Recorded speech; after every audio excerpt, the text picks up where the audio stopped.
Muchova, had it not been for the wrist last year, you know, I think she was on that path to be inside top 5, a slam champion by now.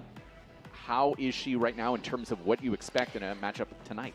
Well, look, she looks healthy, and that's all counting for Muchova. She's had so many paths through injury, and it's not just on the Pro Tour. She was, as a youngster, she was very much injured. She didn't play any junior tournament because, you know, health was not the greatest.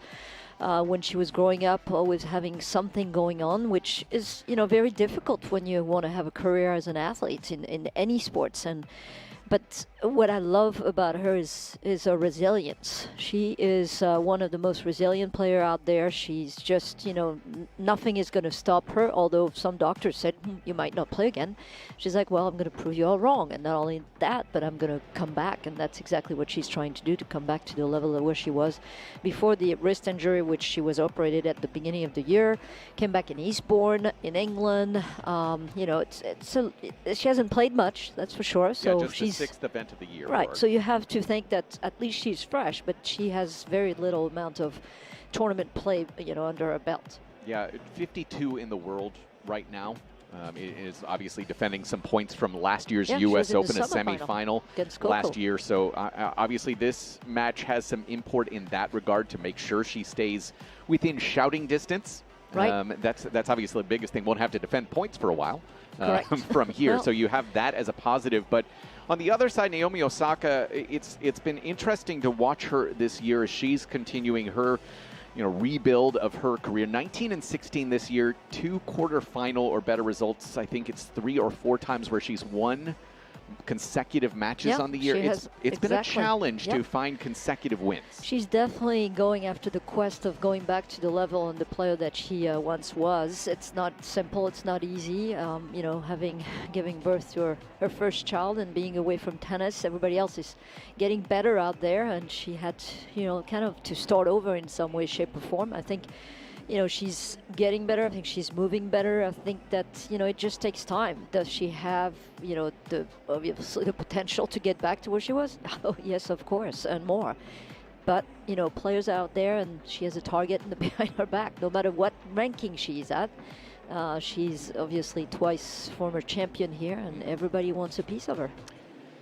She's had a couple of losses in the last couple of weeks. Toronto and Cincinnati qualies, Mertens and then Kruger in Cincinnati. Some, you know, matchups that I think would expect her to come through, especially with what she's been able to do over the last couple of years, you know, pre-baby. What does she need to do to make a deep run here this fortnight? Well, I think when you look at those losses in retrospect with what those 2 players are doing, at least Mertens and Kruger in this tournament, you're thinking, well, you know, they were, you know, obviously starting to peak and peaking at the right time here at the U.S. Open, that they're still both in the tournament. I think that it's all putting it together. I think it's been too much of a roller coaster and up and down results and up and down matches. And she's somebody, I think, that, you know, confidence is so important. Let's hear from her right now. You had a newborn baby girl, and you came out to watch some tennis. Now you're back playing. What does it mean for you to have this opportunity to be back on Ash under the lights? I mean, it means a lot to me. This is my favorite court. This is, I want to call my beginning. So just to be able to come back out here, it warms my heart a lot. You had your best win of the season in the first round against Jelena Ostapenko. It was such high-quality tennis. What can you take from that match that can help you today against another tough opponent in Carolina? I mean, they're completely different players, so I try not to compare, but I think just my mentality and wanting to do whatever it takes to win.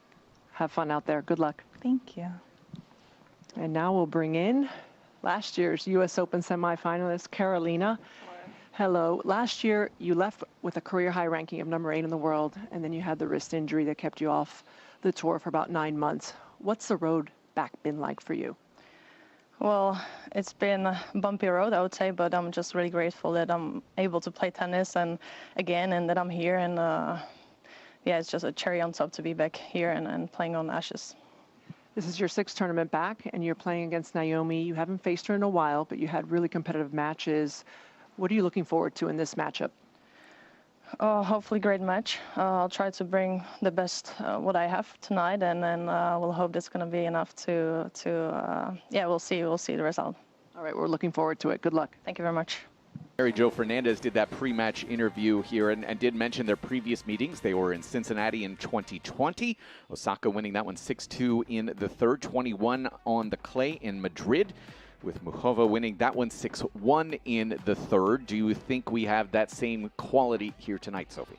Well, I think it's entirely possible to get a quality match if both of these players, can bring their game at the same time. I think this could be actually the best match of this tournament because on paper there's a contrast of style. We know that Muchova is more of a finesse, aggressive baseliner, can come to the net, can drop shot, can serve and volley. I mean, she has really everything. She's kind to me of, the same caliber kind of play of Ash Barty in her time. So as Osaka was mentioning, of course, it's completely different than what she had in the first round with Ostapenko, who is just ready to just hit the ball harder and harder throughout the match. But it didn't really work out for Ostapenko. But let's listen as she is walking with this huge bow behind her back. Naomi Osaka, you mentioned it, the black top and the black skirt and gray kind of underskirt. The frill. Yeah, it's very pretty. It's interesting. Here goes the coin toss. Both ways. Just a few reminders. 1-4-1 will be the warm-up. 25 seconds in between the points. It's going to be on all four corners and then behind us as well for the clock. There is a video review available, so you can challenge the calls like hindrance, touch, not up, and so on. And you have 3 incorrect challenges per set. Foul boxes in each corner. Do you have any questions? Naomi, any question? No? Would you like to call it? Would you like to call the coin? Coin, Wilson? Coin? Oh, yes.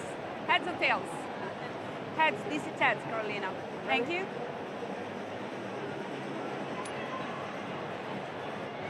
Heads.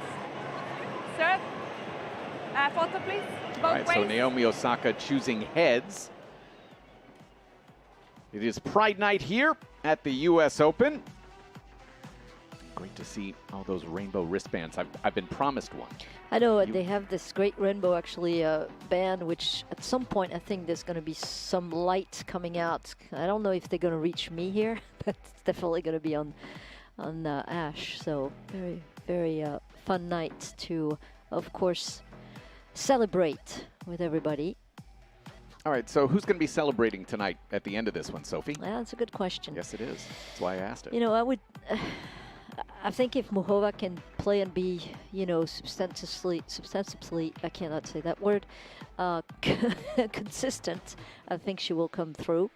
But then on the other side, that the power of Osaka is something of another world. So if she's herself consistent enough to finish points, I think in less than 5-6 exchange, I think that would be going the way of Osaka. But it's all going to be about consistency on each side. How much can Muchova retrieve?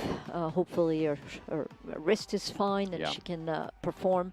But I'm looking forward to this one, and weather-wise, we're very lucky. It's only 66% humidity, a little bit higher than yesterday, but 23 degrees out there. So comparing to yesterday, it's kind of a breeze. 23 Celsius. Celsius, sorry. Yes, we want to make sure we do say that because Yeah. that would be very confusing very for confusing. Yeah, a lot of our 23 American Fahrenheit, audience. It's 73 on the Fahrenheit. Some other scores from around the grounds. Daniil Medvedev has already gotten a break, 1-love over Marchand. Gab Diallo, one of the big upsets of the day, taking out the young Frenchman, Arthur Fils, 6-4 in the fourth. A 4-set victory for the Canadian by way of the University of Kentucky. Dan Evans, a 2-set-to-love lead of Navone of Argentina after winning the longest match in tournament history a couple days ago. And yeah, 5th set right now for Mensik and Schoolkate out on court 12. I believe Schoolkate, the Aussie, had at least 2 match points. Well, I know I saw one where he missed the backhand volley. I think he was returning and had 2. Yeah, I was back there in our green room with Mr. McPherson, who was like looking at it and say, it is not possible for an Aussie to miss a backhand volley. That's out of this world. And it's so true, They are very renowned for their volleys, and especially the backhand volley of Rod Lever was was one of them. Of course, Rafter. So anyway, many of them could have made that volley, I'm sure. Yeah, that's not his style. He's not as much of the traditional Australian moving forward as much. He's much more of a baseliner, and it's a good effort from him already to be in the second round. A third round appearance would be a bit on the startling side, but a big opportunity as he and Mensik head into a fifth set. We're going to take a short break, come back for the start of this one. Muchova and Osaka on the other side of a break on US Open Radio, presented by American Express.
Powerful backing of American Express. Terms apply. Mike Cation, Sophie Amiak with you. Gil Gross starting to roam the grounds for the night session. Mariana Velojevic, our chair umpire for this one inside Arthur Ashe Stadium. I do know that Gil's going to spend a lot of time with us over on Armstrong for that Medvedev matchup. That is ongoing. I'm still just so impressed. Gab Diallo to come through. Yeah, that was a big win. That's a big win. I thought that Fils might be a guy who could make one of those surprising deep runs here in New York. So a big performance here from Gab Diallo. Good kid, that one. Yeah, well, you would know him because you've seen him in Challengers, right? He won the Chicago Challenger a couple weeks ago. Did you cover that one? Did. Yeah. He reminds a lot of people of Chris Eubanks at Chris Eubanks' best. He's still working on that transition, but has that ability to be such a big, lanky player. And if he adds just a little bit more confidence, still growing into his game, but he's going to be a tough out over the next several years. Looks like the jacket has come off for Naomi Osaka. She's actually pulled out her journal just for a couple of seconds, reading a couple of last-second notes before she hits the court. Again, it's the black dress tonight with the white bow on the back. Sophie, I'm gonna ask for your help here on how to describe the headgear. It is a visor for her, but beads in the hair as well. Yeah, it's just white beads in the hair. Black visor with the swoosh on the visor, and then the beads on the hair. And it's a good, clean look. Serve from Osaka is good. She's going to have a forehand, goes inside in. Muchova forehand to Osaka, forehand middle. Muchova forehand to Osaka, backhand cross. Muchova backhand middle. Osaka goes big inside in, tracked down by Muchova, but misses wide. It's 15-love. Yeah, and this is just showing the first acceleration from the racket of Osaka. During the point, she was just hitting, and all of a sudden she just put so much more pace and acceleration on the forehand side and really pushed Muchova off court. So 15-love in the opener. From the far side is Naomi Osaka, wild card into this event. 88 in the world, 26 years of age, 7 WTA titles, all on hard court. Second serve, good. Muchova runs around, forehand up the line to an Osaka forehand cross. Muchova forehand up the line. Osaka backhand cross, sliced back by Muchova. Osaka forehand goes middle but goes long. It's 15-all. Yeah, I was just going to wonder how long it was going to take for Muchova to use the slice backhand. You need to really change the pace, the height of the ball against somebody like Osaka, who likes the ball to be at bat level of her hip. And if you do that, then you're going to probably get a bunch of unforced errors. Yeah, that's the thing. You're going to get high winner count, high unforced error count. Gets a service winner here with a big serve up the tee at 117. Not bad.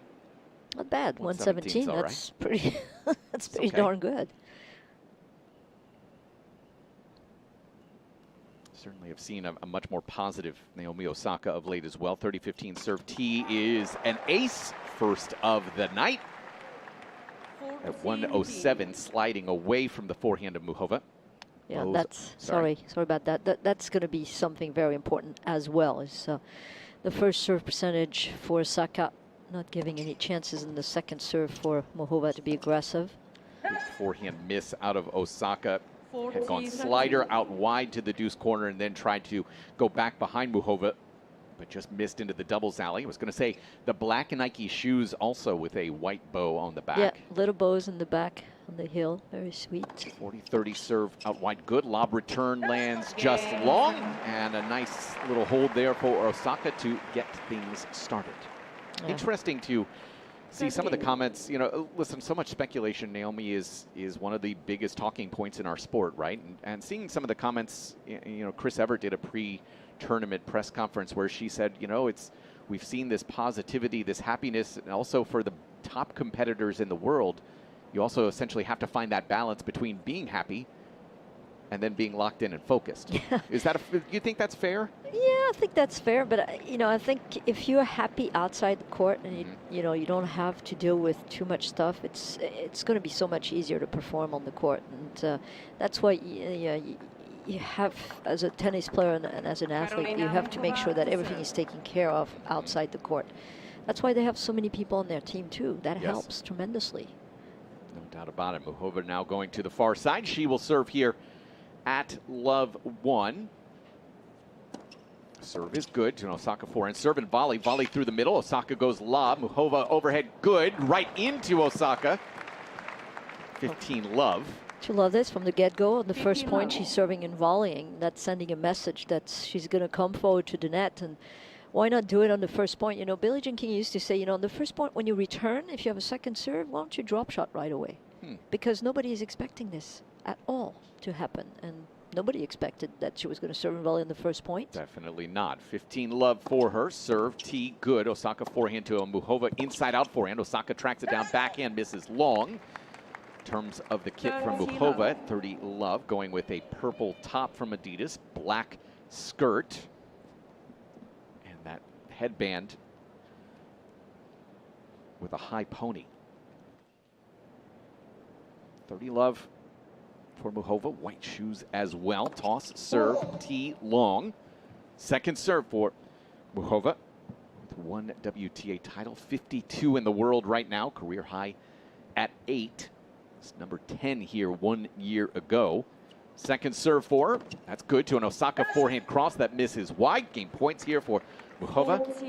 Well, they're both serving very well in this opening service game. Each of them probably a little bit better for Osaka in the sense she had more first serves, but Muchova is doing a lot of damages on the second serve, especially the last one wide. So with game points here, serve good. It is an ace for her, 1 ace apiece. Nice clean hold to love from Muchova. It is 1-all. By the way, she was going to follow that to the net as well. She looked like she was doing a serve and volley once again. So to be expected, especially when she's up 40 love, why not put the pressure on the receiver? One thing about Muchova is that she's a very calm, composed player, and she is going to fight till the end. I have seen her coming back from so many matches. Big serve out wide, short ball, and Osaka puts it into the ad corner. La Muchova. Osaka swinging volley puts it into the deuce corner and the backhand side for 15 love.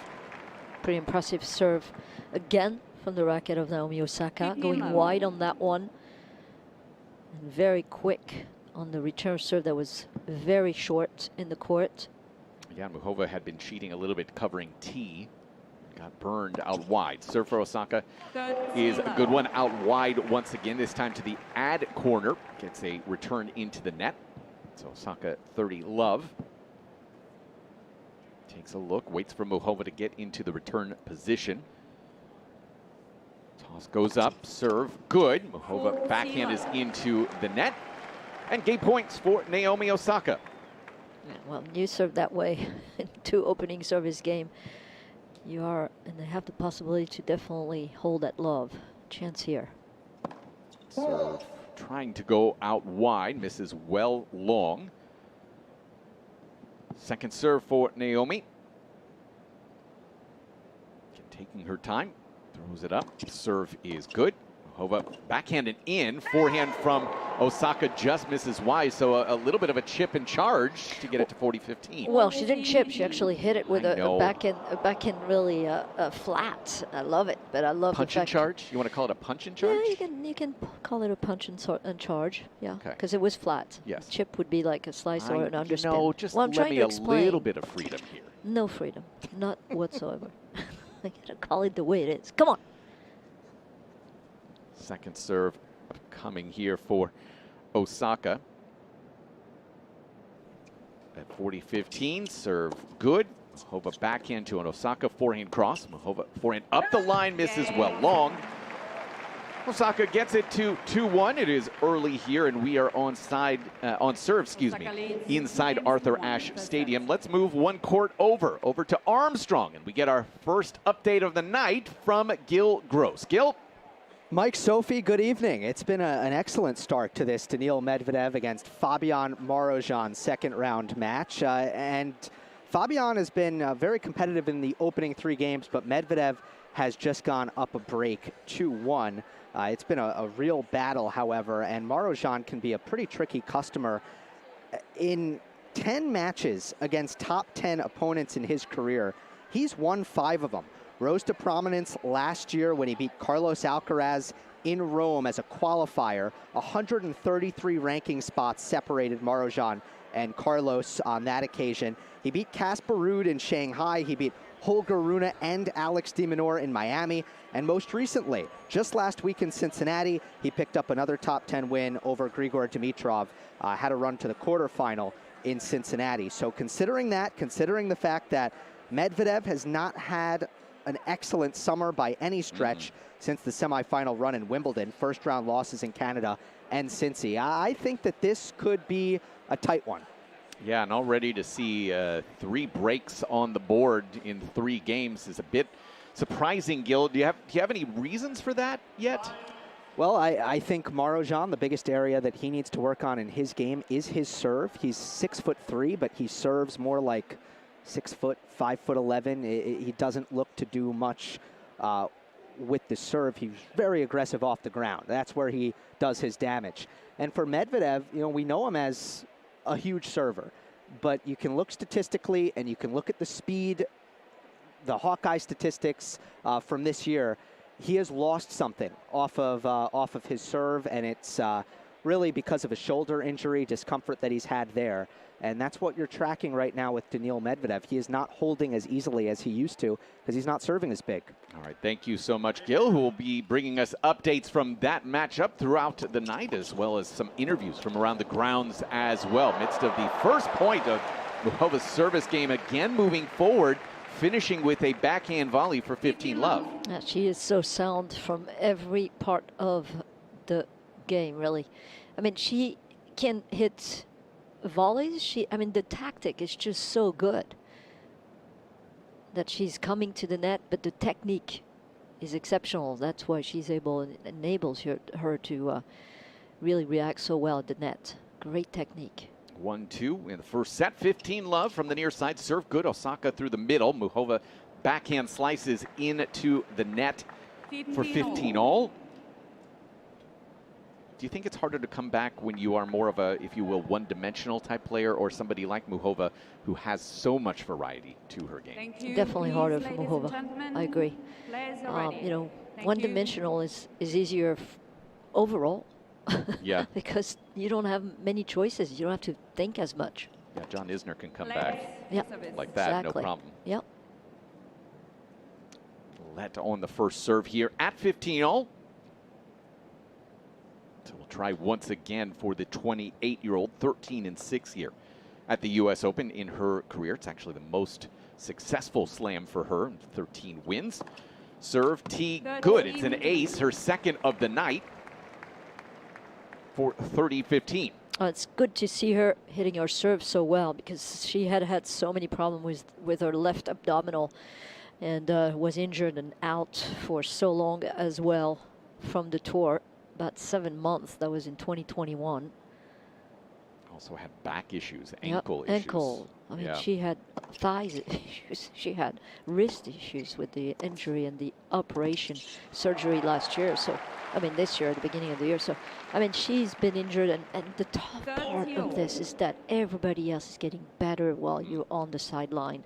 So not only you have to come back, you have to rehab, you have to work, but you have to work 100 times as hard. So it's really, you know, showing, you know, the resilience when the player comes back and, you know, is playing better and better as well. 1-2, 30 all here from Muchova from the near side. Pulls back her toss. For some reason, there's been a lot of discussion on social media about whether you should pull back the toss or not. First serve good. Osaka back into a Muchova backhand slice. Osaka through the middle with the backhand now inside a forehand from Muchova, who now has a backhand slice right into the net. And the first break chance of the night will go to Naomi Osaka at 30-40. Yeah, she's a bit tentative on that backhand slice. I mean, you know, the backhand, when she hits it with two hands, you see her body language going forward. Backhand slice a bit, you know, tentative, stepping backwards instead of really putting the momentum of her body with that shot. Wim Facet with Naomi Osaka here once again. Great chance. First serve is into the net from Muchova. Very, very low toss on that first serve. Just the second first serve that she's missed so far on the night out of 10. Second serve from Muchova is good to an Osaka backhand cross. Slice back. Now Osaka goes big forehand inside out, but into the net to deuce. Guess what? The slice again is winning the point, because if it's, you know, it's lower, below the level of the hips, you have to put a lot more topspin to it to get over that net. And there was not enough. It was too much linear on the forehand of Osaka on that one. We saw a lot of slice last night with Tatiana Maria and well, Coco Gauff. Completely different. But that's all she does. Yes. Deuce now. Serve good in behind it, but doesn't have to come in with a volley. The return is into the bottom of the net. Game point here from Muchova.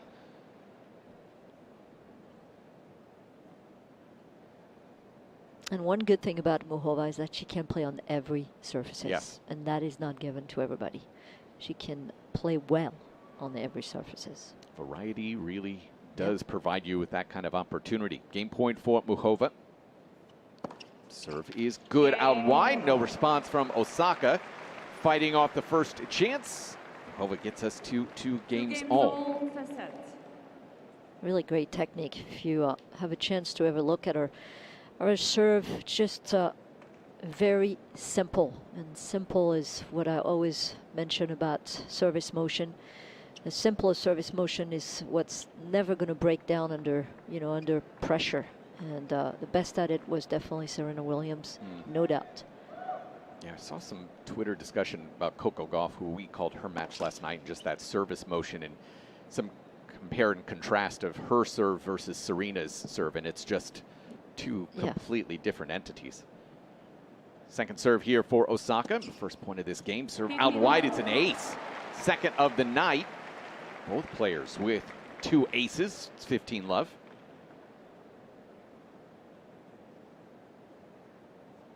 It's a really great kid. I have friends and family who don't watch any tennis. Just don't love it, but they're already talking about this kid. Serve right through the tee. Lob return will miss long. It's 30-love. Who are you talking about? Naomi's. Oh, just sorry. Who's texting my mom today? Oh, in fact, really? she was just like, I just saw what Naomi wore yesterday. Yeah. I said, well, that was actually 2 days ago. Oh, but you I'm gonna let said kid. that go. I The said kid. a really great kid. I thought you said. Sorry about that. No, that's okay. Backhand from Muchova. Osaka goes forehand cross. Running forehand from Muchova lands good. Now she has to track down another forehand. Chips it to an Osaka forehand inside in. Crushed into the deuce corner for game points. Took her time. Did put a little bit more topspin on that ball. Got a racket head lower below the level of the ball to create more low to high action. And a chance again here to hold that love. Is yet to do so. Serve out wide is just long. And to be clear, her kid is great too. Shai is fantastic. Shai is fantastic. Second serve upcoming here for Osaka.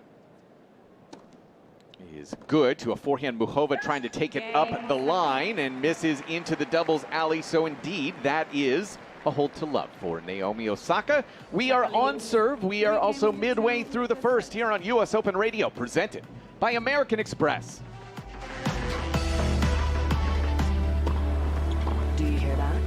sound of millions of data points being transformed by Watson X, including IBM Granite models. The result?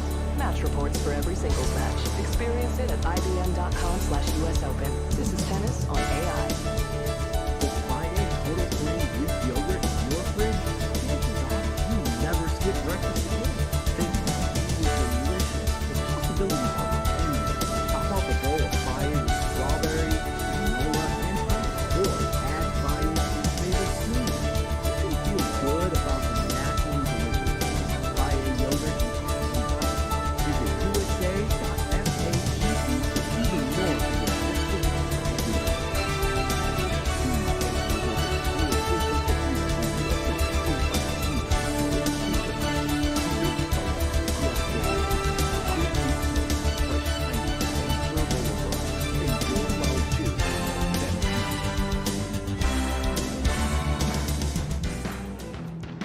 Back on U.S. Open Radio, presented by American Express. Gil Gross updating from Armstrong. I said it was tight a few minutes ago, but Daniil Medvedev is pulling away in this opening set. He's now up 2 breaks, 4-1, but serving down 15-30.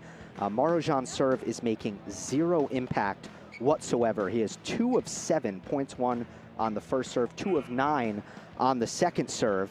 And another thing with Fabian, he loves the drop shot. I have him right now as 0 for 4 on the dropper.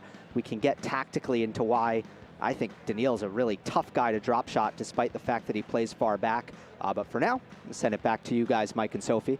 All right, thank you so much, Gil, as we bring it back inside Arthur Ashe Stadium. Muchova ready to go here, serving at 2-3 in our first set from the far side. Serve good. Osaka back in through the middle. Muchova back into an Osaka back in middle. Muchova inside out forehand. Osaka tracks that down to a backhand slice up the line from Muchova.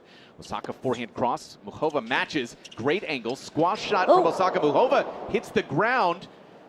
Completely slips. She says she's all right. Wow. Considering the amount of injuries over the years, that is very scary. So what she did, she went forehand cross court, and then Osaka got some good depth that she wasn't expecting. Muchova had taken some steps to get inside the court, and all of a sudden feet just kind of came out from under her, but she says she's fine. She's given an extra second or two here to collect herself. Okay, she takes a long look over at Osaka, now ready to go here at love 15. 19 minutes in, toss, serve. It's going to be a let. Really,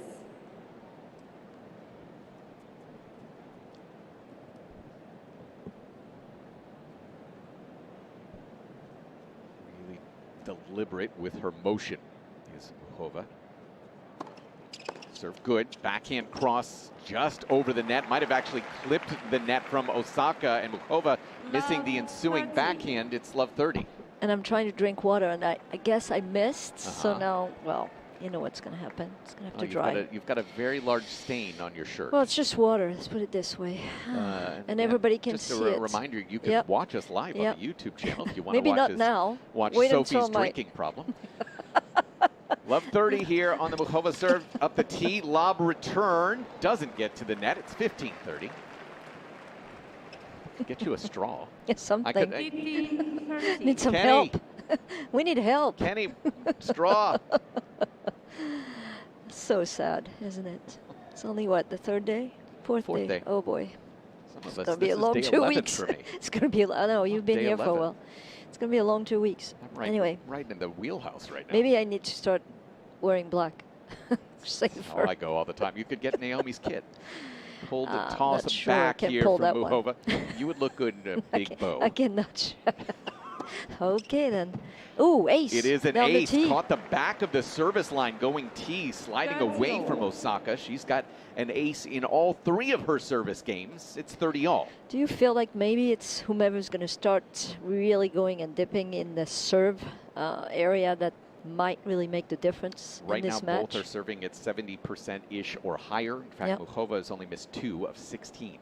So, yeah, I think that will at least open things up a little bit. Serve up the tee, good. Return off the backhand wing, just missing long from Osaka. Game points here for Muchova. And another serve and volley action. Didn't even have to hit the volley for Muchova. point for her to get us level. Again, just pausing, waiting for Osaka to settle in. Still plenty of time on the serve clock. We're at 7. Toss goes up from Muchova. Serve T, ace. Once again, she's at 4. Digging herself out of a love 30 jam to 3 games apiece in this first set. Yeah, this is pretty clean right now. Well, Sophie. neither of them have had any chance to attack the second serve. I mean, the first serves have been great. The second serves almost better. So it hasn't been like we had, what, maybe 1 or 2 exchanges of more than 5 rally in the point. This serve there from Osaka. We have had 3 points longer than 9 shots. There we go. So that's and all telling. 3 have gone to Osaka. Yeah, which I'm very surprised, by the way. I would have thought Good. it'd be the other Returns way. through the middle, off the net, back onto Muchova's side. 15 love. 15 love. Ladies and gentlemen, out of respect for both players, please try to keep your voices down slightly during play. And if you're drinking, try Thank not to you. spill it on yourself, right, Sophie? Yeah, well, she didn't say that. Well, that's what I heard. 15 love here for Osaka. Serve good. Muchova backhand to an Osaka backhand cross. Slice from Muchova. Osaka goes big forehand inside out. Pushes it into the doubles alley. It's 15 all. 15 all. How many times now? I think it's 3 or 4. Slices to the forehand, and it's either going deep or it's going in the net from the forehand of Osaka. 4 unforced errors on that forehand wing. The only unforced errors for her. Serve out wide. Misses wide by about 2 inches. Second serve for Naomi Osaka, 3 all, 15 all. First set, that is good to a Muchova forehand. Osaka forehand cross, Muchova through the middle. Osaka runs around, inside out, backhand, chip back. Osaka forehand cross is good. Muchova forehand up the line to an Osaka backhand cross. Muchova backhand slice, Osaka steps up. Forehand inside out, it's a good one. Lob from Muchova. Osaka swinging volley from just inside the baseline. Muchova forehand just misses wide, and it's 30-15. And she dealt better with that slice down the middle with no pace. Osaka putting a lot more topspin and acceleration from low to high and a beautiful swing volley. Did have a chance though, Muchova going down the line. Just got a little tight. So now 4 points that have gone longer than 9 shots, and all 4 of them won by Naomi Osaka. Interesting. This is the first serve. Up the tee wide. Second serve is good. Muchova in behind a backhand. Osaka backhand volley from Muchova is perfect into the ad corner, and it's 30 all. Yeah, the lob is going to be next when I think Muchova comes to the net, because she's really closing in after coming in with that approach shot with the backhand down the middle, two-hander deep, and then really diagonally going to the pass of Naomi Osaka to make sure she hits the ball as high as possible with that forehand volley winner. That was fantastic. 30 all here. Big test off of the net and well long. These very taut nets this year. Yeah, I'm going to tell you why, because Sam Smith actually had the answer for that. Second serve good. Backhand from Muchova through the middle. Osaka backhand cross. Sliced back from Muchova to a forehand Osaka cross. Muchova forehand up the line. Running backhand Osaka. Muchova dropper. Yes, absolutely lovely. No response from Osaka, completely disguised, and a break chance for Muchova. Yeah, she didn't see it at all because she didn't even attempt to move forward to the drop shot. It looked exactly like a slice backhand, but what she did is she stopped really going through the ball with a racket head to make it go short. Oh, that was beautiful. Yeah, Osaka didn't even take 1 step forward. She had no clue. Serve T just wide. Has missed a couple first serves in this game. Has Naomi Osaka. Percentage dropping to about 53%. Second serve for Naomi Osaka, 30-40, good. Muchova forehand middle. Osaka backhand is into the net. There's your break. Karolina Muchova, 4-3 into the ball change. She takes charge here on US Open Radio, presented by American Express.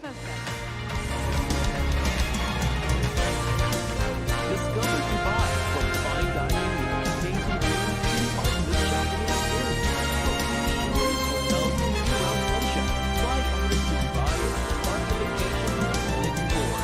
Fly ahead, fly better. Live summer, and we are live in New York City for the US Open. And the official fans of the marketplace of the US Open.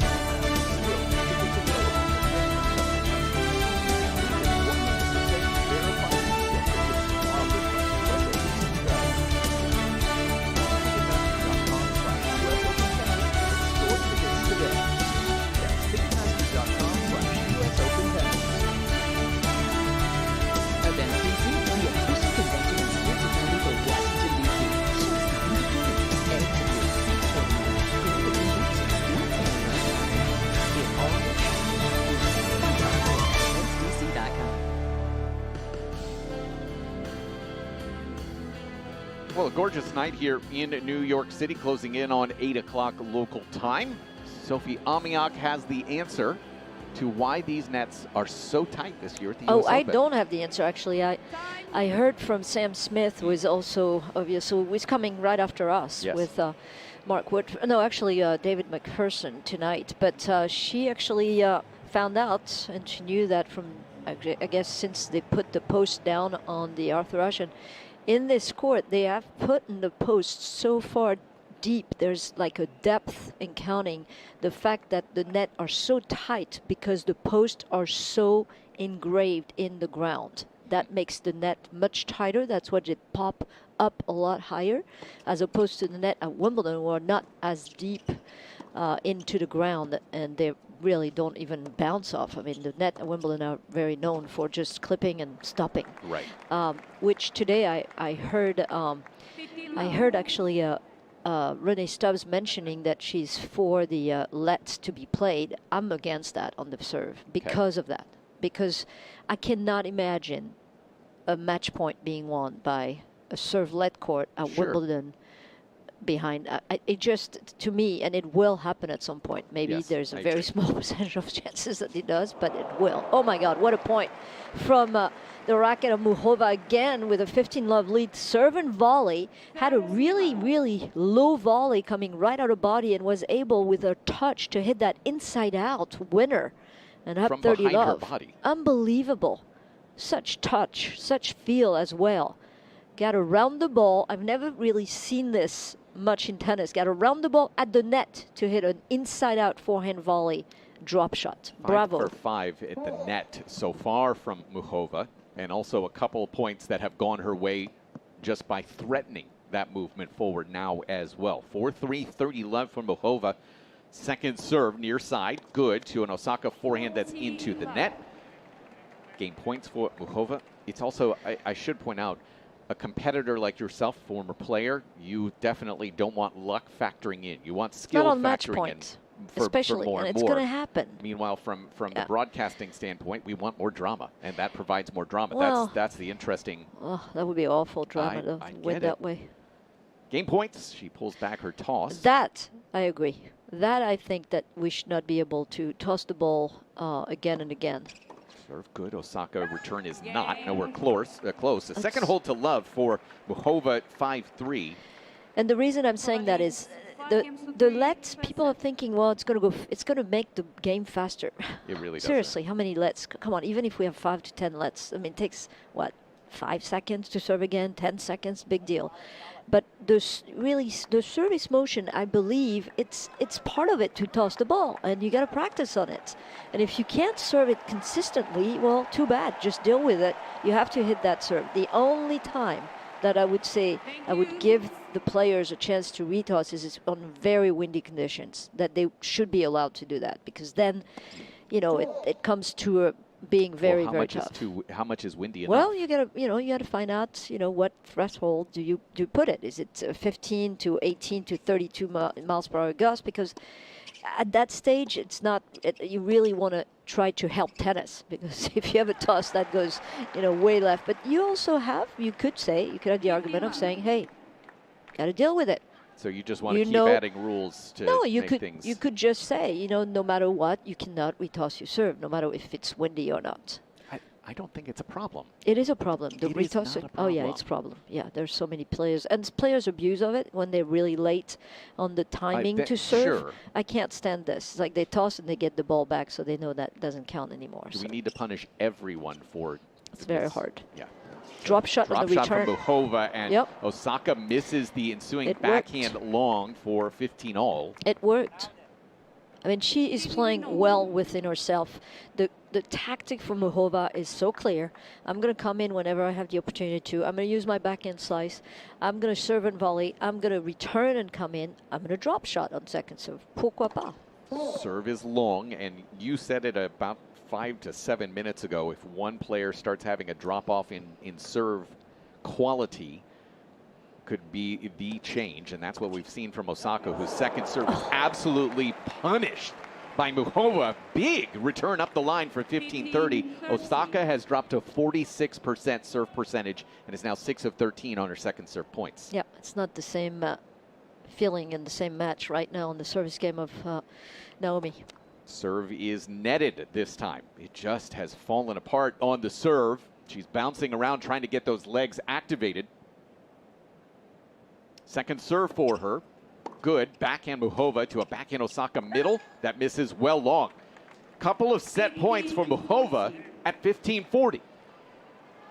I mean, she's the one who's playing better in this set, you know, since 3-all. You have to give her credit that everything she's doing is, it's one thing to have a tactic, but it's another thing to execute that tactic to the perfection that she's been executing. She was serving 2-3, love 30. Correct. And has lost 2 points since, 3 points since. Wow. That's it. Set points. Osaka serve netted once again.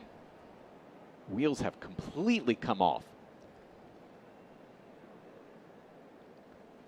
Second serve. Good. Muchova, big forehand return into the deuce corner. What a show there. The last 10 minutes all belonging to Karolina Muchova. 6-3 first set. First set also complete over on Armstrong. Let's get a recap from Gil Gross. Gil? Mike, there were 9 games played in the first set. There were 6 breaks of serve. 4 of the 6 belonged to Daniil Medvedev, and he took the opening set 6-3. Marozsan serving at love 1 in the second set, looking for his first hold. He is averaging 112 miles per hour on his first serve, and it just hasn't been good enough against one of the best returners in all of men's tennis in Daniil Medvedev. All right, thank you so much, Gil. Appreciate that very much. Other scores from around the grounds. Dan Evans, straight sets this time. A lot faster than his first round win. That's for sure. 4-3-3 over Navoni of Argentina.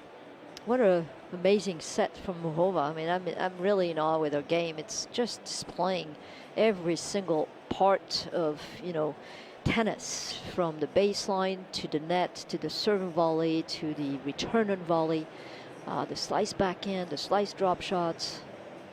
It's pretty incredible. And the way that she was able to return in this last game, pretty incredible. 2 winners flat on the return. But you're right, it is all about the serve of Naomi, and she started really well. So again, you know, as we actually are getting a look here, Osaka's writing some notes in her journal herself. Normally, a lot of players use that to read notes about what they wanted to do within a match. She's taking some notes right now. Again, it was 2-3, love 30. From that stage, 16 points to 3. Wow. Yeah. But, you know, again, it's because one player is tactically so playing soundly and executing to perfection. Everything is working in what she's trying to put together tactically. And the other is just not really thinking about, okay, what can I do better? And I think in this set, I think Naomi needs to probably be a little bit more aggressive and go for more of her shots. Right now, it's almost like Karolina Muchova is dictating the play by the tactics she's using. Well, I think it shows how much of Naomi's game comes through the serve. That fell off. The rest of the game kind of fell off with it because clearly there was so much mental effort going into one part of the game, that being the serve. Yep. Muchova also gets to serve to start this second set, waiting for the crowd to settle just a little bit. Now ready to go from the far side of the court. Muchova leans into it. The toss, pulls back her toss once again. That's probably about 5 of them. See, you say it doesn't happen often. I'm telling you, it happens a lot more often than you think. I just don't think it matters. Well, it matters in the sense that it's part of the stroke. And if you have a bad toss, good luck. You shouldn't be able to serve as well. That's my theory on that, more than anything else. I think. But anyway, listen, hey. Well, listen, I think what's going to happen is then you're going to have people making terrible serves all the time, and then people are going to say how ugly that is and how it makes the game worse. No, well, serve. Or they're going to work on their toss more, and they're going to get better. Here's the answer. We're imperfect human beings. Of course we are. Thank goodness. Second serve for Muchova, 15 love, serve good. Backhand to a Muchova, forehand cross. She's pulled that wide for 15 all. In that first set, she was, I'm having to do some quick math here, 19 of 22. Missed 3 first serves, Sophie. That's pretty good. That's very good. And you know what? It's probably because she was able to pull back her ball toss. 15 all here in the opener.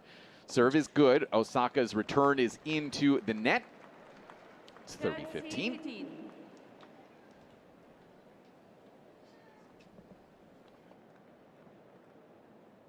The Osaka camp very quiet right now. Not a lot coming to her, and understandably so. 37 minutes into this one. Serve out wide is good. Osaka was cheating just a little bit to the tee and got burned out wide. Ace number 5 for Muchova. Gain points for her in the opener here in the second.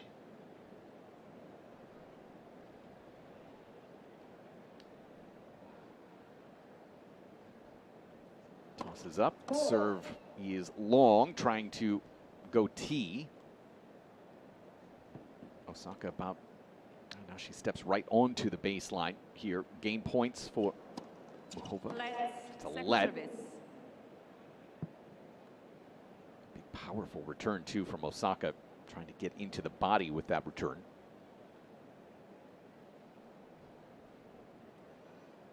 And now the second serve. That is good to an Osaka forehand rolled middle. Muchova forehand, Osaka forehand inside out. That's not close to the court.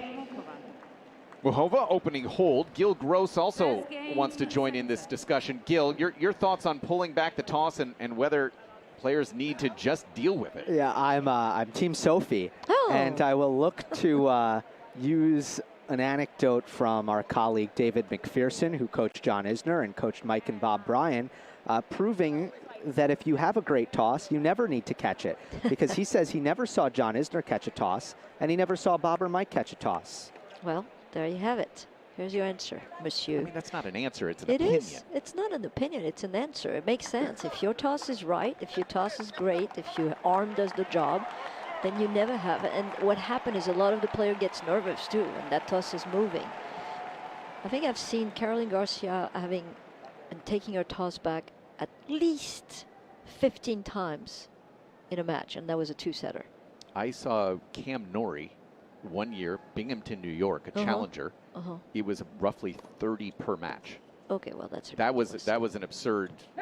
You know, as Osaka pushes another forehand inside out. That one was an extreme situation, and that's where I think you could have seen some time violations called. Yeah, looks like one of the beads or pins out of Osaka's hair has actually fell onto the court. Muchova had to get it off of the court, brought it to the chair umpire, Mariana Milojevic, as Osaka misses another one, this time off the backhand wing with well long, love 30, and she looks exasperated, looks to her team for just a couple of seconds here. The wheels indeed have come off. 9 of the last 10 points to Muchova, and it's love 30. Yeah, and she's catching that forehand so late. That's a big problem there. 30 serve, tee, good. Muchova backhand misses long. Positive side, she has made all 3 of her first serves so far here.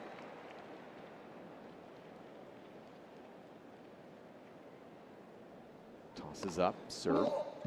By the way, they're not beads, they're pearls on her hair. They're like pins, like hairpins, pearls. Let's not be confused here. Second serve is good. Now a running forehand from Muchova up the line. Osaka has to track that down. Lob volley from Muchova. Osaka just gets the frame on it. And break chances from Muchova once again. 15-40. She's already 2 for 2 tonight. And I mean, she's yet to lose a point going to the net in this match. Just perfect. Yep. Yeah, tactically absolutely on point so far. Serve, tee, good. Muchova back into an Osaka forehand through the middle. Sliced back from Muchova. Osaka forehand cross. Muchova tracks that down. Forehand up the line, misses long. 30-40. And that was better from the racket of Naomi just accelerating a little more, being more aggressive, finishing inside the court, putting more pace, and really pushing Muchova, who hit that one a little late. Another breakpoint opportunity for Muchova. Serve is into the net, trying to go T. Muchova has won 10 of 16 second serve return points. The second serve here is good. Muchova back in cross. Osaka tracks it down. Muchova back in line now to a running forehand Osaka. Muchova backhand slice is short. Osaka goes big.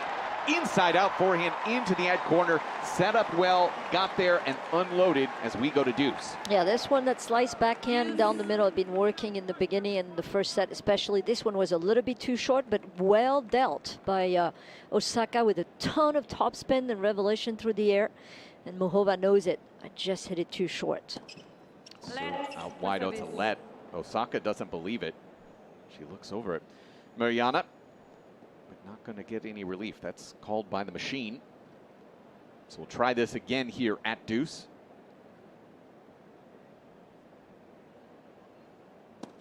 Serve off the net, back onto her side this time, so a second serve upcoming.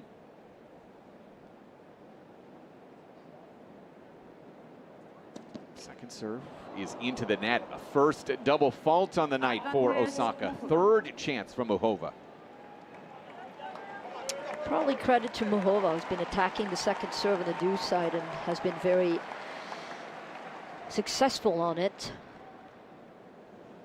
2 of 4 so far on her chances. Serve out wide, good. Lob return off the backhand side. Osaka running around, getting to a forehand. Big inside out. She clipped the net on it, Clipped the net. Yeah, she's got a little luck here that it made it. Just inside the baseline with that big swing. Yeah, we're going to get another look at it. I do agree with you. Yeah, just caught the top of the net. No apology from Osaka on that one. So 0 for 3 on the break chances here for Muchova in this game. Deuce number 2 now. Serve for Osaka. T, good. It's an ace. Third on the night, first of the set, and a game point. It's a great comebacks if she's able to hold here with 3 break points. 4.5 minute game so far. Serve good. Backhand from Muchova will miss long, and we hear from Naomi Osaka. That is a dig right there. Out of 3 break chances to 1 game all. 1 game all, second set. Average rally length right now, 2.95 and just 2.5 here in this second set early. Wow. Short. Very short, I would say. So, well, she dodged a bullet here. Osaka in this game. Definitely trying to pump herself up. Fist bump and a big scream when she held in that last service game. Muchova's from the near side. A couple of extra ball bounces waiting for Osaka to get set. Now we're both ready. Serve is just long, trying to go into the left hip pocket of Osaka. Second serve here for Muchova, who's 3 of 6 on her serves in this set. It's good to an Osaka forehand that misses long. So to put that in perspective, she's already missed the same amount of first serves here in the second set that she did through all of the first.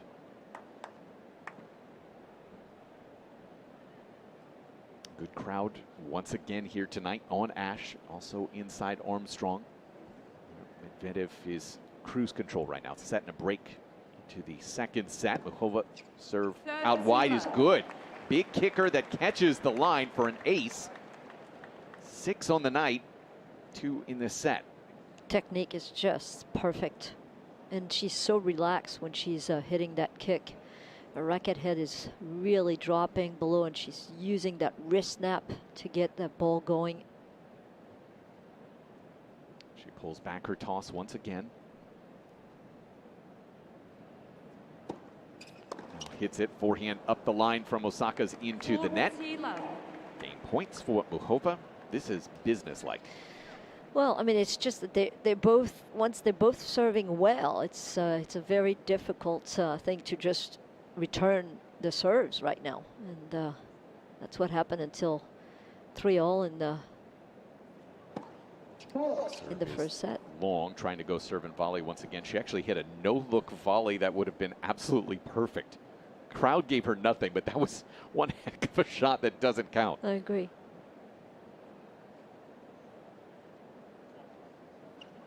Love serve into the net is first double of the night from Muchova.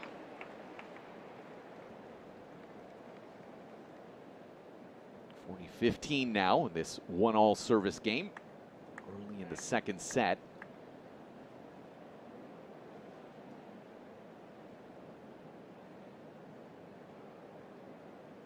So again, just taking an extra second to collect herself is Muchova. Now ready, serve. Good out wide. Osaka's return, nowhere close to the court. As that gets us to 2-1, let's get an update from inside Armstrong with Gil Gross. Gil? Fabian Marozsan has finally held, but it took quite a long time. It was the 52-minute mark of this match. Daniil Medvedev leads 6-3, 3-1. I've been tracking Marozsan's drop shot success. I have it at 1 for 8 points won when going to the drop shot.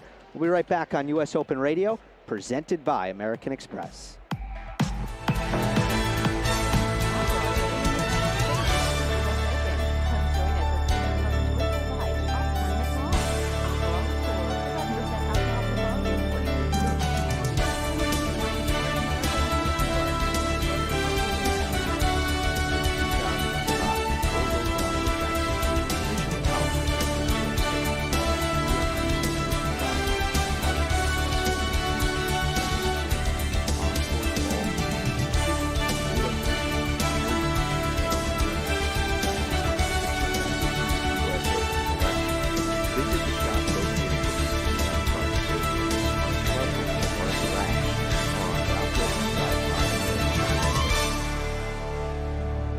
Tickets to the 2024 U.S. Open Finals, courtesy of Mount Sinai, official hospital of the U.S. Open. Enter by September 1st. No purchase necessary. See official rules. Visit mountsinai.org/US Open Suites.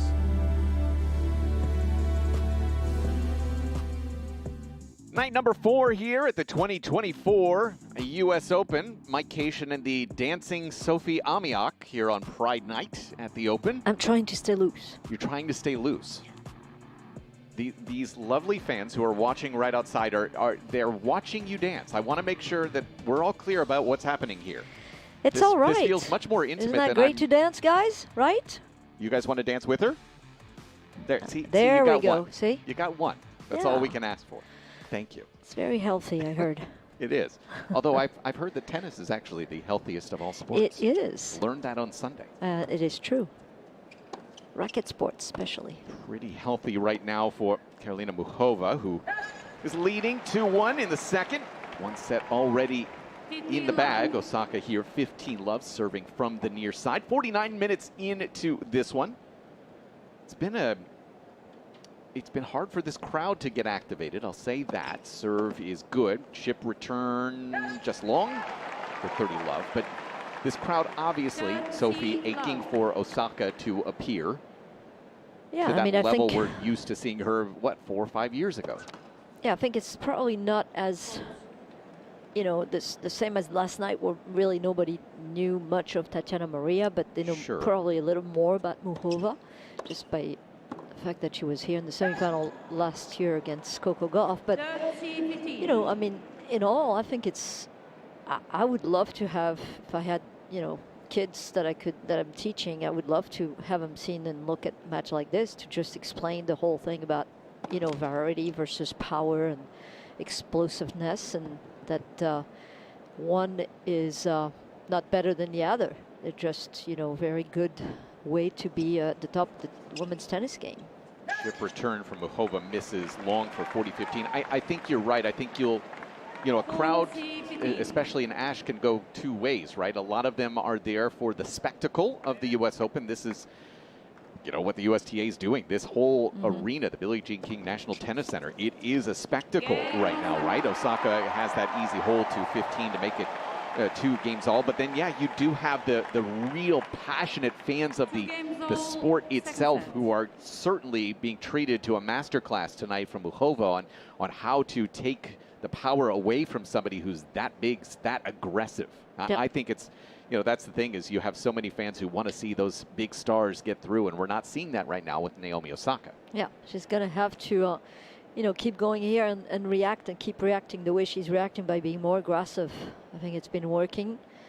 A few enforced serves coming from the racket of Muchova. A bit of uncertainty about what she did in the last slice backhand. Serve is good. Forehand from Muchova in behind it. Lob from Osaka. Overhead Muchova. Oh, she wrong-footed herself. Backhand Osaka. Volley Muchova. Osaka there. Volley. Muchova pops a volley. Osaka swinging volley into the net. And it's 15-love. Oh, the movement of both players really digging deep to try to win that point. Pretty amazing. 15-love. Again at the net for Muchova. Really poor footwork there for a second. She missed that overhead. She just tried to run around to get to it and just essentially pushed it back into the court. I think she miscalculating that the overhead was actually a high volley. It was shorter than she thought. So 15-love at 2-all. Serve good. Osaka backhand up the line, misses long. She needs to start returning those serves. I mean, this is, I mean, it was a good placement of serve, but she has the racket on it. For some reason, she's catching that late. She's only put the ball back in court 14 times out of 33. Yeah, and that's just the return in. That's a crazy number. That's not good. Not good enough. That means 19 unreturned serves out of 33 for Muchova. Yikes. Serve good into the body. Short return. Backhand from Muchova up the line. Forehand Osaka volley from Muchova. She again wrong-footed herself and was falling forward into the court as she made that volley. It's now 30-15. I mean, that was a great serve. Right at the body. Handcuffed Osaka on the right hip, but just couldn't finish Muchova at the net. Good on Naomi to just not try to go for a pass, but go right at Muchova, because Muchova has been coming forward right after her approach shot to try to close in. So that going at the body and the lob is very important. The return is short. Muchova goes forehand inside out. Osaka backhand. Volley Muchova. Osaka running forehand right into Muchova. Volley. Swinging volley from Osaka again. Right into the body. And Muchova can't find any joy. It's 30-all. There's a lot of cat and mouse really play here between the two players, and the exchanges at the net, which is always very spectacular and exciting. Crowd is loving it. Yeah, and if Osaka can get a break, this crowd will try to take the roof off of Ash. Big spot here. 2-all, 30-all, early in the second. Muchova, the serve, out wide is long.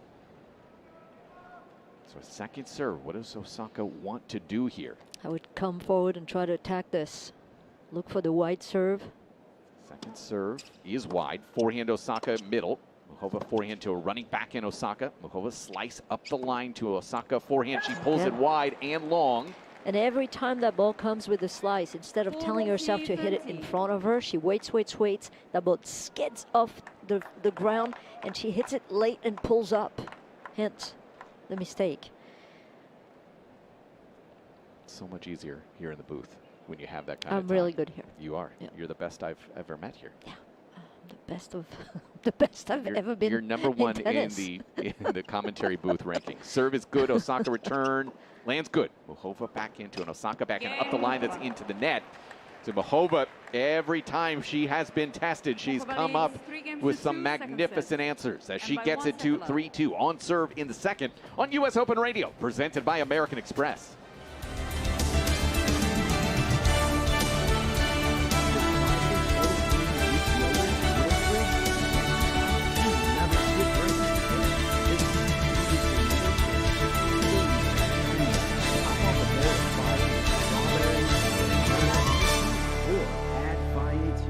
Smoothie. You can feel good about the naturally delicious taste of Fage yogurt in every bite. Visit usa.fage for even more irresistible ideas. There's more to gaining advantage in tennis than a blistering serve. That's why the USTA works with Deloitte. See how we help it elevate fan experiences, advance business strategy, and more at Deloitte.com/USTA.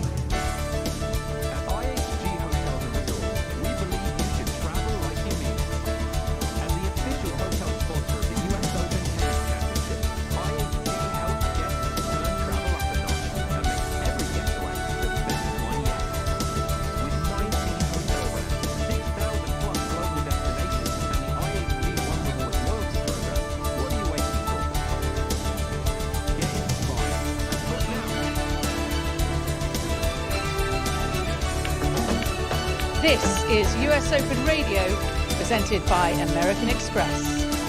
Mike Patient and the #1 ranked player / broadcaster, Sophie Amiach. You're getting funny. texts about it. I did. And I did. Oh, that is so funny. Yeah, I did get a text your about analysis it. would allow you to be the best player possible. If only your body would get there. This is my Aunt Carol who is sending me texts. Hi, Aunt Carol. Good to have you on the show. Your family listens. It's lovely. Well, it's my aunt's, what's you that know, like? let's put it this way, not by blood. Okay. Fair enough. But same difference. Same difference. My dad is currently in Turkey and was watching the U.S. Open today. Was he not listening to you? No, he never does. Oh. Backhand return miss from Muchova was about 6 feet inside the baseline, but it was one of those reminders. My dad is not a tennis person, which is totally fine. But he said, did you know that tennis is on 2 different channels here? And I said, yeah, it's big in the rest of the world. Ace here from Osaka up the tee for 30 love. See, Aaron Judge, star for the Yankees, is here with Anthony Rizzo, who led the Chicago Cubs to a World Series title a couple of years back. And that's a really easy game so far for Osaka. Shockingly so, considering how difficult it has been through large stretches here. Game points at 40 love. Serve, tee, good. Chip return lands good. Osaka inside in. Muchova tracks it down, but it's into the net. There's a hold to love, and it's 3-all. Have we had a hold to love? 53-second hold?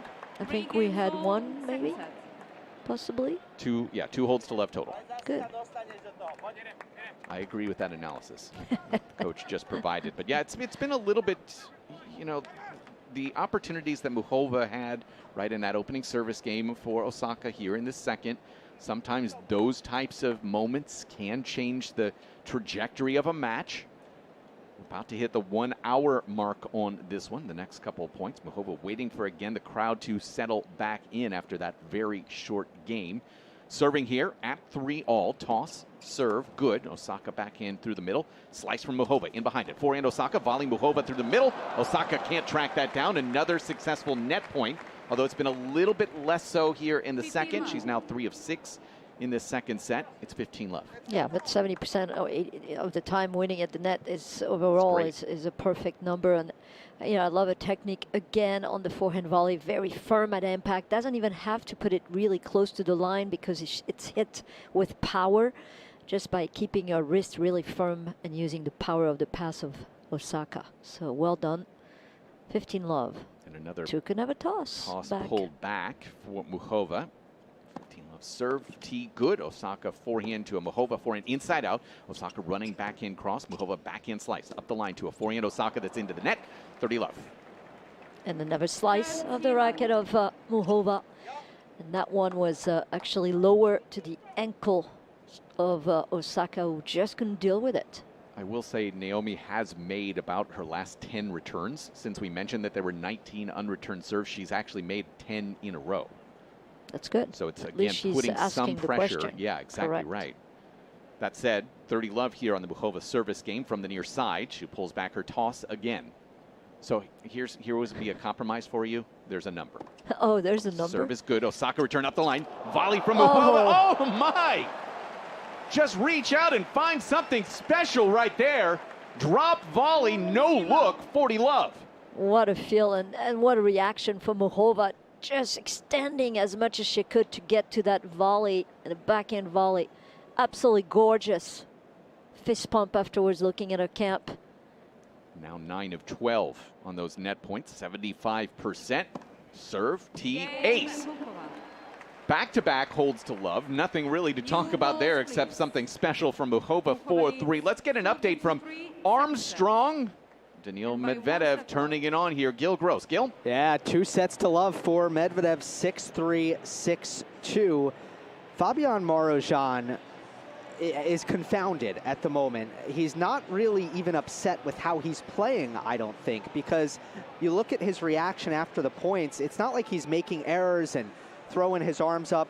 More often than not, it's actually following Medvedev brilliance, where he's looking to the other side of the net, looking to his coaching box and thinking, I don't know what to do right now. And I like to kind of back up what I'm saying with some sort of number. Marozsan is 10 of 24 at the net. And first of all, that's a lot of net points. Usually when you find yourself coming forward, you feel like you've done something well in the point. You're in an advantageous position and you have an advantage and you can move forward. But he's losing the majority of his net points, only 42%, which I think is a good indication of kind of what's happening in this match. Medvedev off the ground has been so sharp, his movement has been so good that Fabian just doesn't have a way to win points. Yeah, and Medvedev loves a target. So when he sees a target coming to the net, he's embracing it to use his fabulous passing shots on the run as well. And is actually, you talked about the drop shot. Is there still a lot of drop shot from a Medvedev opponent right now, or did he stop that fury, winning absolutely 1 out of 8? A little bit less in the second set. But I almost feel that Daniil baits you into it. He's so far behind the baseline, particularly to return, that as an opponent, you think the drop shot is going to be open. And sometimes it is on the +1 ball, but he's so fast in a straight line. And when he gets up there, most players change to continental grip and they chip the ball. Medvedev is so good at keeping his drive grip, and actually, even if he's taking it off of his shoelaces, he's hitting a topspin ground stroke approach shot when he gets to the drop shot. And, all of a sudden you're scrambling. Yeah, it's not easy to do, you're right, with that Western grip. Thank you. Thanks, Gil. So just wrapping up, Jakub Menchik 10-3 in a match tiebreak over Tristan Schoolkate. That one over on court number 12. Schoolkate, the Australian, missed out on 2 match points in the 4th set, and again 10-3 in that match tiebreak. Naomi Osaka has just missed a volley off of the shoestrings for love 15 in her 3-4 service game. Tosses up, serve good. Return is not off of the frame from Muchova. And we're starting to see a few more unreturned serves on the other side now. Osaka's getting a free point here or there.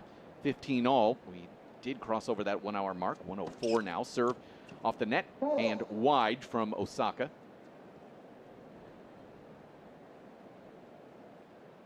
Second serve here in this 15-all moment. That is good to a Muchova forehand. She goes cross. She misses it. 30-15.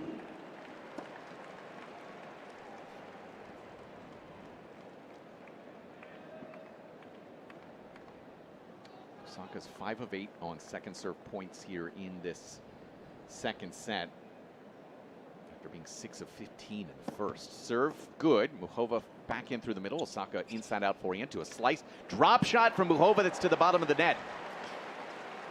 There's a little bit of lack of clarity right now from Muchova. But I don't know how else to describe it. Muchova it's just not as clear what she wants to do now. Look, I mean, it's just 16 games where she was very clear, so I think she can have maybe a little lapse right now, but sure. You're right, it has to not be that long. Game points, 40-15, serve out wide on a second, was trying to go pretty big with that second serve, misses it wide, double fault gets us to 40-30. She was definitely going for the ace. On top of it, Muchova was cheating T to boot. Second double of the set and match, 40-30, serve. Out wide, good. Lob return, short. Osaka swinging volley, she missed it. She tried to take it out of the air. It ended up below the net clearance and just tried to go over the lowest part, but too big of a swing in a spot like that. I think that she should have let it bounce personally, but anyway, from 15 to 40 all now, trouble. It's big serve. Serve, good. Muchova chips that return, good. Now we'll have a forehand, goes through the middle. Osaka forehand, inside out, lands good. Muchova backhand slice up the line. Running forehand, Osaka. Muchova forehand cross. Osaka forehand cross. Muchova forehand up the line, misses long. That was a lot of pace from Osaka. Muchova had to stretch and come up with something special and couldn't do it. It's a game point for Osaka. Now, one thing we haven't seen from the beginning of the match is that Muchova would start moving Osaka right and left. She played a lot more down the middle, not giving any angles, and that didn't work out well with giving her too many angles. Turn up the tee. Now a backhand from Osaka to Muchova, backhand slice middle. Osaka forehand inside out is long. And again, off of the backhand slice to deuce. To the forehand down the middle. It's been like such an unbelievable reoccurrence where Osaka just cannot deal with the slice and is getting the error once again off the forehand.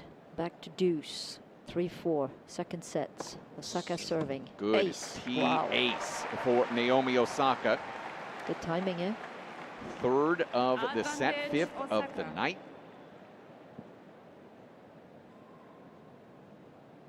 But trails Muchova, who has 7. Serve, T, good. Rolled return, lands good. Osaka inside out forehand to a slice from Muchova. Backhand Osaka, cross. Muchova backhand slice up the line to a forehand Osaka.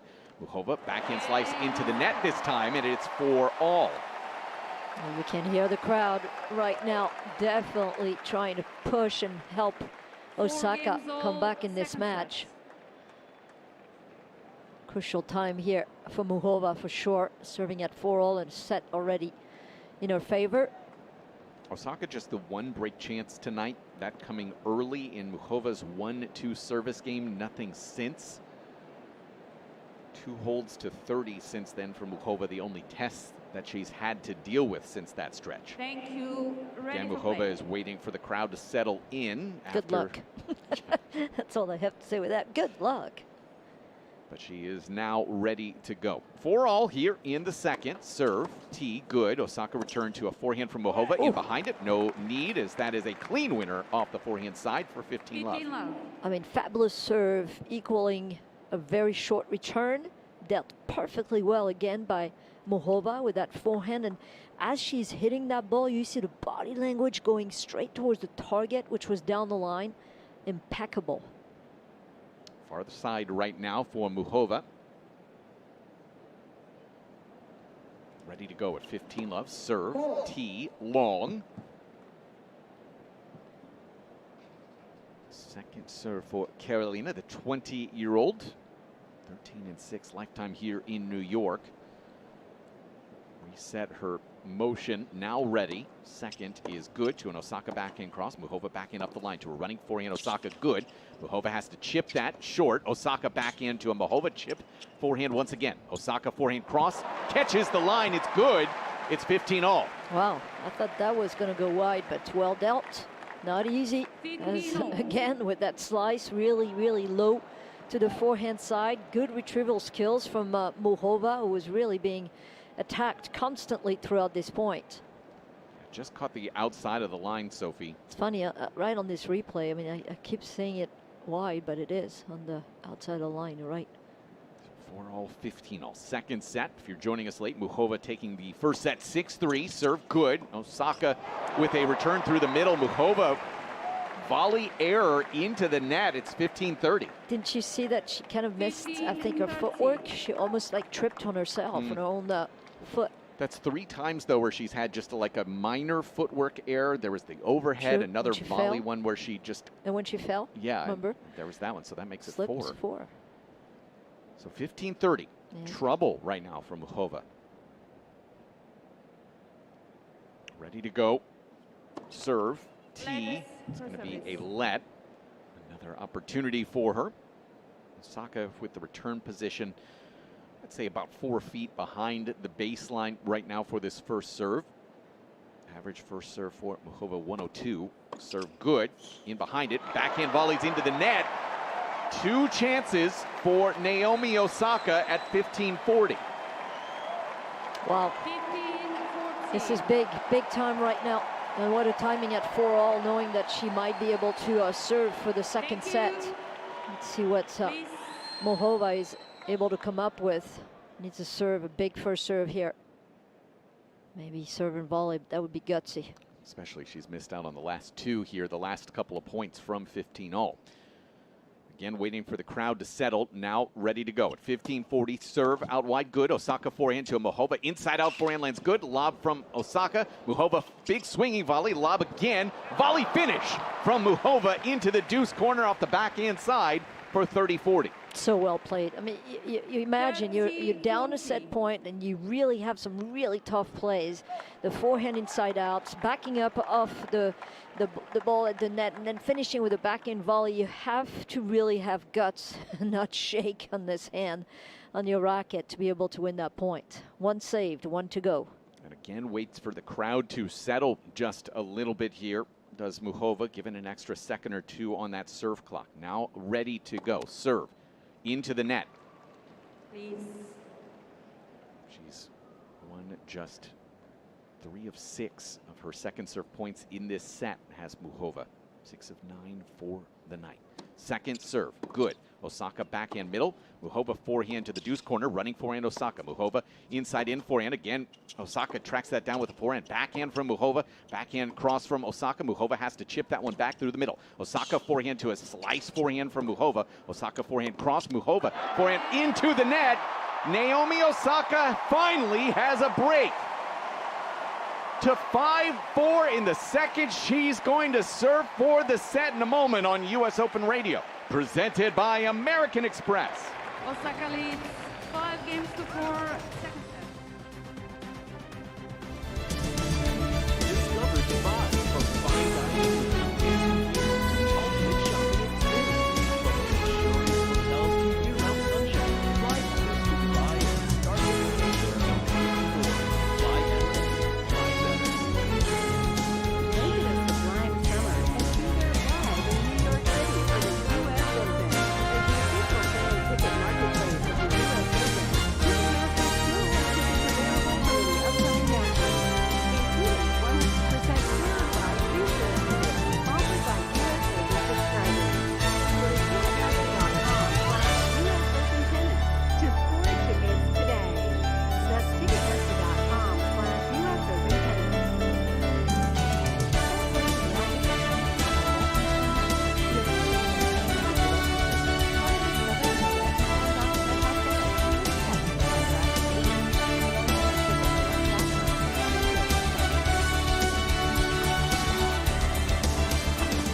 Mike Patience, Sophie Amiak, and Gil Gross. Can you give us an update? We're watching a little bit here on Armstrong, and it just looked like there was another failed drop shot by Fabian Marozsan against Daniil Medvedev. There was another failed drop shot, and what did Medvedev do? He got up to the ball on his backhand side. He kept 2 hands on the racket. He did not slice, and he drilled it at the feet of Fabian Marozsan.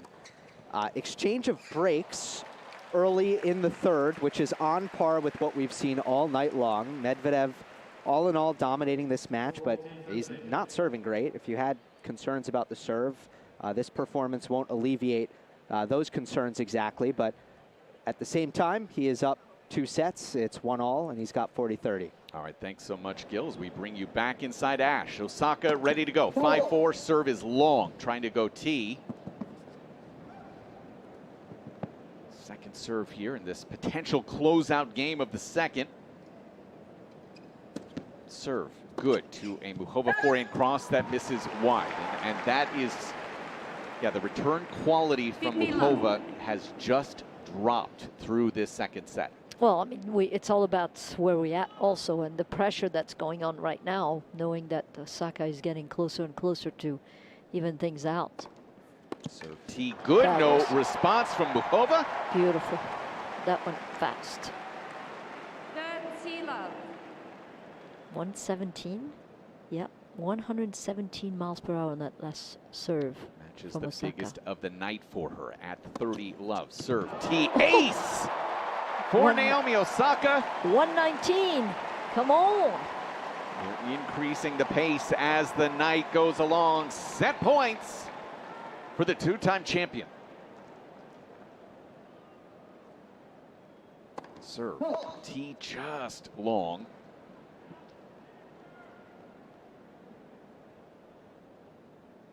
Second serve for Naomi. Toss serve to Muchova backhand through the middle. Osaka forehand cross missed well wide.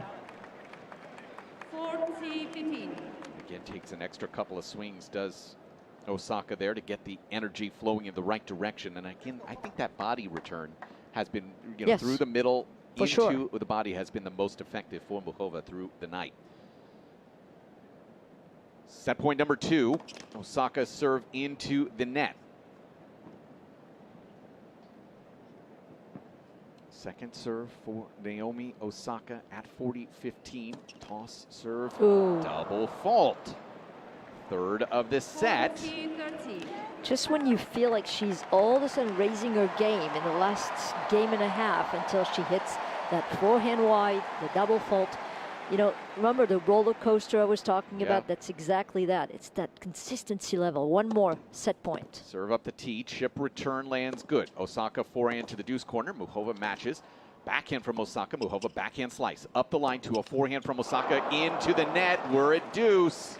And another slice that is paying dividends for Muchova. Just keeps on going and definitely working most times, where Osaka is just not able to get that ball back over the net. That ball is so low below the level of the net. She needs more topspin. Deuce serve good. Muchova has to chip that back short. Forehand from Osaka. Oh my word, she netted it. Just a chip floating return inside the court, and again, same type of error. She hates this kind of balls. There's absolutely no consistency on it. She has to really produce everything. And if your technique is not perfect, well, you start making mistakes. From 40 love to add out. Now, chance for a 5-all. Serve good. Muchova backhands into the net. She retreated well behind the baseline. Didn't get good string on that one. Deuce now. I think Muchova is going to be very upset at missing this one. It was a very playable one, I think. Yeah, I think that was actually in the slot. Just got maybe a little tight to the body. Serve at deuce. Out wide. Misses wide. 44-minute set so far here for Osaka. Muchova serve for Osaka. Second is good to Muchova backhand that goes to a forehand Osaka. Muchova forehand cross. Osaka big forehand cross. Muchova has to chip that back short. Osaka gets down for a backhand. Muchova backhand slice to a forehand from Osaka cross. Muchova forehand middle lands good. Osaka backhand cross off the net good. Muchova backhand slice drops short. Osaka forehand into the net again off of the backhand slice. Muchova break chance. She just can't deal with the ball being so low, which I'm really surprised, because you know that Muchova is going to do this to her. I would have thought that the team has worked on it so much throughout the course of yesterday. And again, it's just a racket head not going high enough at impact. She needs to go forward and high and really put a lot more topspin. Accelerate low to high. Break chance serve up the tee, chip return, good serve. Forehand from Osaka. Oh my word, she sprayed it again. And she throws her racket. Yeah, she can't believe it.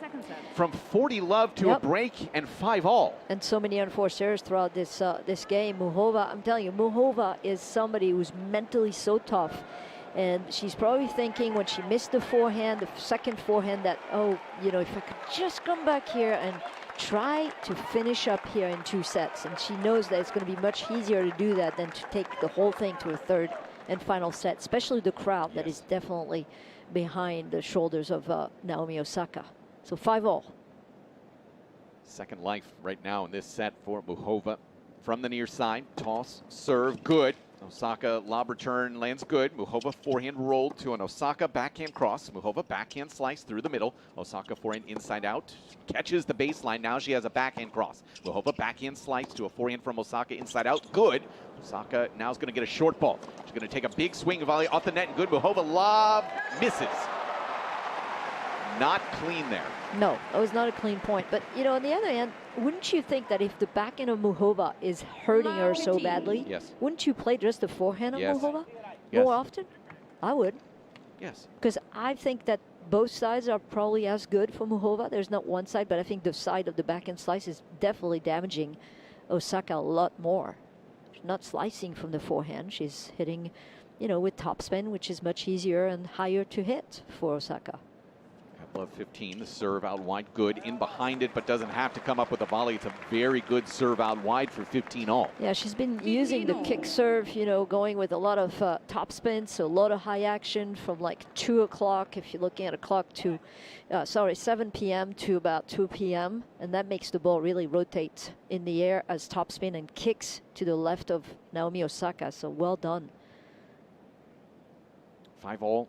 15-all, second set. Muchova serve out wide, good. In behind it, volley, perfect to the ad corner. Osaka can't track that down. It wasn't a true serve and volley, but it was a serve, and then realizing where your opponent is, snuck in behind it and stuck it as well. She's just so comfortable on those volleys. And that was not an easy volley to play. It's really down below the level of her knees and perfect, very firm at impact again, and just great display of great technique and feel. did see that Osaka did get some help from Wim Fissette before the last point, maybe return position thing. Serve is good. Osaka back into a Muchova backhand slice. Osaka forehand inside in, misses long off of the backhand slice again. We've said it. We've said it enough. 14 unforced errors off that forehand side. 14 of the 19 unforced errors have been forehands from Naomi Osaka. I can assure you that probably 90% of those were from the slice backhand of Muchova, who only has 12 unforced errors total on the night with 21 winners. That's a decent little percentage. Game points, Muchova, serve T. Lob returns going to miss. Well, what a turnaround there. The last couple of minutes for Karolina Muchova as she gets it to 6-5 deep here in the second set. And Sophie, these are always these really tough turnarounds, right? You had it on your racket, 3 set points. It goes away in a heartbeat. Now you're serving to stay in the set with just not much confidence. But Osaka right now just looking at her team for some sort of an answer in this moment. Yeah, she's definitely trying to and looking at her book right now and notes and seeing if maybe something could come up in that to help her out. But you know, in all, it is the roller coaster of what her matches have been throughout, you know, her comeback. And you know, she really played spectacular games at 4-all and to even things out at 4-all and then to break for 5-4. But then when you have to finish that set at 40-love, again, the roller coaster and the dive into making unforced errors after unforced errors. And I feel for her because it's that consistency of playing the same and better that is gone right now. And I mean, she's not far, still in there, and definitely has to stay really, really clear mentally. Same thing for Muchova right now. It's like she's on the chair, closing her eyes, you know, trying to do some visualization and breathing. And I think probably telling herself, okay, what am I doing on first serve here? Do I serve and volley? Do I serve and stay back? I think the serve and volley has been working. Why not do it on the first point? Well, because she's returning. Oh, sorry, that's the reason. That would be why she doesn't serve that would volley make sense. Here. Yeah. So second serve, I would come in. Thank you for following the match here for me. It is Pride Night, and great to hear Chapel Roan there. We'll see if Karolina Muchova is able to grab a break and would be hot to go out tonight in New York City. Naomi Osaka serving to stay in the match, 5-6, serve netted. Second serve for the two-time champion at 5-6. That is good to a forehand chip drop shot. Osaka has no answer. Drop shot off of a second serve. Winner for Muchova for love 15. Just so smart. Ladies and gentlemen. Just so smart. She's done it twice and worked twice. So with love 15, the serve. T good. Chip return, lands short. Osaka backhand cross. Clean this time for 15-all. 15-all. She needs a high percentage of first serve, to say the least, here in this service game, not to allow Muchova to be able to attack or drop shot, for example. Short response on the return. Muchova can't dig out that huge backhand from Naomi Osaka. It's 30-15. And it started again with that fabulous serve to the tee with a reply that was short just because of the quality of the serve of Naomi Osaka. Osaka is moving very fast right now. 30-15 serve good. Muchova backhand through the middle, misses long. Gain points for the breaker. 40-15.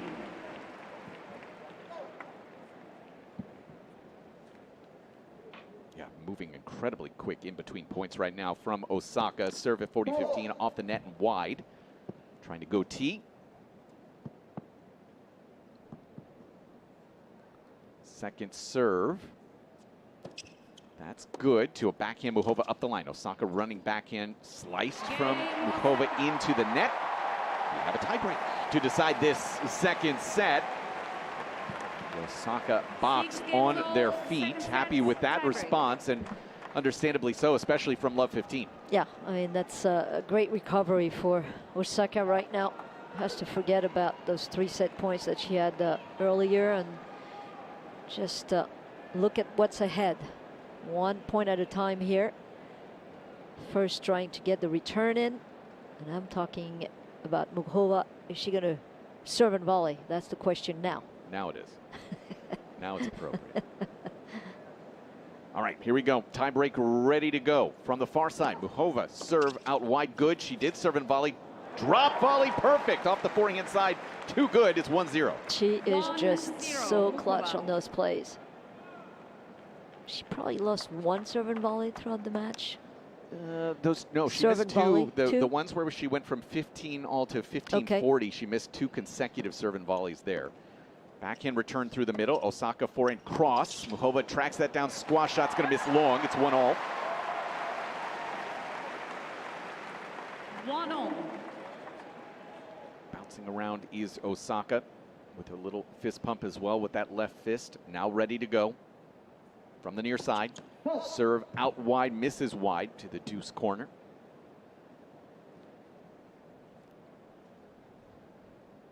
Second serve, Osaka, good. Muchova forehand middle. Osaka digs for a backhand that misses both long and wide. First mini break, Muchova to 2-1. Great tactic, just being very aggressive down the middle with a deep shot. Putting a lot of pressure on Osaka.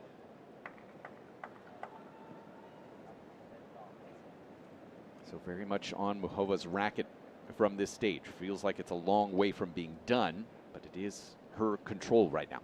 2-1 into the ad corner with this serve.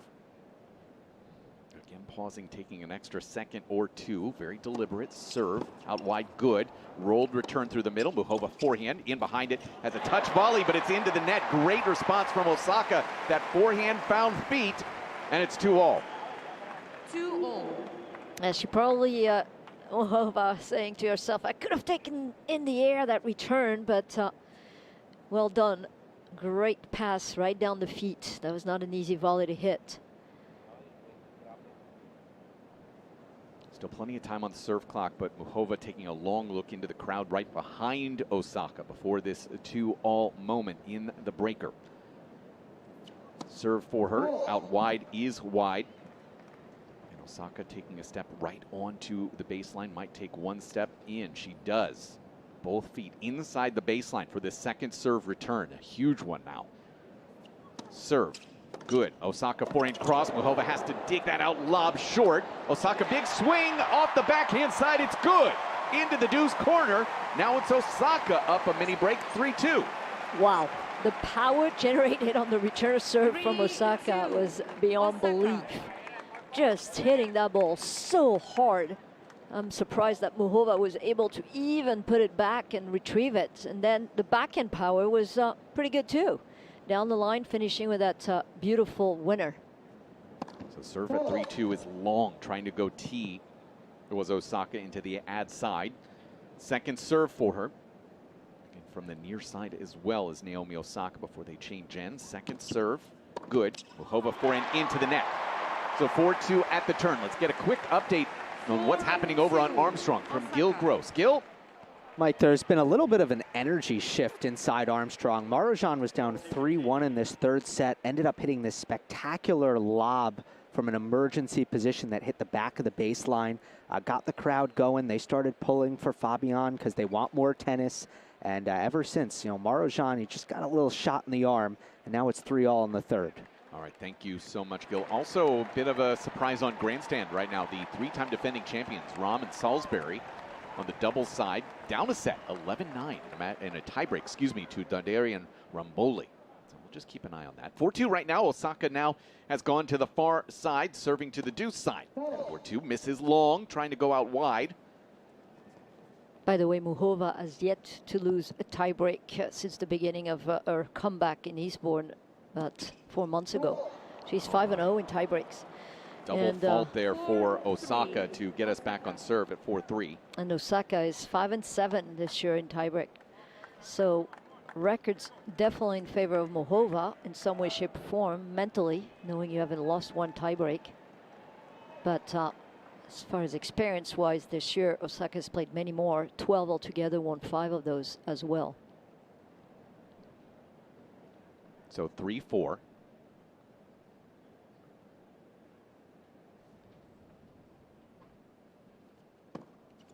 Serve is good into the backhand. Osaka hits the net back onto her side.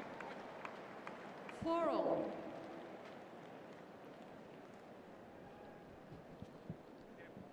For all.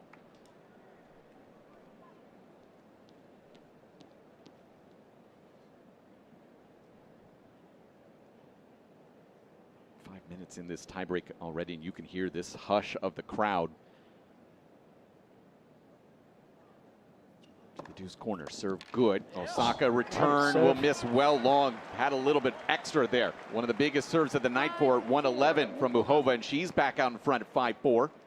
Talk about serving well at the important times. I mean, this is crucial right here at 4-all, and she pulls this fabulous T serve and win the point without having to really play more than that serve. That was fabulous. 4-5, Osaka serving in that tiebreak.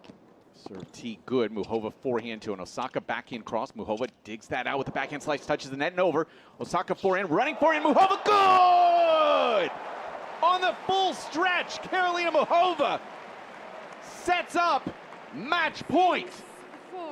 You are ready for the football Premier League. Good. I loved it. Anyway, it was that good. 4-6 serve from Osaka, good. Muchova backhand through the middle. Osaka backhand middle. Muchova inside out forehand to an Osaka backhand. Muchova again inside out to an Osaka backhand cross. Muchova digs out a backhand. Osaka backhand up the line. Running squash shot from Muchova, lands short. Osaka forehand cross. Muchova running forehand again. Osaka volley, good. Muchova gets there. Lob. Overhead Osaka, yes! Absolutely! Match point save. That's Muchova ridiculous. will have another chance, though, at 6-5. That's ridiculous to be able to do what she did on a match point. Come on, that is beautiful. Can you play any better at this time of the game and the match? Both players digging so deep to get that point, and it is Osaka who prevails. Love it. A little bit of a grimace of pain there from Muchova. We'll just kind of keep an eye on that if that extends here. But it is match point number 2, this time on her serve. From the near side to the ad corner. Karolina Muchova at 6-5. Ready to go. Serve into the net. Please. Second serve for Muchova. Toss goes up, serve good. Osaka backhand cross, Muchova backhand slice up the line to a forehand from Osaka, up the line. Lob from Muchova. Osaka big swing and volley, she missed! No! And Karolina Muchova is through in straight sets over Naomi Osaka, 6-3, 7-6. A very quiet handshake there, nothing from Osaka. Knows, I'm sure, that she missed some really key moments, those big forehands. Muchova, thanks to the crowd, she's moving on to the third round of the 2024 US Open. Look, if you really look again at the whole match, all you're gonna see is the up and down quality of match of Naomi Osaka. In the first sets, when she was really toe-to-toe with Muchova, all of a sudden her game started to go down a little bit and was not able to come back. In the second set, having 3 set points, and she is going to be devastated about this because she was so close to push it to a third. And again, that little dip into her game to the point where Muchova, took advantage and full advantage of this. I knew from that forehand that she missed at 40-15 that when she was up with those 3 set points, that Muchova's determination on her face was looking like, okay, I need to hang in there. I need to hang in there because I could win this in 2. Total of 15 unforced errors on the forehand side for Naomi Osaka. Nick Kyrgios going to be doing the on-court interview with Karolina Muchova. Wow, what a match. I was sitting courtside for the whole thing, and I speak for everyone in the stadium. What an amazing performance, but you play your best tennis at the Grand Slams. What do you love playing and being on this big stage? What do you love about it? Well, just look around. This is unbelievable, the atmosphere and the people. It's crazy energy, and I really like that, so I'm happy I performed how I did today, and it was pretty amazing.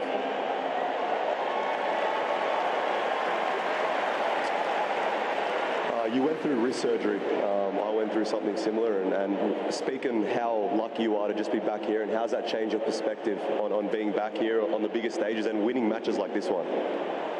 Yeah, honestly, this year the biggest win for me is that I could play again, and I'm really grateful that I'm able to play tennis and that I made it here. And this is just cherry on top to be here at again this stadium. It's crazy. You hit some incredible volleys tonight. You hit some incredible volleys tonight. It was insane to watch. And then I found out that your childhood hero was Roger Federer, and you grew up watching him. Did you take things from his game and incorporate that into your game?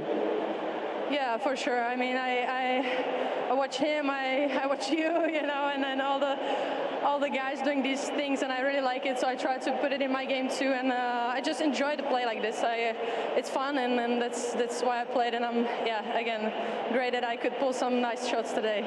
Good luck for the rest of the tournament, guys. Carolina Muchova. And indeed, she did hit some very class volleys here tonight. Ended 13 of 19. And listen, a little bit of a drop off there in the second set with the net play. But again, the pressure builds. And even if it might not show in that particular stat, it definitely added pressure and created some errors. Yeah, and I keep saying it. She is herself. And when she was at the top of her game, and that was, not long ago last year here, before she was injured and had to really get wrist surgery, sorry. She's leveled. She's leveled and plays better, but she does know how to do everything. And tactically, she's so sound that if she has the good tactic and the right tactic against any player, and she can execute that tactic, well, she's golden. And that's exactly what she did tonight.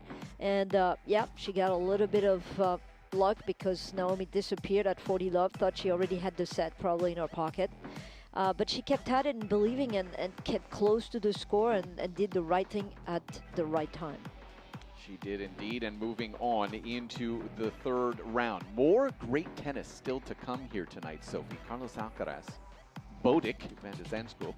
Van De Zandschulp. That too. Yep. They will be in action. Of course, Gil Gross also keeping an eye on things on Armstrong. They're deep in the third set. We also have Wozniacki and Zalazua coming up later tonight as well. So lots of great action. And listen, when you've got some legends coming in. Oh, in the legends. next couple of minutes. Sam Smith and David McPherson. Are you kidding me? Yep. Why are we even here? I don't know. They let us in, I guess. Just for tonight. By the way, Muchova is playing Potapova now next, who she leads 2-1 in the head-to-head. So, great draw for Muchova, but what a great match. Thanks again. It's always fun. My Aunt Carol loves hearing you. Barbara Cardinal down in Provincetown say, I love you, co-worker. So there you go. See? Accolade after accolade. I'm just happy that your family's listening. Somebody has to. My friends and families. That's about it. Sam and David are coming up next for Carlos Alcaraz here on US Open Radio, presented by American Express.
100% verified resale tickets offered by U.S. Open subscribers.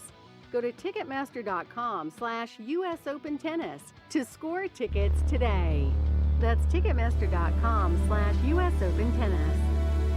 There's being at the U.S. Open, and there's being there with Amex. Follow the action on court with in-ear radios, then rally off court at the U.S. Open American Express fan experience. Open to all fans. The U.S. Open's better with Amex.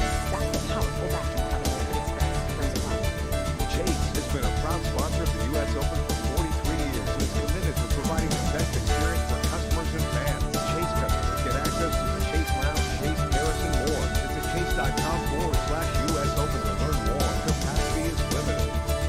With 5/8 Little Flame Greek yogurt in your fridge, you never skip breakfast again. This is delicious. I want the bowl of 5/8 strawberries, vanilla, and or add 5/8 to favorite food. It feels good about the natural delicious of 5/8 yogurt. Visit USA.FAE for even more irresistible. Admiral is bringing its first edition to the U.S. Open. Come join us in the wrong. Admiral, 7% alcohol per volume.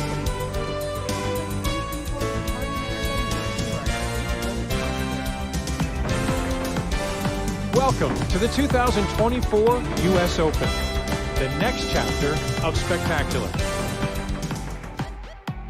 We are rocking and rolling here in the fourth night session here on US Open Radio, presented by American Express. I am Sam Smith, brackets not the singer, and I'm alongside David McPherson, who was 11 in the world in doubles and is known as one of the great doubles coaches out there on the tour, coaching the Bryan brothers and more recently John Isner. Welcome, David, again.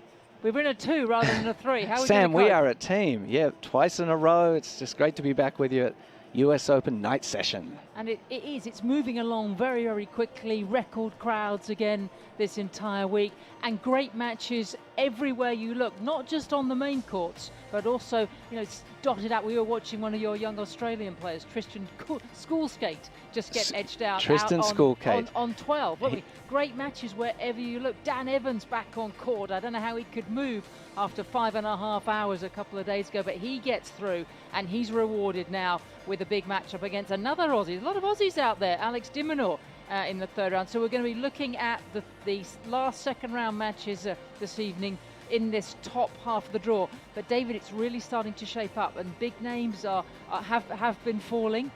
But Sinner okay this morning, so lots and lots are going on. I'll say, Sam, that was just a great match we just witnessed with Osaka and Muchova. Some outstanding tennis, just high drama out there on Ash. Just finished up, and there's more ahead. Yeah, just to recap for you what's been happening today. We'll get to the Arthur Ashe and the second match on the night session. Carlos Alcaraz, former champion, reigning champion of Paris and at Wimbledon. He is up against a man with a very long name, the Netherlander, Botic Van De Zandschulp. You don't want that in any sort of drinking game, because that could go horribly wrong. Brilliant player, though, and that should be a very lively contest, and that's coming up very shortly. But earlier today, Jannik Sinner won his 50th match of the year. He opened up on Ash, defeating the young American Alex Michelson. Iga Swiatek, don't want that in a drinking game either. The #1 seed in the women's event, she was ruthless against Ena Shibahara of Japan. There were also a few retirements and pullouts. Karolina Pliskova didn't make the court against Jasmine Paolini. And Jack Draper had a very good win, as of Brett obviously keeping an eye on young Jack, and he will take on the winner of this match tonight, Carlos Alcaraz or Botic Van De Zandschulp. It gets easier to say Botic's name once. The more you say it, the easier it becomes. Anything that's really caught your eye over the course of today? Gosh, well, the amount of pullouts today has really been one of the stories of the day. Hasn't been a hot day here at the US Open. It's been beautiful. It's just been in the high 70s and very, very pleasant conditions. But we saw a number of withdrawals for one reason or another, so that was disappointing. But for the players that do get that default in the second round, what a bonus! Yeah. an energy saver it is to not have to, go through all 7 matches to win the title, only 6. Only 6 at Slam level. Only 6. Lot. But while we await the players on Arthur Ashe, let's just dive over to the Louis Armstrong Stadium, where Daniil Medvedev, the 5th seed and champion here 3 years ago now, is taking on Fabian Marozsan of Hungary, and the young Hungarian has given it his best shot in his neon yellow shirt and flashy fluorescent yellow racket. But have to say, David, Medvedev's been the master, hasn't he? He's already been up a break. He's 2 sets to love up. He's already been 4-1 up in the third. It's now 6-5 for Medvedev, and Marozsan serving to stay in the tournament. Yes, Daniil would be extra keen to get out of here in 3 sets. Marozsan's making a fight of this, in position at 30-15 to possibly hold and get it into a tiebreaker. Medvedev in the big picture would really love to conserve the fuel and to get out of here in 3 sets, keep his sleep patterns on track. Yeah, we hear a lot about the sleep patterns, don't we? No one wants to be too late. But this is the court 5 years ago when he made that great run to the final, which Medvedev, thanked the crowd for booing him and really kind of got all New York on them, didn't he? Oh my goodness, he really knows how to turn himself into a villain. He's a master at that. But he seems to feed off that energy, and he just played better and better. It's 40-30 now. Marozsan making an unforced error on the backhand. Medvedev stands so deep to return. He's almost on the back fence as he gets ready to return serve. And yet he's still... So it's just leveled up, Marozsan, and we're into a final set breaker, a 3rd set breaker over the Louis Armstrong. But let's head over to 100%, Ashe. hopefully. So no, I need a little bit help tonight, but I think first of all, it starts with myself. I have to play the best tennis I can, so let's see. Enjoy the experience, buddy. All right, let's wait for Carlos to come around the corner. I don't think he'll be busting a singlet in the hall. Maybe he's got, he's in the all-black kit. I like the all-black kit. Carlos, the other night, you had a tough 4-setter. You finished strong. What were you most pleased with your game? Well, yeah, I think I played a good tennis, but obviously ending the matches with good confidence, with a good rhythm, good tennis, makes you feel better, coming to the next match. Hopefully play at the same level or even better than I finished the previous match. A completely different type of opponent tonight, and Botic, who you've played a couple of times. What will be the keys for you tonight to being successful? Well, obviously he's a really talented player. I mean, he has a great shot, so you have to be really focused on every shot, on every point. Try to, push him to the limit, trying to be aggressive as much as you can, trying to be the guy who dominates, the match, and I think that's will be the key. Good luck tonight, buddy. Thank you. We're going to have smiling tennis tonight, Spanish style, and Alcaraz, you suspect, is going to light up this stadium. Already 3 Grand Slams for the 21-year-old from Murcia in Spain. So second match here on New York has already please welcome the players for tonight's here we go. next match.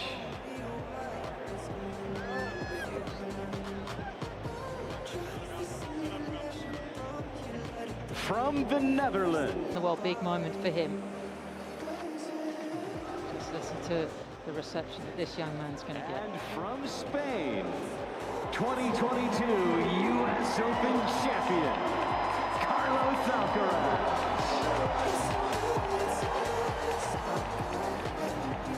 David, he's an absolute rock star, isn't he? How lucky are we in our sport after the years of Nadal and Federer and maybe the last chapter with Djokovic and with Andy retiring, that we get this young, perfectly formed genius of a tennis player just launch at us. So I don't know, the tennis gods must be shining on our sport.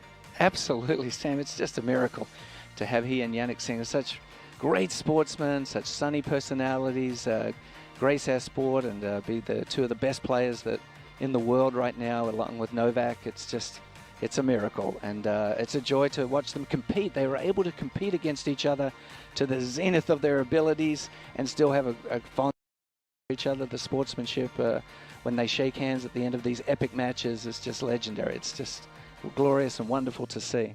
Tell you what, who's going to win a sort of miracle that is going to be needed is by Fabian Marozsan, who has to say hasn't been that fab out on the Louis Armstrong. We're just going to pop over there now while we wait for Alcaraz and Botic Van De Zandschulp, because I can tell you it is 3-1 in the tiebreak for Medvedev. Third set leading the Russian, the fifth seed, 2 sets to love up, and Medvedev serves wide and the return goes very long from Marozsan.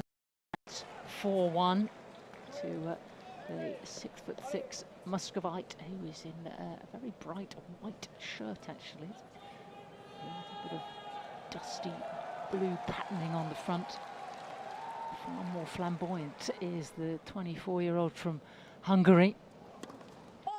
And he misses his first serve. It's been really uphill all the way. Didn't start well, did Marozsan, on a packed Louis Armstrong. Second serve, middle of the box. Medvedev deeper for a return. A couple of feet behind his baseline. Medvedev in his pale blue shoes. Marozsan trying to attack and goes heavy with the drop shot, and it doesn't make the net. And it's been, hasn't it, that kind of night, David, for him. He's doing his best, but Daniil Medvedev is a machine at the US Open. He takes a lot of beating. When he returns your serve, he stands on the fence, so you feel like you can't ace him, but then as soon as he gets the return and play, he gets back closer to the baseline and then just goes side to side. Sometimes it feels like he can never miss a ball, and it's very intimidating to his opponents. Absolutely loves this New York crowd. I think they've grown to appreciate him, the champion of 3 years ago now, taking out Novak Djokovic, just stopping Novak 1 match short of the calendar year Grand Slam. So Marozsan, tall figure, short brown hair, slim guy, first serve in, shapes up for a cross-court forehand. Long-limbed Medvedev chasing about the court, skidding, sliding Marozsan up at the net. Ball is still in play. Marozsan has to put it away. I think he thought that was going to go wide. Marozsan just keeping himself alive here at 2-5 in this third set breakup. And that's the other thing about Daniil Medvedev. You feel like you have to win the point 7 times against him. He covers so much court. He went from side to side to side there. Marozsan had to hit 5 or 6 extraordinary angles just to finally get to 5-2 down in the tiebreaker. Hungarian practically in the alley. So Medvedev goes T first serve, and that will do very nicely indeed. So 4 match points. Such an efficient server, Sam, isn't he? He has a quick motion. He gets up to the line. He doesn't mess about. Just 2 ball bounces and he fires. Yeah, this is the first serve. 2 or 3 feet long over the baseline, but he goes back, ball comes up the pocket very, very quickly. He doesn't hang about, and up for the second, goes wide to the forehand of Marozsan, and Marozsan attacking forehand cross, and quite a wild swipe from Medvedev, which sails long over the baseline. So Marozsan survives a little longer, but still 3 match points here on the Louis Armstrong. He's got a very unusual technique on his forehand, Daniil Medvedev. I remember the first time I saw him play, I dismissed him as, oh, this guy will never be any good. He was waving his racket around in a flamboyant backswing, and I was convinced as such a clever coach that he would never be a top player. Well, I was dead wrong. For Marozsan, he gets onto his forehand, he goes to Medvedev's forehand. Medvedev on the move again, swings through the backhand, but misses fractionally on the tram line over on Marozsan's backhand wing. So the Hungarian just survives a little longer. 6'4", currently ranked just outside the world's top 50. The young guy from Budapest who upset Carlos Alcaraz on his ATP Tour debut last year in Rome. He has a first serve. Forehand to Daniil Medvedev's forehand. Forehand again, changes the angle, does Marozsan, who's come forward, half volley off his toes, and Medvedev scrambling, and it's long into the night air. And Marozsan just looking up at the fans, puts his finger to his ear, says a few more cheers. Yeah, he's waving his arms, saying, come on guys, get behind me, I've still got something here. And that's what they love here. The New Yorkers, they want Jimmy Connors out there. They want their men and their women to give everything, to leave it all on the court. So 4th match point for Medvedev. He's not hanging around, goes straight down the tee, wants to snuff this out. He's onto his backhand line, and it's a clean winner. And Medvedev just says, calm down, crowd, I've got this under control. And Medvedev wins in 3 sets. He gets the job done. He moves on. 6-3, 6-2, 7-6. Fabulous from Daniil. There's going to be some fireworks, aren't they, from this former champion. Here he goes. He's saying, come on, guys, listen to me. He's putting his finger to his ear. Yeah, you like me now. You're not booing. He's somewhere in between a villain and a hero to the New York crowd. He started as a true villain, but I think they've come to appreciate his sense of humor, and of course they appreciate his tennis and the fight that he has. He never quits, never gives in, and New Yorkers love that. They love a good comeback, they love a good underdog, and so he still gets his detractors, but they love his theatrics out there. He's always in the mix, isn't he? Finalist at the Australian Open at the start of the year, coming off a semi-final in Wimbledon as Marazan leaves the court, I think realizing that he was outplayed today, and Medvedev found the switch from going to the clay for the Olympics to go back onto the hard courts, the American hard courts. Hadn't won a hard court match coming in here in this North American swing. Don't think it's going to matter. He feels very much at home here on the Louis Armstrong and with this New York crowd. The second round match will be played to best of 5 tiebreak sets.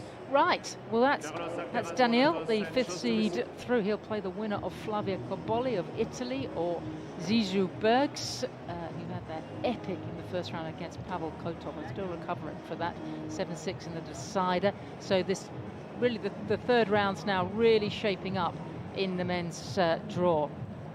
But let's concentrate on Carlos Alcaraz, who is strutting his stuff. They're just warming up at the moment. Ash just having a little breather after Muchova, Osaka, and goodness me, he looks very stylish tonight. Does Carlos? He's got the raffle look on, hasn't he? The sleeveless black shirt and shorts. He's got red soles on his shoes. And he's got some quite heavy strapping, I have to say, on that left thigh. And I mean, you know this man well, Botic Van De Zandschulp. What sort of problems is he going to pose for the former champion here tonight? Well, he definitely has some power. He can hit through the ball. He knows that he's going to have to be aggressive. He doesn't want to let Carlos dictate the points. So, and I think he has a good mental attitude about it as well. You saw Brad Gilbert interviewing before the match, and he was very clear, I have to play my best tennis. He knows that nothing but his best is going to be good enough tonight. So I think we'll see a free-flowing, free-swinging Botic tonight coming out of the gates. Ready for play, ladies and gentlemen, thank you. Second appearance. Ready.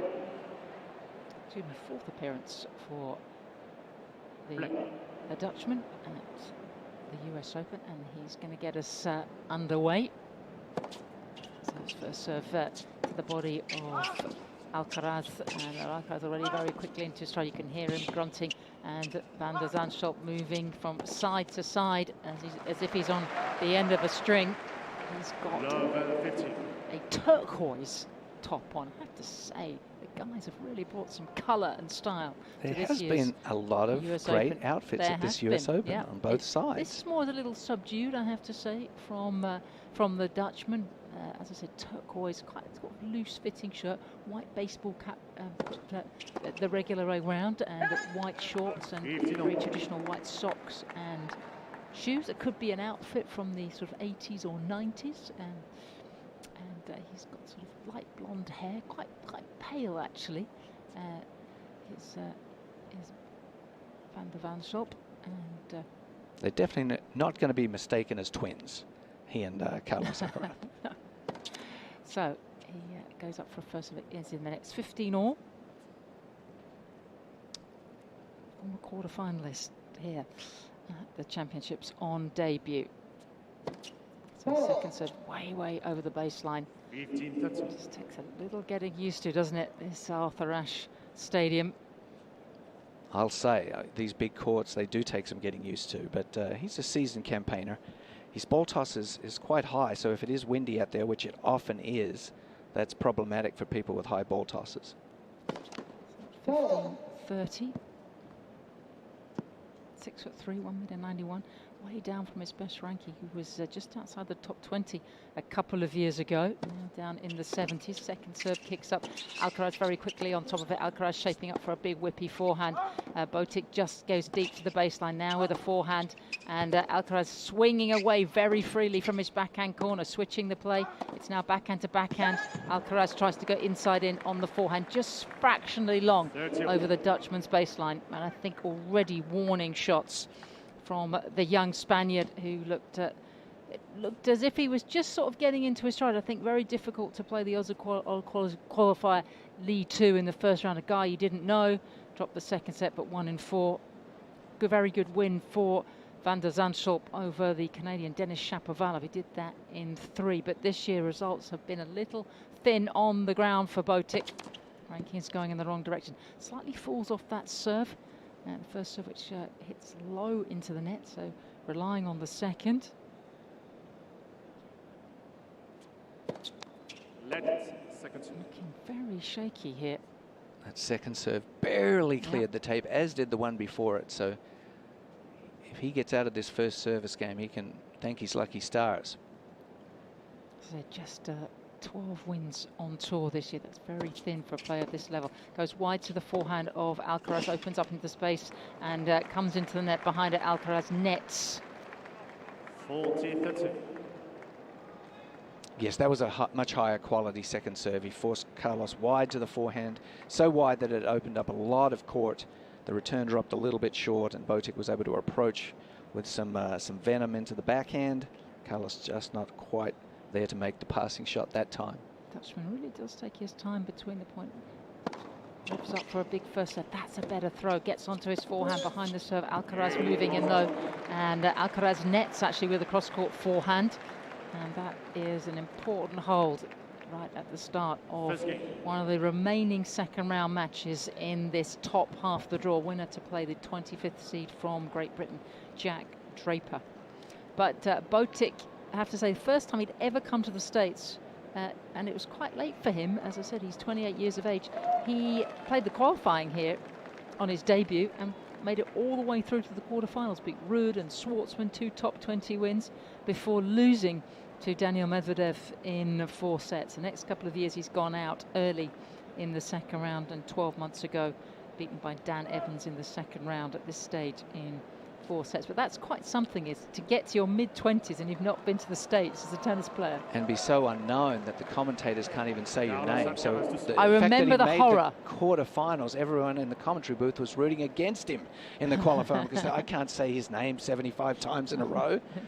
I'm determined to refer to him as Botic tonight. We're very good friends. We're on a first name basis.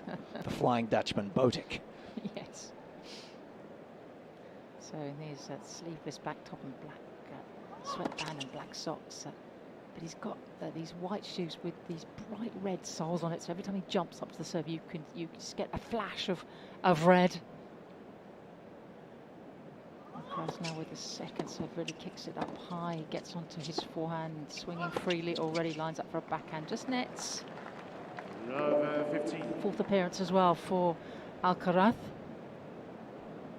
Yeah, just like Rafa, he's just so physically imposing and plays with he thrums with energy. He's like a right-handed version of Rafa, reincarnate. It's amazing that 2 Spanish players, so physical, so incredible, such great sportsmen, have come one after the other. 3rd seed here at this year's US Open goes tee with the first serve and is already winding up for a big forehand. Goes to backhand of Botic. Oh, Botic's replied. It's gone. This is a messy rally, and now the ball has gone over the Dutchman, and Alcaraz is in, and now he's moving back, and they've been up and back, and he raises his fist in the air, and there's the first smile of the evening. And already this some of the Ash fans sitting in the front rows are on their seat. Goodness me, they were both up and down and defending and turning and twisting. Both players were lobbed over in the course of that point and had to scurry back and make defensive gets. And that's the kind of point that will get Carlos really fired up, get the crowd into it a little bit. He's a great showman, so more points like that will definitely get his nerves settled and help him to play well. In a way, he's even more of a showman than Federer and Rafa. He's hugely charismatic, young man from El Palma in Murcia in Spain, southeastern part of the country. First serve body to Botic, and already winding up on that forehand, starting to move the ball around the court is Alcaraz with fierce aggression. Slice backhand from Alcaraz. Botic replies also with the slice. It's slice by slice, salami tactics out here. And Alcaraz just wide on the tram line as he goes cross court. And at 15:30 now. A really strong start from the underdog here. He hasn't shown any sign of nerves. We had some long rallies.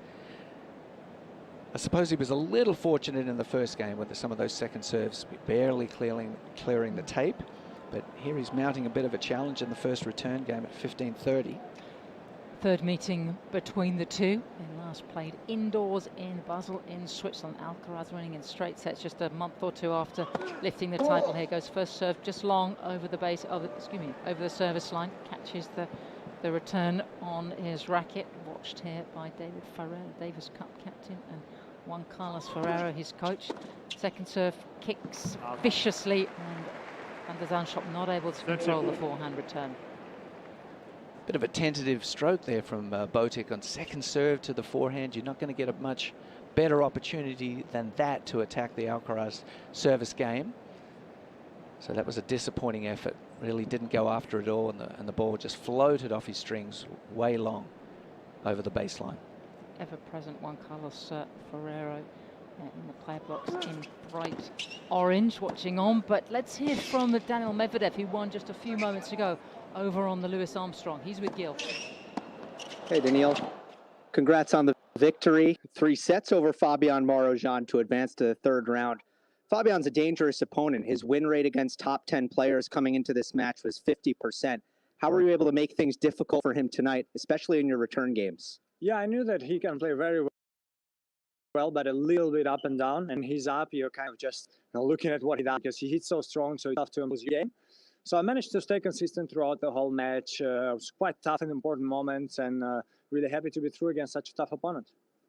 Midway through the year, I know you were having some issues with your shoulder. It was affecting your ability to practice the serve, to serve as big as you want. Wondering what the latest update is on the state of your serve and your shoulder. Yeah, there was more during clay season, and then it went much better. Now it's pretty good. I feel like, I don't know, from what I saw on TV, I think I saw a lot of players struggling a little bit with the serve. Feels like it's, I don't know, just not clicking. I didn't see any guys do like, I don't know, 30 aces, 0 double faults. A lot of double faults for many players, and just trying to do my best. I feel like I was serving pretty well. He also was good on his return games. I managed to do the same, so quite happy, to be honest. You mean here at the US Open, you think players have struggled with the serve? That's what I see on the TV, even like Sinner today. He won super easy. First set, he lost it his third time. Second, could have lost it the third time. So just one example, but I saw this from other players. But yeah, usually whenever the turn continues forward, it's also getting better and better usually. All right, thanks, Daniil. Get some rest. Thank you. So Medvedev moves on into third round once again here at the US Open. Can he make another run? Now, right now, I have to say, big news on the Arthur Ashe where we're staying for a while is that Alcaraz has been broken in his opening service game. And I'm Sam Smith alongside David McPherson. And I have to say, David, this is a really interesting start because Alcaraz has been brought forward. He's been lobbed. He's been pulled and twisted. He's been twisting and turning. It's been really uncomfortable for him, hasn't it? Yeah, it's early days, of course, but really a good start for Botic, the underdog here, and Carlos with an uncharacteristic backhand unforced error there. Sort of caught it a little bit late, missed it wide down the line. Just not the start he would have wanted, but best of 5 sets is a long way to go. So with the break, Van De Zandschulp 2-love first set. 11 minutes played. Tall Dutchman 6'3", 1m91. Second best Dutchman out there after the Talon Griespoor at acquiring the top spot. Another double fault for the Netherlander. Threw one in his first service game, which was very shaky, wasn't it? Yeah, it's certainly with Alcaraz returning as well, that combination. And Daniil Medvedev was referencing there's been a lot of breaks in this US Open. The courts aren't that fast this year, so the server really has to hit his spots to get the easy holds. This is well wide of the tee with his first serve.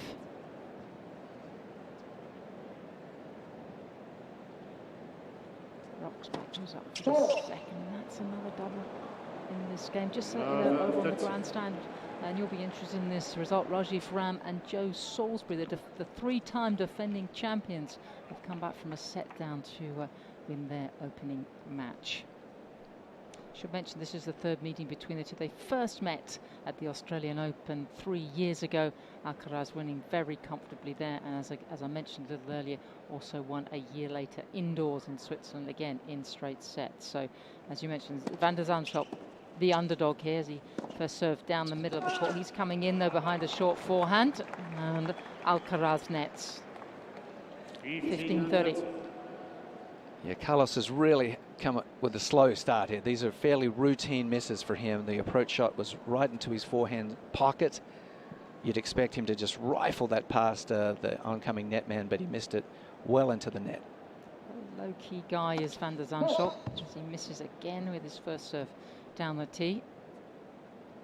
Just a couple of bounces of the ball. Second serve short down the tee. Alcaraz already being very aggressive. Aggressive drop shot. Van De Zandschulp in, and he's got an easy put away here with the smash. Scrambling from Alcaraz, who gets the return in play. Bounce smash for Van De Zandschulp, and hits it with too much bounce, and it goes over the head of Alcaraz. Yes, Carlos would like that choice back. He went with the drop shot a little bit early. Of course, he's so amazing with that drop shot. He wins so many points with it. He's got the best in the game, but on that occasion it was an easy forehand. He could have probably just whipped it away cross court for the winner, but the drop shot kept Botic in the point, and he's trying to eke out another hold here at 30 all. First started with 2 double faults in the game to go love 30. Quite a low-key kind of vibe for Botic on the court. Not too much fast. First serve actually has Alcaraz stretching, and Botic's with the forehand put away, which he does into the backhand corner to bring himself to game point. This is actually turned into a rather good start. Yes, his forehand perhaps isn't the purest technically, but it's sort of languid and it's flowing. When he catches it, it really flies. I mean, he was able to put that mid-court forehand away pretty comfortably. He certainly got some power on it, if not great consistency at times. It was very long with the first serve. Alcaraz deep behind the baseline, just moving in now fractionally. And the second serve to look at Alcaraz with the forehand return. Alcaraz once again with another forehand deep into the Botic forehand corner. Alcaraz shifting the play, and Van De Zandschulp with a clean backhand winner down the line, and it's a fabulous start for the Dutchman. He is flying along here, 3-love in the first set.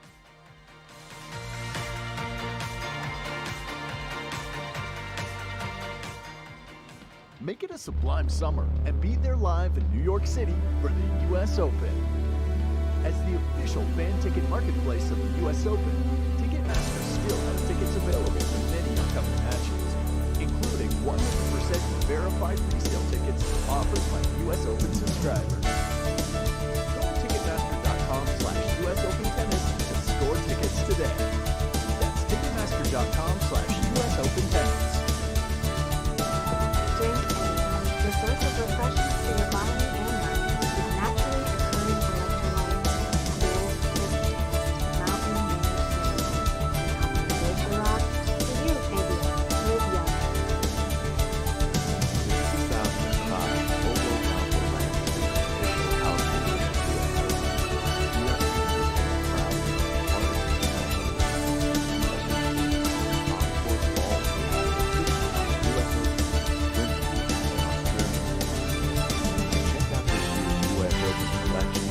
Visit the shop located on the page, on Club or Garage, or on RalphLauren.com. We are riding along in the Arthur Ashe Arena with former champion Carlos Alcaraz, who in the third seed has made a slow start here in his second round match against the Dutchman Botic Van De Zandschulp. Already the Netherlander with the early break. Alcaraz a love 3 deficit in the third meeting between these two men. Ashe already starting to fill up after the women's singles has been completed. And they're coming in now because word has obviously got round that this is already a very entertaining match that promises to liven up this Thursday night here. So Alcaraz with the first serve wide. That's way long, way in the tram lines, almost on the toes of the returner. He's looking serious now. Here's Carlos, who goes up for the second serve, aggressive into the Botic backhand, and another slice backhand from Van De Zandschulp. Alcaraz trying to get round his forehand. He goes inside in. That's long way over the baseline from the Dutchman.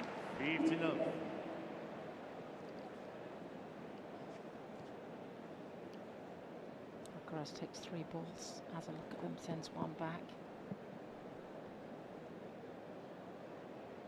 The Zandschulp just jogs gently in the return position.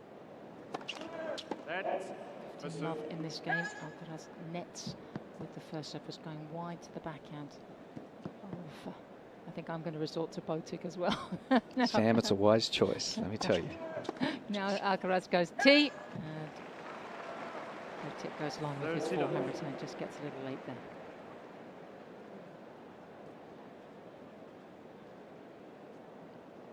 In the player box for the Dutchman, Paul Carlos, one of the great doubles players. A great doubles player. I lost to him a couple of dozen times, I can tell you.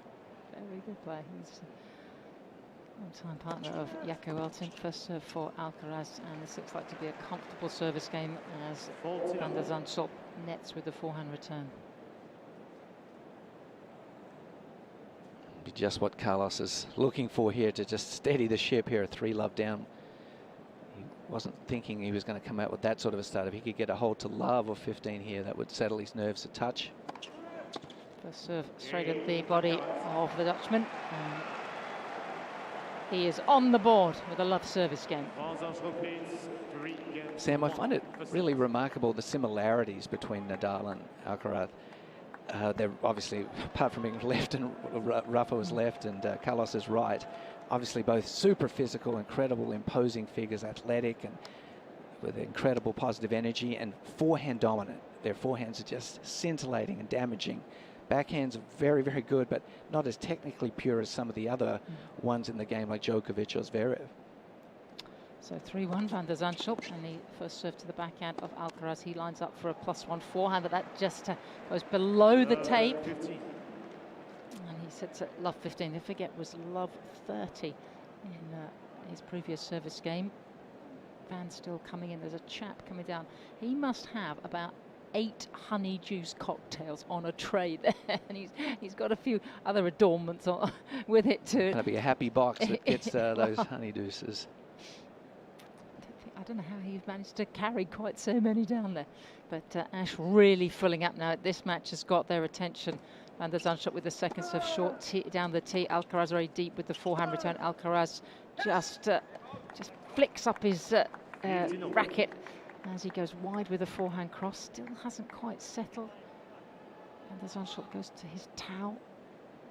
Yeah, Carlos is just really off his game to start this match. That was just a forehand in the middle of the court. He was well behind the baseline. He was just trying to play a heavy forehand and move Botic side to side, and he missed it wide. Very uncharacteristic.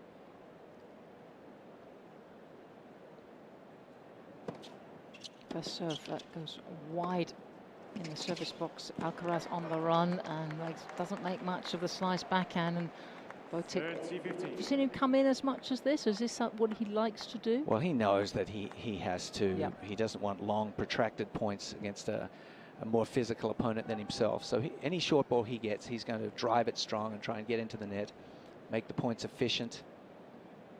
Van De Zandschulp at 30-15 now in this game. 3-1 first set.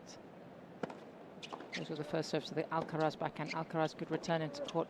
Van De Zandschulp on the forehand. Now they're going backhand to backhand. But Alcaraz looking for his forehand, but he has to play a backhand, and that flies long off the racket of Van De Zandschulp. It's not uncommon for the champions to not play their best in the early rounds. Carlos is just sort of getting into the tournament here, it seems.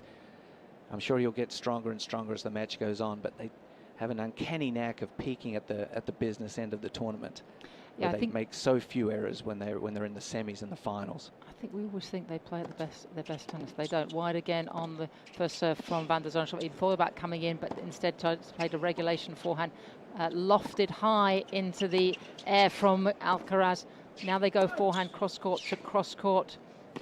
Van De Zandschulp changes the angle, slides in with a backhand volley over the head. Does Alcaraz go, but it's too short, and it's easily put away by Van De Zandschulp.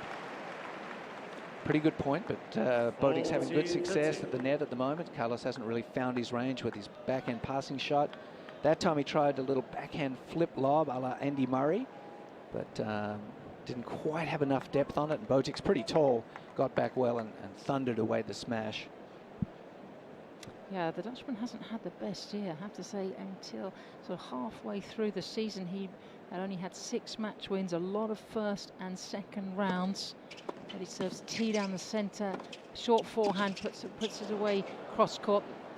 Defence from Alcaraz just drifts wide into almost into the stands, and that is a 4-1 lead in this first set for the 74th ranked Dutchman. Just starting on the Louis Armstrong Stadium, we'll keep you updated, is Caroline Wozniacki, former finalist here at the US Open. She takes on the Mexican who is ranked just outside the world's top 90, Renata Zarazua, another tricky name, and Wozniacki making a good start over there. 1-love in the first. We'll see how, we'll keep you abreast of how she's going, but very much the favourite against the diminutive Zarazua, whose great uncle used to play Davis Cup for Mexico. Is that right? Yes, and also won a gold medal at the, when they were trying to get tennis back into the Olympic Games, it was an exhibition in 1968, and he won gold in the doubles. So her great uncle Vicente Zarazua was quite some player. So she's inherited some very proud. Some good tennis genes there. So they're out in their second round singles match over on the Louis Armstrong, and that's the women's top half the draw. Winner actually will play Jessica Ponchette, the French qualifier, who was given a walkover earlier today. We talked about lots of retirements and walkovers by the former Wimbledon champion and 4th seed Ekaterina Rybakina. Didn't even take to the court, pulled out this morning, was scheduled 4th on 17, and she's had so many injuries and illnesses. So this little part of the draw starting to open up now in the women's top half, which has lost Danielle Collins, Ostapenko, former finalist here, Leylah Fernandez, and don't forget Sakari, Kazatkina and Krejcikova have already gone. It's opening up. It's a big opportunity for multiple players to perhaps make a semi-final or something career-defining. That's exciting. Alcaraz 1-4, just broken in his opening service game, ready to 30. Second serve needs to get some traction. Goes wide with the forehand, second serve. Aggressive backhand into the space, drifts in, and the reply from Botic Van De Zandschulp just floats into court. It's not a great night, is it, for Alcaraz so far? Nothing going right for him. It's a game of momentum right now, just nothing going right for him. That was a really well-struck backhand approach. Botic barely got his racket on it, just floated a chip that floated just high and away from Carlos's reach, and it landed on the back of the line. Just not going a lot right for the champ right now. It takes 3 balls, sends one back to the ever-attendant ball crew, who does such a brilliant job here. Goes up with the first serve, that goes long, and the returnee just flicks it off his racket and spins it back to the nearest ball person, again relying on his second serve, sweating lightly in the evening air, and it's a cool one today. Misses though with the forehand, and Van De Zandschulp not having to do a lot here. It's love 30 in this service game. Carlos does have a propensity sometimes to go off the boil for short periods of the match. Like, he's so aggressive with his forehand swings, and if he's a tiny bit off with his rhythm, his footwork, you know, he can really be a little bit impetuous and make some mistakes. And right now, that's the mode that he's in. I'm sure he'll settle down, but for right now, he's in a spot of trouble. Running the service clock right down as he makes the first serve almost down the tee. Goes very aggressive with the drop shot of his +1. Van De Zandschulp tracks it down, but it just fractionally wide of the sideline. 15-30. Carlos is always a threat to play the drop shot when he has a forehand just inside the baseline. It hits it so big, he puts you on the back foot, but when he pulls the ripcord with that drop shot, it's so deadly. First serve wide. Gets a weak reply. Able to attack it with his forehand. He's up at the net and he goes with the drop shot again, but it's cross court and he makes a mess of it, and that hits the tape and comes back. And he's sort of bristling and sort of strutting around his baseline. And Van De Zandschulp, a very quiet court demeanor. I mean, there isn't a lot of physical presence from him, even though he's a tall man. And he's just getting on with his business, and he's got a chance here for a double break. Yeah, he definitely is just going about his business, and right now, Carlos is making it easy for him with a flurry of mistakes. First serve wide to the Van Zandschulp. Forehand, good reply. Up at the net. Alcaraz, and his ball's gone over his head again. He goes for the tweener. Van De Zandschulp with the put-away volley, and now he has to hit a smash, and he's made it, and it's a double break. Carlos, can you believe it? Oh my goodness, he made a meal of that.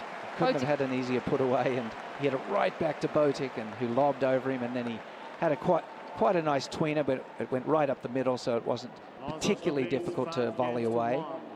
Can you believe this? 5-1 to Botic Van De Zandschulp in the first set. I can't believe it. I almost can't get the sentence out.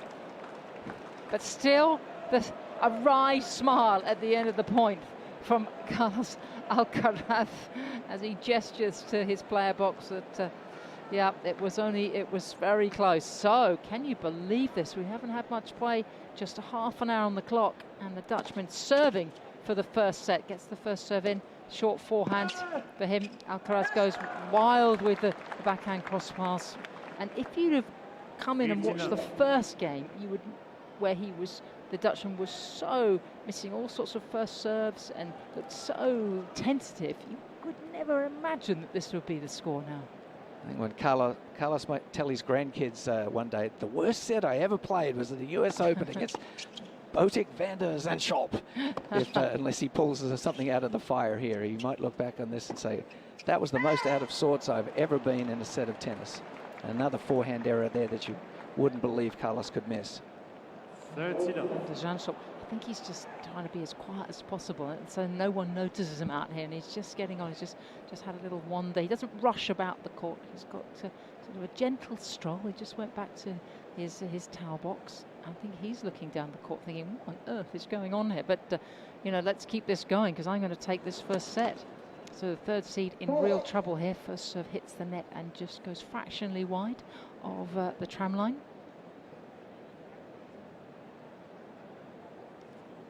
Goes up for the second. That's deep in the box. Alcaraz nets with a forehand cross-court return. Nothing going right for the Spaniard. A few anxious looks up to one Carlos Ferrero, who is wearing a peach-coloured sweatshirt. It's certainly you need a top this evening, don't you? It's much cooler. It's around about 19, 20 degrees. It feels freezing after yesterday, and it's very cold tonight for Alcaraz with his game. 3 set points for Botic Van De Zandschulp. He misses with the first serve. Just goes long over the service line close to the tee. Second serve, middle of the box, and wild return from Alcaraz. A set he would rather forget. And it's Botic Van De Zandschulp, the world number 74, who takes the opening set by 6 games to 1. Yes, 6 games to 1. You've heard that absolutely right here on US Open Radio, presented by American Express.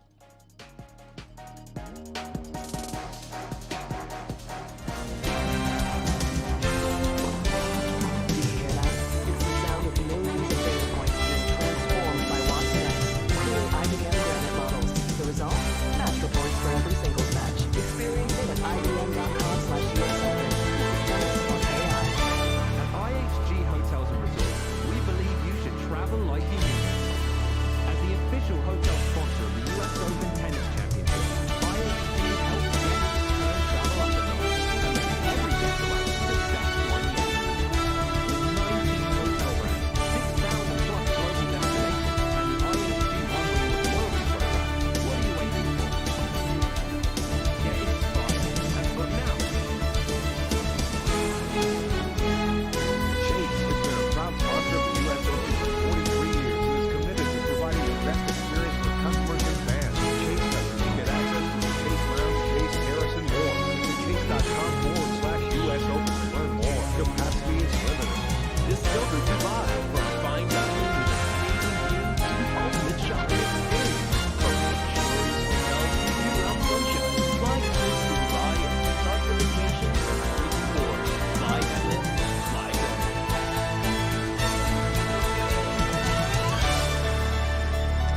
Fourth night session at this year's US Open. Record crowds have come through the gates, and there are 3 matches left out on court.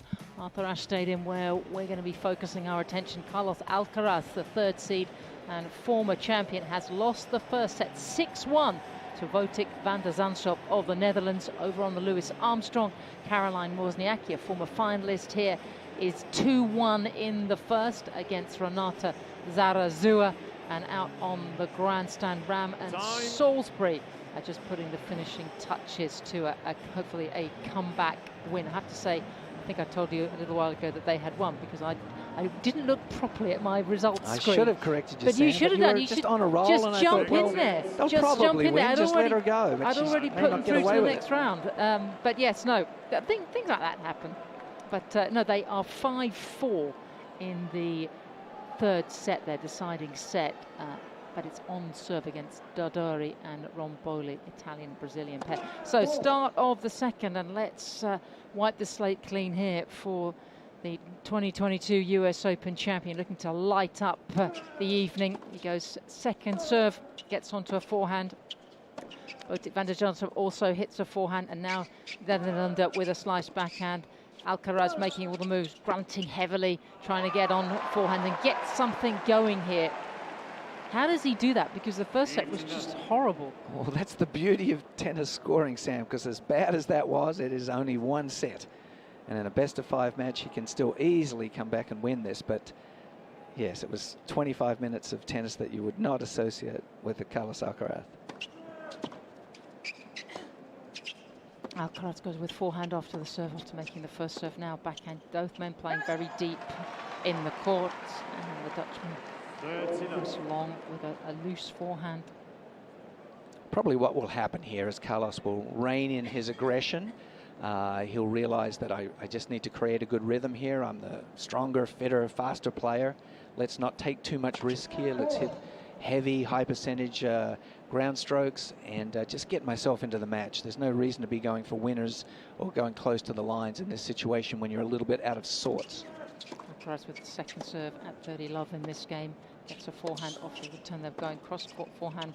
And the Zandschulp being more aggressive though. And then now goes with a faded slice down the line. Alcaraz tries to counter and with a forehand top line reply. But again, just a fraction wide on that tram line.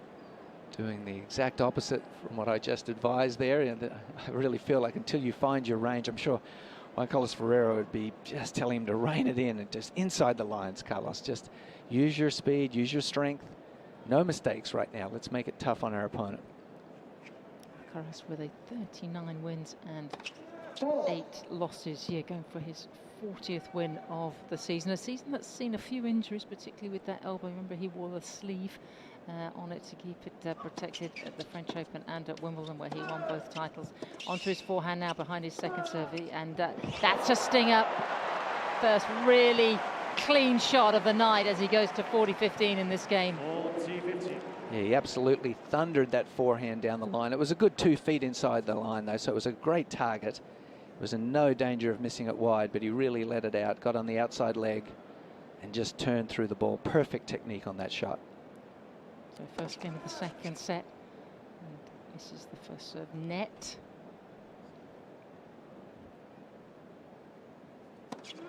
Second serve wide in the box. Great return from Van De Zandschulp, deep to the baseline. Alcaraz on the defense, goes cross court to short, and then just eases a ball past and approaching Van De Zandschulp, and that's quite some way to win the first game of the second set. And he knows how to get them going here. He feeds off energy, so he's going to try and engage the crowd as much as he can here. When he hits a good shot, plays a great point, does something spectacular, that's going to just get the blood pumping and hopefully release the pressure valve on him right now. And engaging the crowd is just such a smart way for him to do that. Over on the Louis Armstrong, Caroline Wozniacki has broken Renata Zarazua 3-1 for the last Dane in either singles. Draw Holger Rune and Clara Tauson long gone. So Van De Zandschulp with the first serve. He was going wide, but it nets and bounces back and is collected by a young member of the ball crew. Bounces of the ball. The second, not the fastest. Return forehand from Alcaraz. Finds another forehand. They're going cross court at the moment. A little short from the Spaniard, and he switches the play to the Van De Zandschulp backhand, and then slice by slice they trade again. Alcaraz going with the big two-handed topspin now. Will he take it down the line? Has to pick it off his toe, and that's a flashy forehand from Van De Zandschulp, and pulls it wide of the tram line, going inside in. It was a much more patient point from Carlos. He actually played really deep, even though it was a second serve. They do a lot of communicating, Carlos and his team in the box. And Juan Carlos, I'm sure, is just barking out some tactical instructions about playing a little bit more conservatively. He had a lot of balls to big targets on that point, and eventually wore Botic down into an unforced error. So, love 15. Second game of the second set. This is the first serve, actually quite low. Once again, Carlos backing way up on second serve. A Daniil Medvedev impression.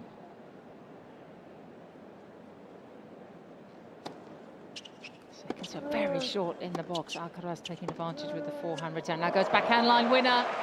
Starting to get something going here. And it's love 30 in this game. These are the kind of tactical changes that can free a player up. I'm sure that came in from the box. Stop taking the second serve early inside the baseline. Right now, you're not seeing the ball well enough to warrant that. So Juan Carlos has had Carlos back up even on second serve and find a forehand, get into the point, and it's working. Goes wide. Van De Zandschulp with his first serve gets Alcaraz out of position, and an easy put away for the Dutchman, who has this sort of quite long, baggy turquoise T-shirt on with white shorts. Actually perspiring quite a lot this evening. Here's Van De Zandschulp. Both men have a sort of two-day shadow beard, don't they, going on. So 15-30. First serve at the body of Alcaraz, who tries to get out the way. Van De Zandschulp up at the net has to hit a pretty comfortable second shot, and Alcaraz long with the attempted lob. Yeah, that was a little bit strange because Carlos was playing once again very deep behind the baseline. Normally when you stand that far back, you don't get jammed on a body serve, but he's just not moving fluidly right now. The Botic serve went sort of at the body, and Carlos couldn't decide if he wanted to take a forehand or a backhand on it, and ultimately just sort of fended it off and made a pretty weak return. White baseball cap from Van De Zandschulp, shivering his eyes under the lights here on Ash. Far more pleasant, even cooler than 24 hours ago, and certainly not the threat of thunder and storms in the air. Last night the roof's closed on Armstrong and Ash. Second serve for Van De Zandschulp, and he gets a forehand reply, and they go backhand to backhand. Alcaraz always looking for his forehand, goes inside in, and Van De Zandschulp goes long and thrashes the response away from Alcaraz in irritation. So it's break point now in this second game of this second set. Carlos, a lot of fist pumps at his box, just trying to engage with them, get that communication, that positivity flowing. Once again, it wasn't a very audacious point at all. He just played really solid up the middle. Nothing fancy right now until he gets back on top. I'm sure that's the instructions coming in from his coaching team. Yeah, the crowd sense that something's about to happen here at break point. First serve long. Again, trying to go down that tee. Pretty sure he'll play deep on second serve. Yep, back he goes.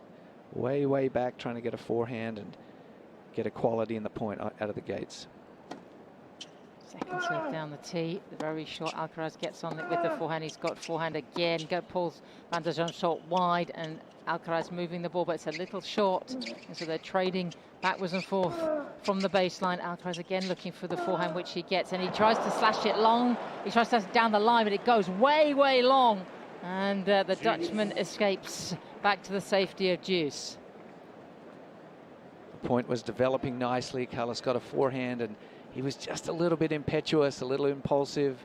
He knows he can make that shot 8, 9 times out of 10, but right now, with him just being a little bit off balance and out of sorts, it was a poor shot selection to go for that winner when he could have just gone cross-court, heavy and safe. Little glance down the court from the Dutchman. Can he get out of this service game? First serve goes wide to the Alcaraz forehand and nets with the return. Advantage, Van Zandschulp. Way out in front of that. The serve was only 102 miles an hour, which isn't that fast for the men's game. Carlos was out in front of the return, meaning his contact point was too far in front of his body, and the return was very badly mistimed into the net. Dutchman really slow and methodical the way he goes about. His tennis goes up to the first serve. It's middle of the box. Alcaraz with a forehand return. Van de Zandschulp gets onto his backhand, now runs round his backhand and misses the inside-out forehand, just a little wide of the tram line. So we're back to deuce. We've had a few spectacular points here and there, maybe a half dozen of extraordinary points, but the rest of it's been pretty scratchy so far. A lot of unforced errors from both players. Alcaraz on a 15-match winning Grand Slam winning streak through the French Open and Wimbledon. Serve down the tee from Van de Zandschulp. He gets a very soft reply. Bounce smash away into the back stands and caught by a very excited spectator who fist pumps and raises his hand in the air. They're not shy here, are they? Put that guy in the slips. This New York crowd. No one in America would know what that means, but it's a cricketing term. He was about 17 rows back and he had to jump up for that catch. Great catch, mate. And he's certainly not modest about it. Can Van der Zandschulp get out of this game? First serve wide to the backhand of Alcaraz, and Van der Zandschulp up at the net, knocks away a very easy volley. And that is a super important hold for the Dutchman, who just quietly steps his way back to the baseline. He's not a stomper about the court. He's not a fist pumper. He just sort of moses about, doesn't he? Which is smart, Sam, because he doesn't want to tug on the tiger's tail here. He doesn't want to wake up the sleeping giant. He's just going about his business. Very nondescript, but efficient. Carlos has just got to find another gear here. Right now he's just stalled in a low gear, trying to elevate his game as the night goes on. 21-year-old. A lot of work to do. Misses the first serve long of the service line. 4-2 Wozniacki over on the Louis Armstrong.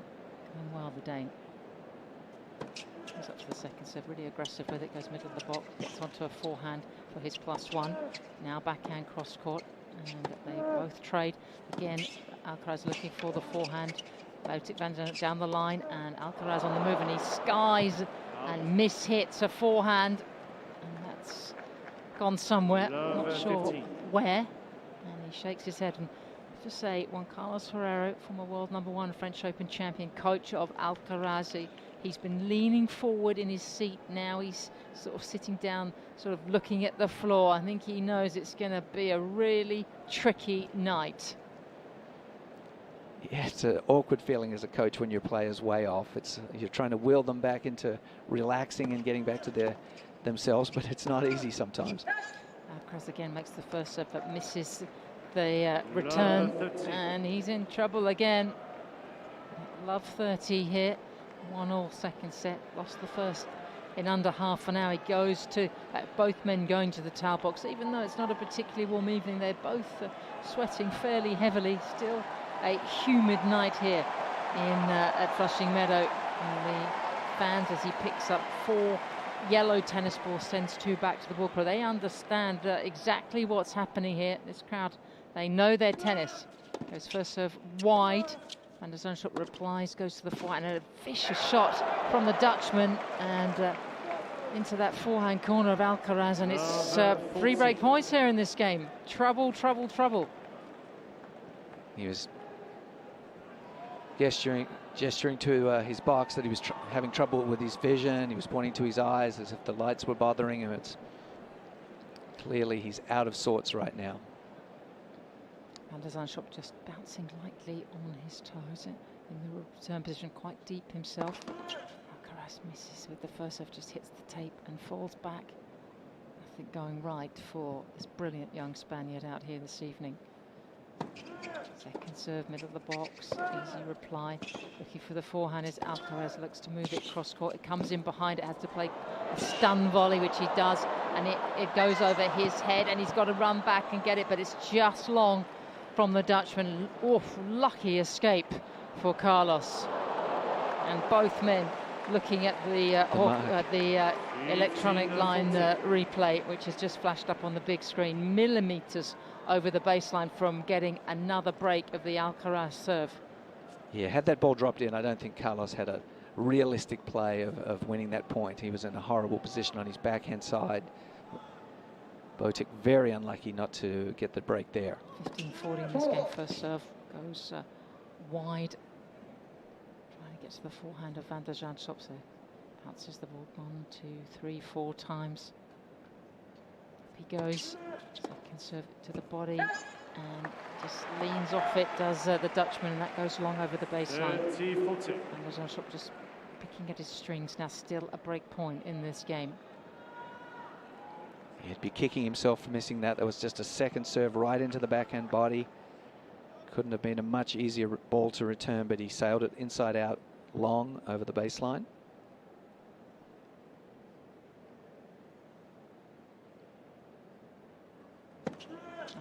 Serve down at the body, and he's missed the reply, and it's gone wide. Nothing going right for Carlos, and it's another break.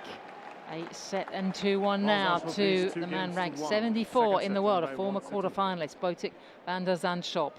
Now, Gil Gross, you're over on the Louis Armstrong, and it all looks to be going rather well for Caroline Wozniacki. Yeah, especially because the points are being played really right in Wozniacki's wheelhouse. A lot of long baseline rallies, a lot of neutral ground strokes, but Wozniacki is actually the bigger hitter of the two, and you don't always associate Caroline with power, but compared to Renata Zarazua, she is the bigger hitter, but actually some uncharacteristic backhand errors crept into her game on her last service game. We're back on serve 3-4, but now Wozniacki's got love 30. Yeah, so we'll keep you updated on what's been going there. Gil courtside, and Wozniacki would love to make another run here. 4th round last year, which was only a 2nd or 3rd, I believe, tournament back after nearly 4 years away. Wozniacki now with 2 children, Olivia and James, and yeah, 4th round loss to Coco Gauff in 4 sets. It was a fairy tale return from Wozniacki, but that comeback has stalled, hasn't it? She's in the 70s in the world, the former world #1, and it's just found it a little hard going over the last 12 months. Yeah, it's just, I think the tennis fans around the world are so appreciative to have her back, though. She gets a great reception everywhere she goes. She's such a sunny personality. I actually had the pleasure of coaching her in World Team Tennis when she was probably only 15. Nobody knew her, and she played for our team in Kansas City, and I couldn't believe how fast she was and how focused she was, and she turned out to be a champion. I think later that year she won Junior Wimbledon, or she might have just won Junior Wimbledon before coming into, and turned pro not too long after that. Yeah, has had a great career. Here on the Arthur Ashe, we are with Botic Van De Zandschulp up against Carlos Alcaraz, and it's the Dutchman who leads by a set and a break. Love 15 though, just went a little wayward with his last forehand, and Carlos really a lot of chatter with his player box now, gesturing to them. He's in his all-black night outfit with the sleeveless top. Serve down the middle for the Dutchman, and they go cross-court forehand, but Van De Zandschulp looking for a way in, goes, changes the angle, and Alcaraz long with the backhand. As brilliant as Carlos is, this is not the type of match you'd ever see Novak Djokovic play. He would never play a set where he made so many unforced errors that he really handed it to his opponent. They're champions in different way. Novak never, ever lets you breathe with unforced errors. Sometimes Carlos can. Sometimes he can be inconsistent. He can be a little impetuous with his shot selection, or having a night like that right now. But of course his top gear is just off the charts when he gets it going. I mean, he's almost impossible to stop. Do you think that will change as he matures as a person, as a player? I think it might. With you, he just gets wiser as he gets older. Just hit a huge forehand from a couple of meters behind the baseline, inside out, just to get another foothold in this game. 15-30, Van De Zandschulp serving here. 2-1 second set after having won the first. Now, is he going to make his move? He plucks at those black strings on his racket, which matches his sleeveless top and black shorts and black socks. It's quite the evening attire He's for the certainly Spaniard. looking the part, Sam. Yes, his really tennis is. isn't matching his look right now. Out wide from Van de Zandschulp with the first serve. He's getting onto his forehand as his +1, and again goes inside out with the forehand. Great footwork from the Dutchman to pull it back to 30-all. 30-all. Just kept Carlos off balance there, doing enough with his forehand that Carlos couldn't control the point. He tried to dig out a low slice backhand, but just left it low into the tape. Van de Zandschulp just sort of picks at his shirt because it's quite loose and billowy. The look that he's got this evening. Hang on to his serve. It goes long and wide in the service box with his first.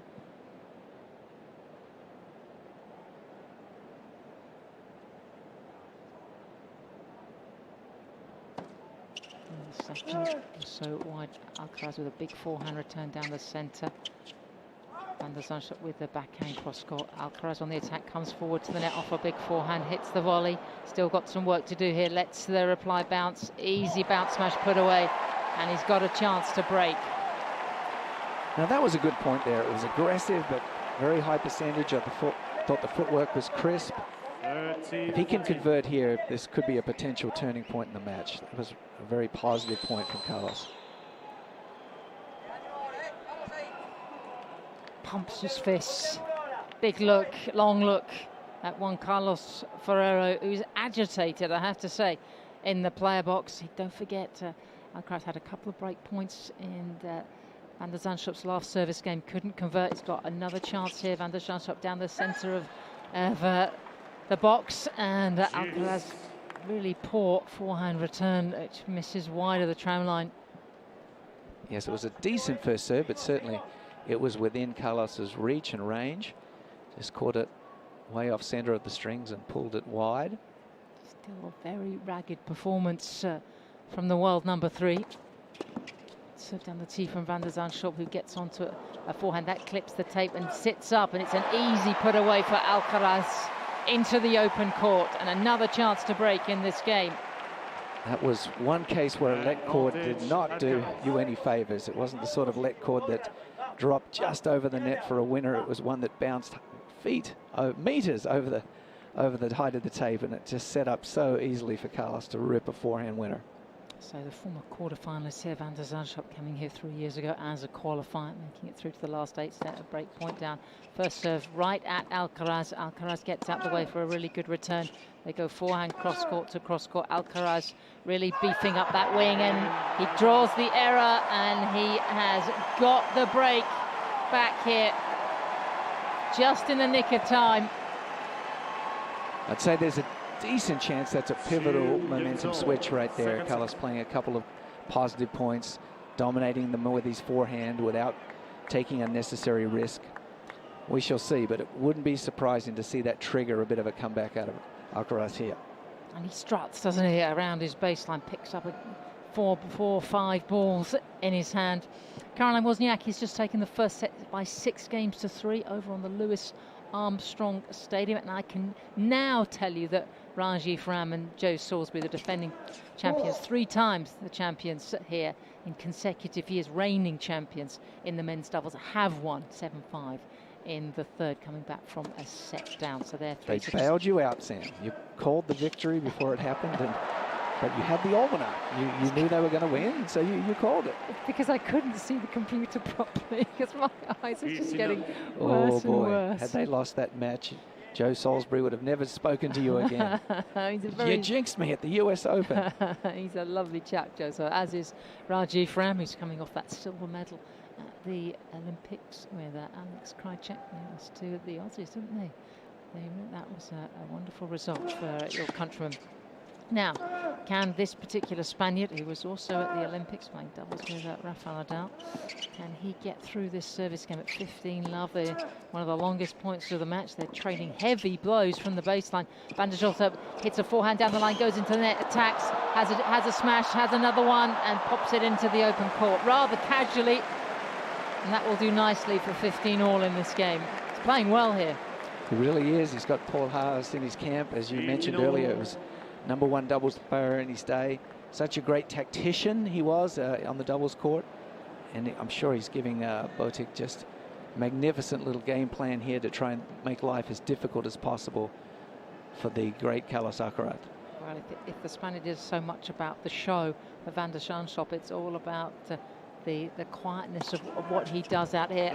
Ace down the tee for Alcaraz, and the first actually of this match. First one I can remember. Yeah, first one for either player.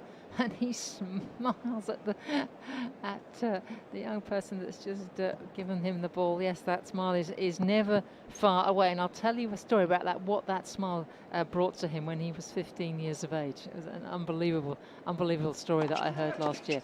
First serve, really heavy, but in the 120s out wide. And he's smiling away here as if he was just having a practice set that hadn't gone quite right. He's seeing some levity in the situation, which might help him relax. So 40-15 has come back from a breakdown. Misses with the first serve, he was going wide. Van De Zandschulp had it covered. Alcaraz resets, a couple of bounces of the ball. T, second serve. Return down the middle, out wide with the forehand from Alcaraz, and it's enough. And Van De Zandschulp nets, and it's 3-2 now. Alcaraz back from a breakdown in this second set. And Maka and Sam, Caroline Wozniacki inside Armstrong has taken the opening set 6-3 over Renata Zarazua.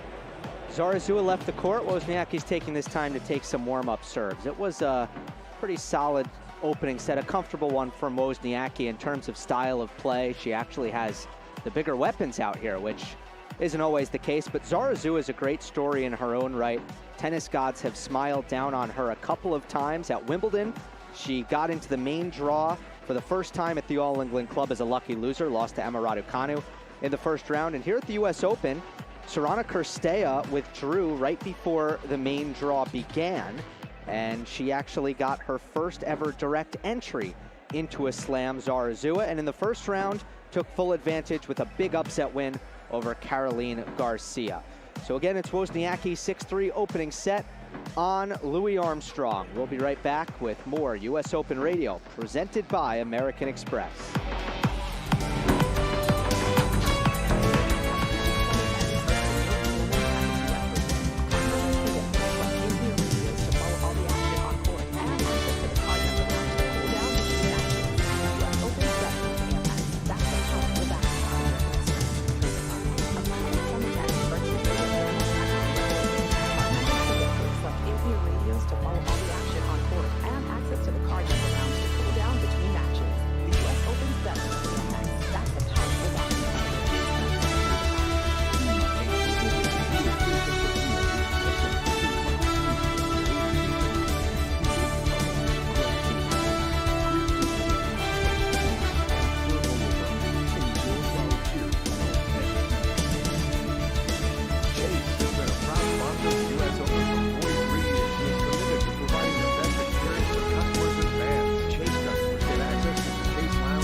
Since 2005, Polo Ralph Lauren has been the official outfitter of the U.S. Open.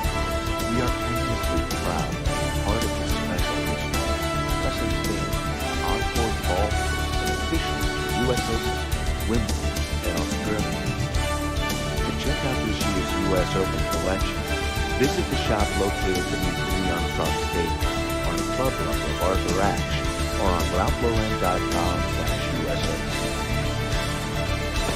Radio provided by American American Express over on the Louis Armstrong. Caroline Wozniacki, a former finalist here, has the first set against the Mexican Renata Zarazua. But we're riding along with Carlos Alcaraz, the third seed, reigning French and Wimbledon champion, and he has got a tricky matchup against Botic Van De Zandschulp. I'm Sam Smith alongside David McPherson. And David, things were getting very dicey, weren't they, for the Spaniard here? A set and a break down here in this second round match. I guess that's one thing that makes Carlos so much fun. He's not a machine. Sometimes he has off days. Sometimes he has little patches in the match where he can make mistakes. But when he turns it on, he really, really turns it on. Third meeting between the two. Zandschulp, 74 in the world. He's been just outside the world's top 20 as he hits a perfectly executed forehand volley cross court to go to 30-all in this game. He is a quiet Dutchman, isn't he? He just looks around this stadium. I don't think he's changed his expression the whole match. He just has his very stoic. His white baseball cap pulled quite low down over his eyes. Comes up to the first serve that misses wide. Hasn't made too many of them tonight. Carlos sticking with a deep position on second serve return, way back. Second serve in the middle of the box. Alcaraz going with the backhand cross court. And De Zandschulp with the inside out forehand as he goes again. And Alcaraz coming forward has to slide to reach the volley. Oh my goodness, the ball's gone over his head again. Surely he's not going to track it down. He does. But it goes over the umpire's chair, way out of court. And the amount of times the Spaniard has been lobbed tonight, extraordinary. So many good lobs in a set and a half. We've seen the net player have to retreat back to the Rolex sign time and time again. This match just gone into its second hour, third meeting between these two. Don't forget, on debut, Alcaraz made the quarterfinal as a teenager. But Stefanos Tsitsipas in the third round, who was one of the best players in the world, then had to retire actually in the quarterfinals against Felix Auger-Aliassime a year later. He was the champion. Second serve here at 40-30. It goes down the tee. Alcaraz heavy forehand return. Alcaraz now being very aggressive with his backhand, looking to force the point, but it's a little short, and Van De Zandschulp takes advantage, flattens out his forehand, and an easy winner into space. And no problems in that service game for the big Dutchman. Certainly he's punished Carlos. When Carlos has hit a ball too short to the forehand, Botic has really let it out flat and done a lot of damage with that shot. He's clearly prepared to take some risk, but with great reward. He's had quite a number of forehand winners already in this match. How would you describe the Dutchman's forehand? Because it's a little unusual, isn't it, as a shot? It definitely is. The backswing's a little loose. It looks a little out of control at times, but then he accelerates. At least he accelerates through the ball with confidence. He doesn't decelerate and let the ball get away from him. So even though it's technically not as pure as many forehands that I've seen, at least he's positive on impact. Alcaraz with a deep second serve. He's coming to the net again, and a heavy backhand. Yeah, almost the contact point looks a little late. You know, it's a slightly late contact point, which I've always felt makes it very difficult to read the shot and where it's coming. You know, you think Steffi Graf, late contact point. Lindsay Davenport with that lasso forehand, late contact point. You can't see where it's going. Carlos has really struggled to play defense against it tonight so far. Yep. I agree. Haven't played for a couple of years. Alcaraz 2-love in the head-to-head. That's a while ago.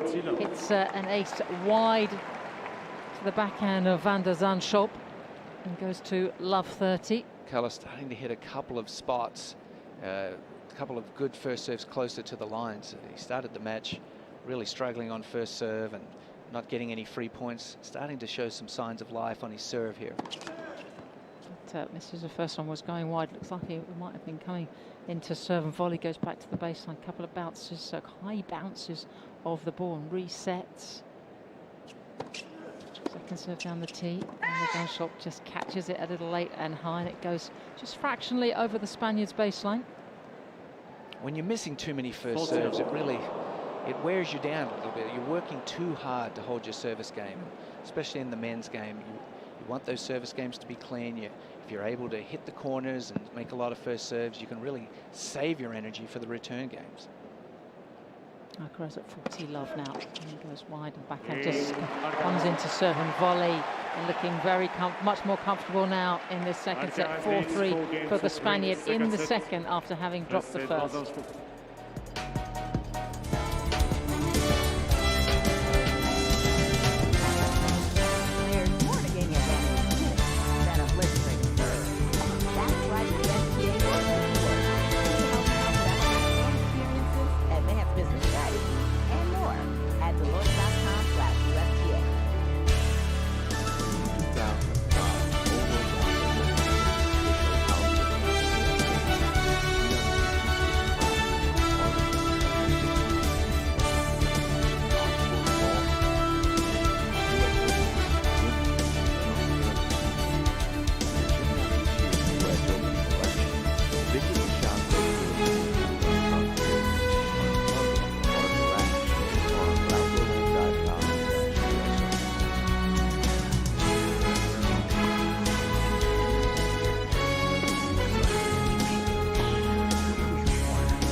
Into the Labor Day weekend, how quickly we're getting through this opening week here at this year's US Open. Men's draw really starting to shape up now. We're nearly at completed the third round, so the third round men will go tomorrow, as will the women.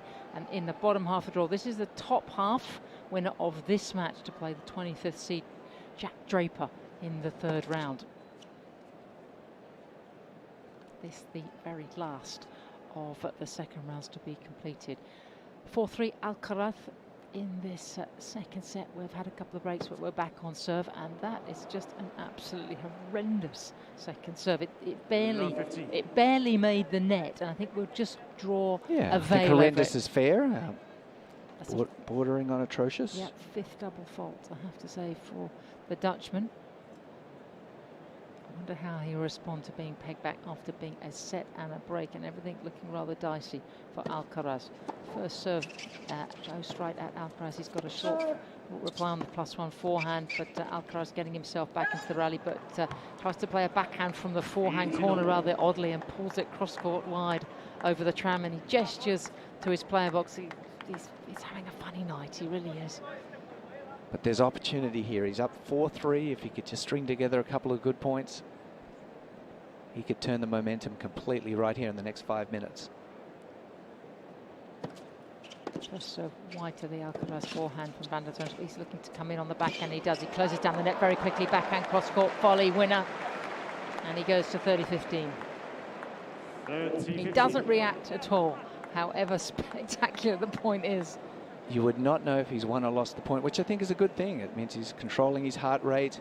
He's not getting too high or too low. I think that's a thing that a lot of players struggle with, is controlling their emotions, the roller coaster that you go through during a match. First serve down the tee, and a wayward return from Alcaraz, and we feel like we're back in the first set for the Spaniard. He cannot understand. He's sort of gesturing to himself, and the big screen showing Juan Carlos Herrera actually just not wanting to make eye contact with Carlos. This is a really tricky night. Juan Carlos Herrera sitting close by Alvaro, who is the older brother of Carlos. It's a first serve for Botic, and they are trading ground strokes. Alcaraz on the attack, and that's a little loose. Wayward backhand from Van De Zandschulp going long over the Alcaraz baseline. Yeah, once again, I think the key here for Carlos to turn this around is just to be really solid. Just move really well. Just make sure you don't give your opponent anything right now, and just make him earn every point.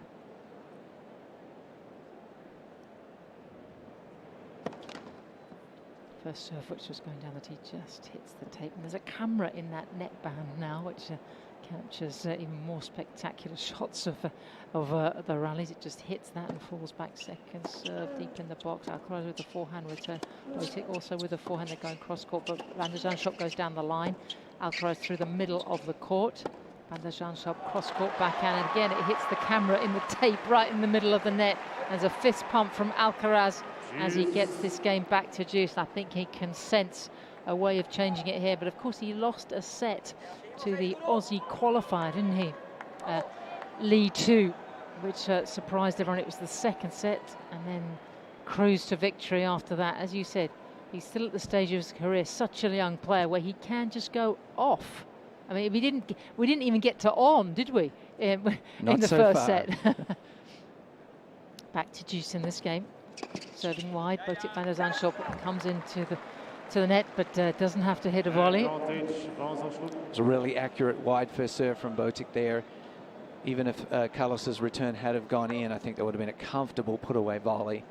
The advantage of serving volleying on a wide serve is that there's a lot of open court for you to hit it into if you get your racket on the first volley. He certainly wouldn't know how much he has struggled for results. Had to go back as he goes along with the first serve. Had to go back on the Challenger Tour for some of this year. Made a couple of finals in Germany on the tour below the main tour, and then first round in Winston-Salem coming in here. Short second serve. Alcaraz gets on top of it with the forehand, but a good off forehand from Botic, and he levels up without any fuss at all.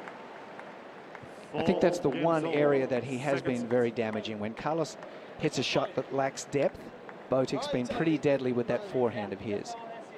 And as you remarked upon, it doesn't seem like Carlos can read it. He's hitting some inside out, some pulling across court, getting some free points. And Carlos, renowned for his speed, has been unable to counter it thus far. Ronald Lewis Armstrong 1-all on serve in the second set. Wozniacki Zarazua, and the former finalist here, an Australian Open champion 6 years ago now, the mum of two. Won the first set 6-3, and rather fancies her chances, you suspect, at this year's US Open. So deep into the second set. Alcaraz with a lot of work to do. Goes with a big forehand deep into the Botic Van De Zandschulp corner. Smash from Alcaraz, short cross-court volley, and the Dutchman can't reach it. Really good point. It was a fine defensive lob from Botic. Carlos had to smash that ball well behind the service line. He was almost halfway between the service line and the baseline. Didn't let it bounce, elected not to let it bounce, and made a very confident smash and put away volley. At 4-all, that was a brave play from Carlos right there. Love first serve easy, but just gets a little caught with the return under his feet. We're back at very quickly back at 15-all. It's been hard for him to gain. I mean, it's been hard for him to get any momentum, isn't it, through this second set? First serve lacked great direction. When he goes down the tee to the ad court, it doesn't slide away from the right-hander's forehand as well as the great servers do it. It just went right into the forehand pocket, and that's something that he could still improve that. That's one serve right there that isn't particularly dangerous, is his tee serve on the ad side. It doesn't swing away as much as like a Novak Djokovic's serve would. So the second serve here, and he gets a reply from Botic, and he gets onto the forehand and starting to push the Dutchman around. Now he goes inside in, and he goes down the line, and Van De Zandschulp just left flailing in a fist pump to his camp. His forehand took control of that point, and when great players get into trouble, when they're out of sorts, they go to their great shots. This is where Nadal, if he was struggling, would try and find as many forehands as he could, a shot that he trusts implicitly, and that is what I imagine Carlos is going to try and do here, deep in the second set when he really, really needs to trust his shots. First serve, just kick it out wide to the backhand, gets onto his forehand, goes back behind Van De Zandschulp, and clinical volley, clutch from Alcaraz. And he's at 40-50 now in this game. Don't forget, I mean, had a lot to get over, losing that gold medal match to Novak Djokovic on the Philippe Chatrier just a few weeks ago in Paris. Went into Cincinnati, lost his first match there to Gauff Monfils, and a few rackets went flying, which he apologised for. But that was a difficult transition. I think a lot to get over. I agree. He said he felt he let his country down. He didn't win a medal with playing doubles with Nadal. He was so hard on himself. So this is a big US Open for the 21-year-old. who gets a second serve. They're just going trading with the backhand. He's gone with the backhand drop shot. Van De Zandschulp there very easily, and drop shot reply wins the point. Still no reaction from a really Botic. good point there about the Olympics. There's no more painful match to lose than the gold medal game for your country. He loves his country so much. And so somewhat of a hangover effect, I would say, in Cincinnati and possibly in these early rounds of the US Open. If he can fight his way through, just be gritty, survive in this early part of the tournament, then he can get a chance to redeem himself and play great tennis in the final if he can get there. He needs to do well to get out of this one as he goes for the ace down the tee, but misses way, way long. Van De Zandschulp about a metre or two behind the baseline, crouches down, gets ready for the second serve, which kicks wide to the Dutchman's backhand. He can't control the return, and that's another good hold for Carlos Alcaraz, the third seed. Gil, it's looking a little closer between Wozniacki and Zarazova over on the Armstrong where you are. We've had a couple of long deuce games at the start of this second set, and yeah, in the first set, there certainly was an edge for Wozniacki, but they're playing a lot of really even-looking points, if that makes sense. I also just want to jump in on what you were talking about with Alcaraz. As a top player, going all the way at Wimbledon, all the way at Roland Garros, going to the gold medal match at the Olympics, there has to be a space for rest, a space for recovering the body. So I wasn't surprised to see him go down early in Cincy, and I'm not all that surprised to see him a little bit off of his mark early here at the US Open, because I imagine he had to take a little bit of a break from training and hitting tennis balls at the highest intensity. I mean, does that sound realistic, Maka? Absolutely, Gil, yes. I mean, we've got a change of surface we're dealing with here, with the Olympics thrown in, just less time to get used to the hard courts, and the emotional toll that everything took on him. They're winning the French, winning Wimbledon, and then the heartbreak of losing the gold medal match to Novak. So, yes, he's running a little bit on empty, but I do feel like it's just a matter of survival. If he can just be gritty, get through this early part of the tournament somehow. It may not be pretty, but if he can get there at the business end, then it's a different ball game. I'll tell you who does gritty, and that's Caroline Wozniacki. Brad Gilbert, you'll like this, Gil, described her early on in her career as the grinder's grinder. And is she grinding out there tonight in your eyes? She is, but it's funny. This is a bit of a different matchup for her, because Zarazua is essentially as consistent as a ball machine. She's just not going to miss. So Caroline actually needs to take more initiative than she usually does. And I've seen her do that really well, actually, in the forehand-to-forehand rally. Zarazua, for the highest level of tennis in the world standards, doesn't get all that much on her forehand. Wozniacki's kind of burning her on that forehand down the line, changing direction off of that deuce cross court. Thanks, Gil. We're going to return here to the Arthur Ashe, and Van De Zandschulp serving now to stay in this second set. He was up a break, leading by a set and 2-1. And he's going about his business, got quite a sort of languid walk as he goes to collect balls, and as he sort of strolls between the points. It's all fidgets and energy at the far end, though, from the young Spaniard. First serve for Van De Zandschulp. He's gone at the body a lot, and again, a mistake on the return from Alcaraz. Very unusual. Once again, getting jammed up on the return. Took his other hand off the racket. Ended up playing a one-handed return, which you rarely see from him. Still struggling to pick up the ball, it seems. 30 love in this game. Goes along with the first. So that again was going at the left hip of Alcaraz. Alcaraz takes a couple of steps. So he can't go any further. He'll be on the backboard. Second serve long. It's going wide. Just looking at Van De Zandschulp serve, if I had to have one word to describe it, I would say it's a sliding serve. It always feels like it's got a lot of slice on it. It's always going into the body. He doesn't have a lot of pure sort of flat, flat pronated sort of serves out wide. It's also sort of three-quarter pace-ish. Goes down the tee, and Sam, you're 100% right. I mean, Carlos has to defend his forehand side more than his backhand side. Botic serves to the backhand aren't as accurate or as nasty as his sliders to the forehand. We've seen Carlos miss too many forehand returns or get jammed into the body so far tonight. He needs to be more severe on that slider serve to the forehand. The serve down Latina, that was a little flatter. Great recovery from Alcaraz, who gets the ball very deep to the baseline. Botic Van De Zandschulp hits the forehand cross-court. Now he switches the play down the line. Slice backhand from Botic, a slice forehand squash shot from Alcaraz, and then he misses the next slice and it barely makes the net. And that's a comfortable service game from Botic Van De Zandschulp. And what a difference between the two player boxes. Paul Haas is looking absolutely delighted, but what a funky shot from Alcaraz, and then a reply from Van De Zandschulp with the same slice forehand. It's hard to describe, but it was a little bit like you say, a squash shot, or when you're practicing a golf shot, maybe trying to hit like a little fancy sand wedge or something. He picked it up an inch from the hard courts and put a lot of side spin on. It was quite amazing that he made it, but he missed the next one. So back to 5-all in this vital second set. The serve for Alcaraz, he shakes his racket. He knows he's got to get something going here in his black shorts, and it's a jet black sleeveless top a la. This could have easily been plucked out of Rafa Nadal's wardrobe, couldn't it? With the dark socks as well. He's even got glitter on his white shoes. Got to say, his game is not sparkling as yet tonight, and he misses the forehand behind the serve. It just hits the tape, and that pings wide of the tram line. What will they think of next? I think if he loses this set, Sam, he should go and change into a different colour. Just mix it up, bring out the pink or the red or something. Did you have a glitter on your shoes back in the day? No, I can't see you as a glitter boy. Fancy.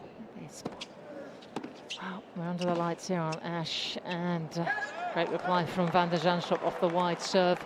And Alcaraz stretching, can't do anything with that forehand.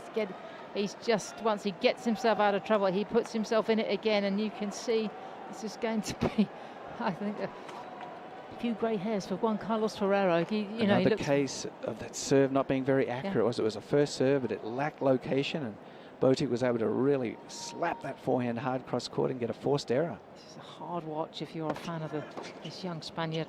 Gets the first serve wide of the box, gets into the inside out for. He's desperately running out. Great footwork, but he misses again. It's an extravagant shot, and he's put himself in a whole world of trouble here. And he is staring at 2 break points in this game at 5-all in the second set, after having been beaten very easily in the first by 6-1. High drama here on Ash, as the former champion is in real trouble now.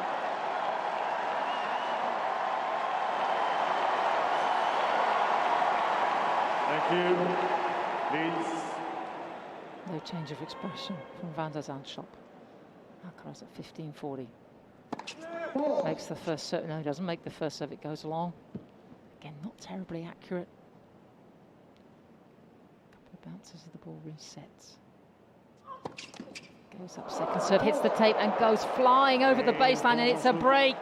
Can you believe it? With the double fault. And Van De Zandschulp will serve for 2 sets to love lead against the reigning French and Wimbledon champion. And Alcaraz slumps in his chair, puts a towel in his mouth and sits there. Cannot believe what is happening. High drama here on the Ash tonight in the evening session.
is the place for all sorts of crazy things to happen. I don't think anyone, well, maybe David McPherson, who's sitting alongside me, Sam Smith, would have picked this, but no one would have picked this.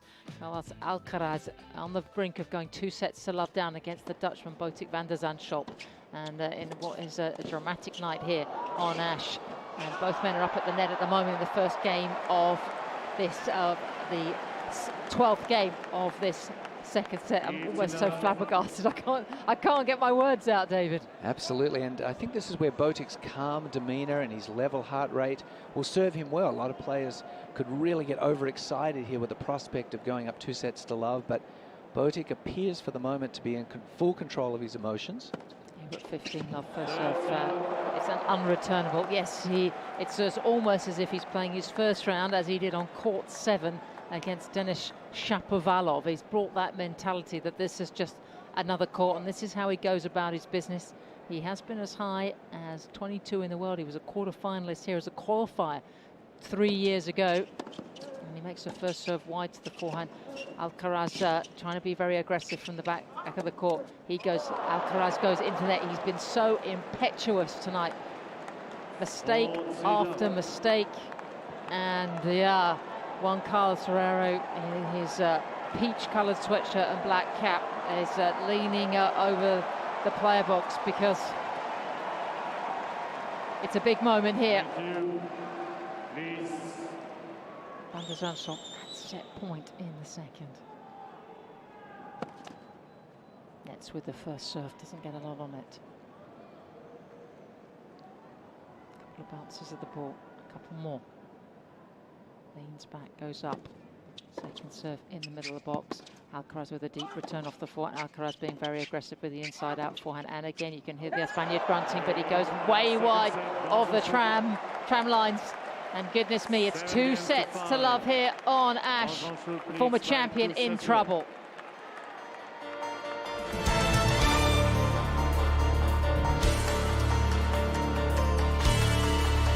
There's more to getting advantage in tennis than a blistering serve. That's why the USTA works with Deloitte. See how we help it elevate fan experiences, advance business strategies, and more at Deloitte.com/USTA.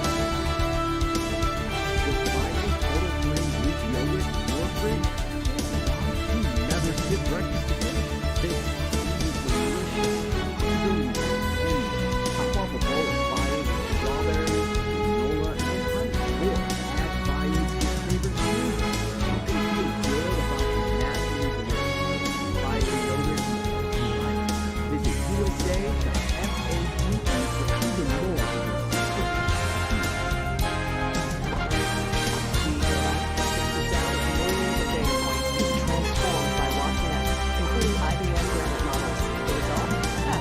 For every singles match. Experience it at IBM.com/USA. Success on AI.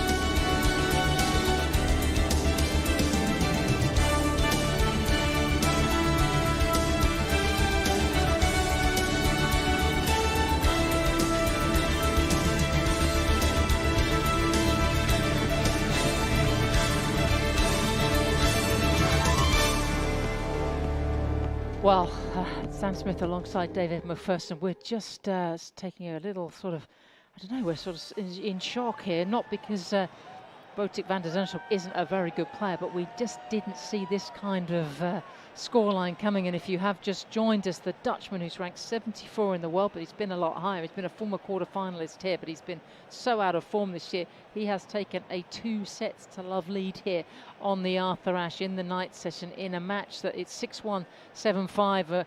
And what is going on with Carlos Alcaraz? What are you seeing?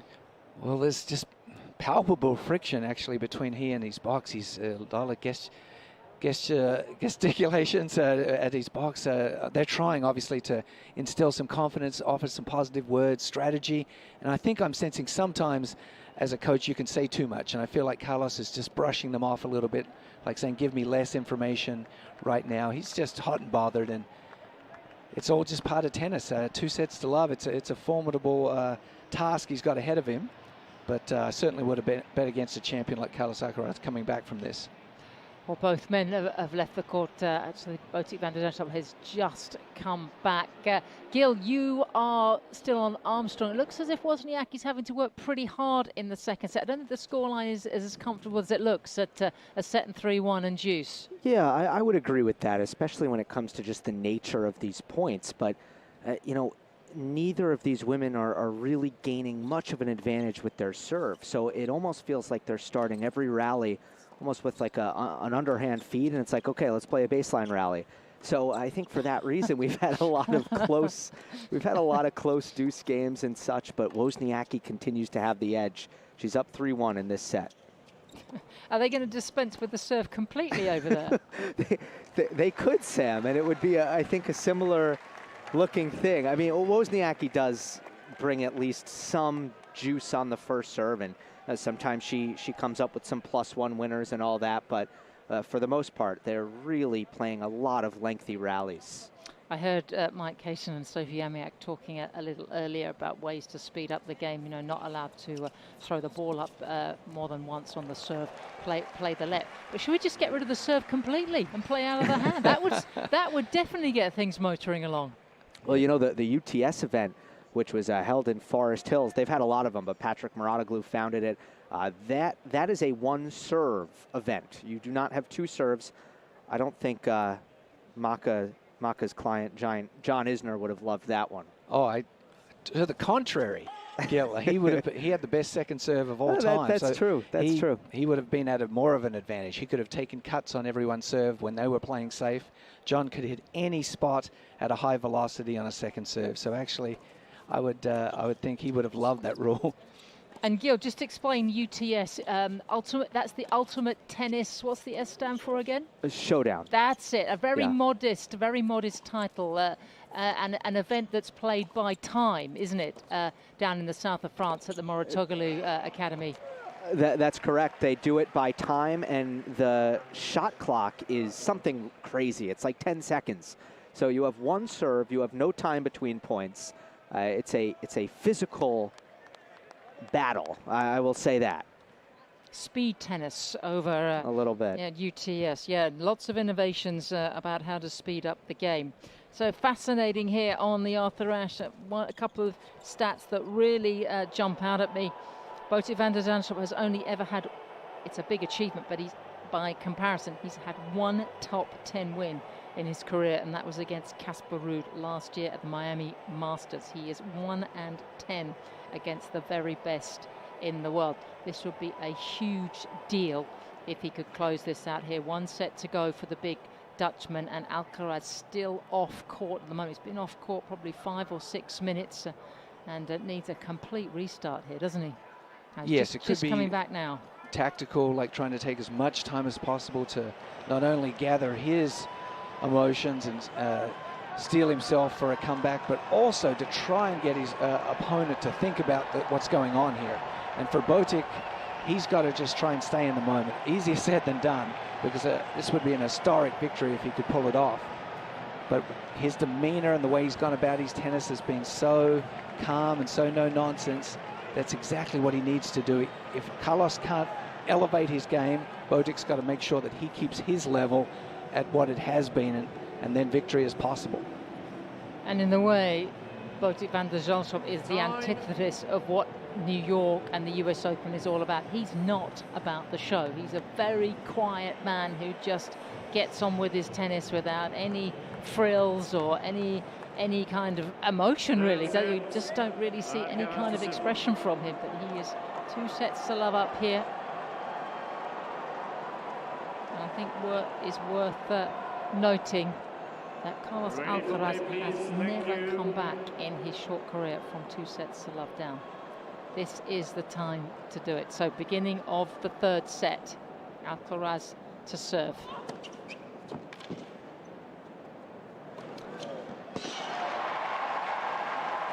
Well, a nice start. He got a good, accurate wide first serve out to the forehand side and easily put away a short forehand. He's elected to stay with the same outfit, still in the black, so he's believing in his outfit of choice for the night. He has lost in the second round of a slam. He lost in actually in his debut, first time he ever played the Australian Open, lost in the second round as he did that year at Wimbledon. But that's a few years ago now. I used to see him going very deep at slams 3 times. The champion, as he plays behind a second serve, looking to move the ball around, really getting his footwork going here, looking to hit as many forehands as possible. Just how important as he moves to 30 love is this opening service game, as the roof has been closed on Ash. Did that happen very quickly, didn't it? Just getting must be a bit of rain about. Yes.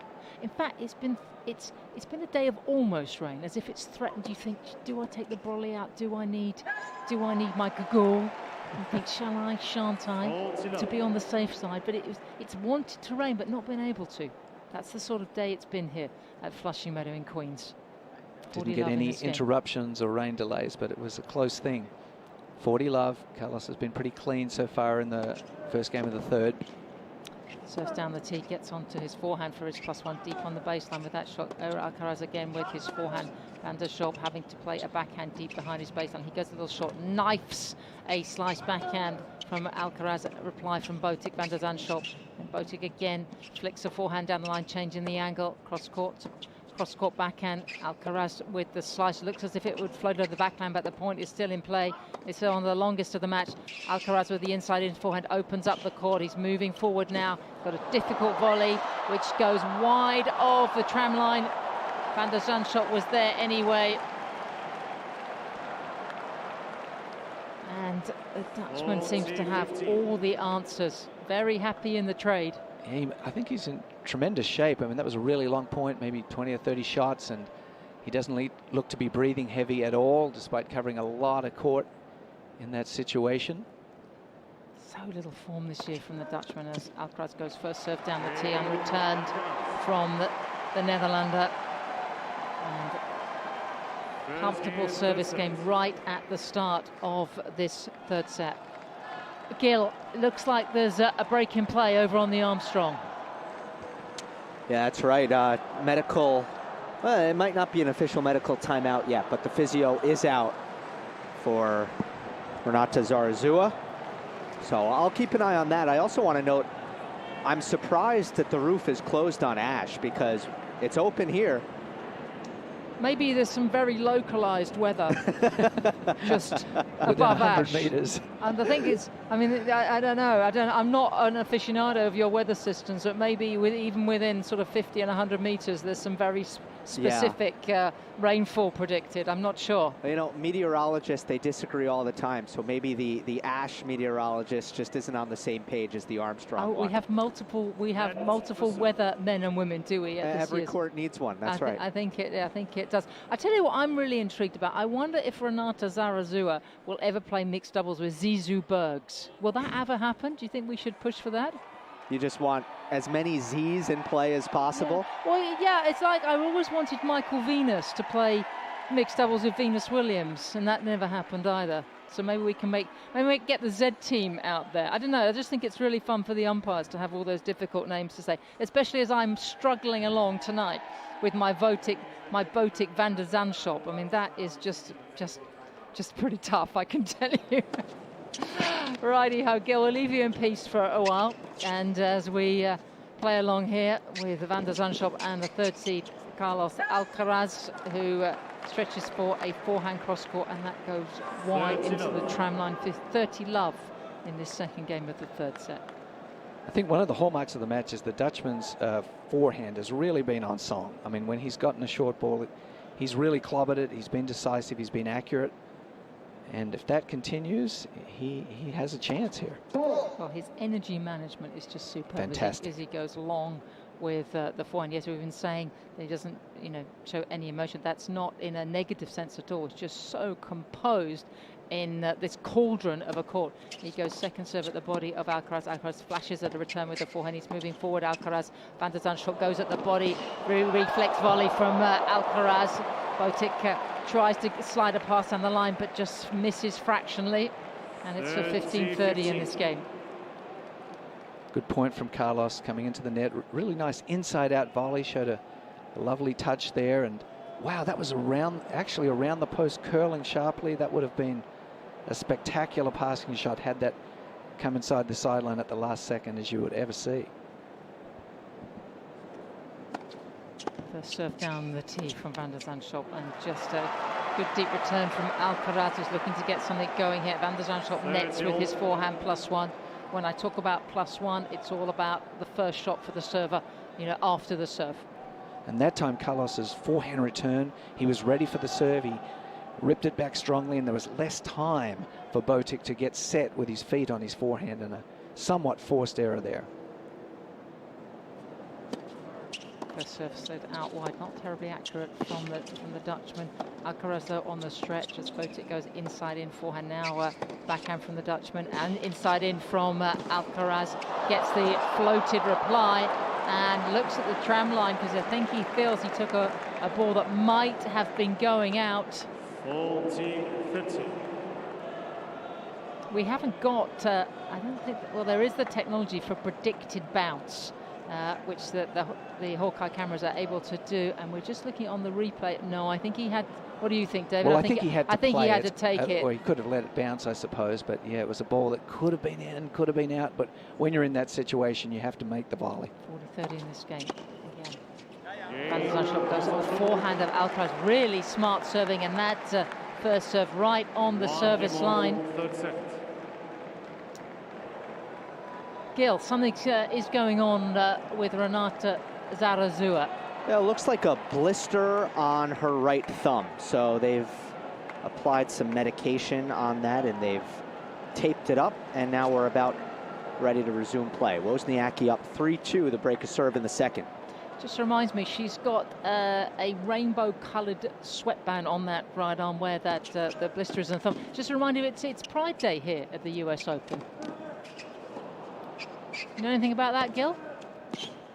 Gil knows everything. It's gone very quiet on me. You know, I'm sorry about that.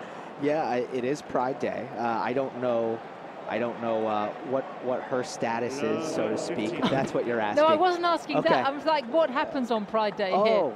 Well, I think the guests at the U.S. Open, in terms of who gets to present in certain ceremonies, are different. And I do know that they, before the Ash Night session, they usually welcome kids onto the court to play tennis. And I'm pretty sure that it was a little bit different today. I don't know what organization they welcomed on, but just the festivities are all kind of in support. Okay, yes, of the LBTQ plus community. Okay, I'm just checking it out in case I've missed anything. That's all right.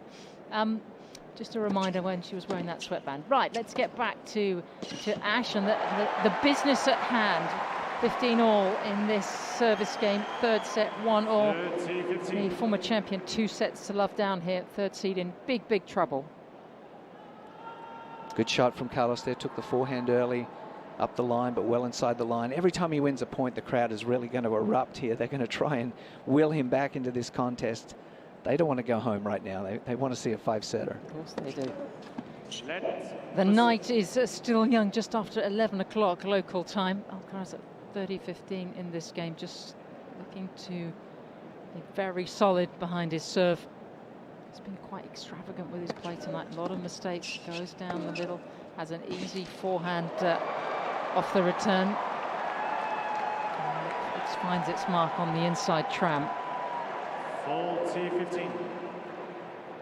Was a little too close for comfort. It was just blistered inside out, probably right on the line, I'd say, but I'm sure Juan Carlos would be like, rein it in, rein it in. If you're an Alcaraz fan, I think you have to just get used to living on the edge, don't you? Because he's never going to rein it in that much. First serve down the tee, it's an excellent one. He looks to follow in behind it, doesn't have to play the volley. And he moves to 2-1 in this third set. A lot of work to do for the Spaniard out here tonight. We'll take a short break.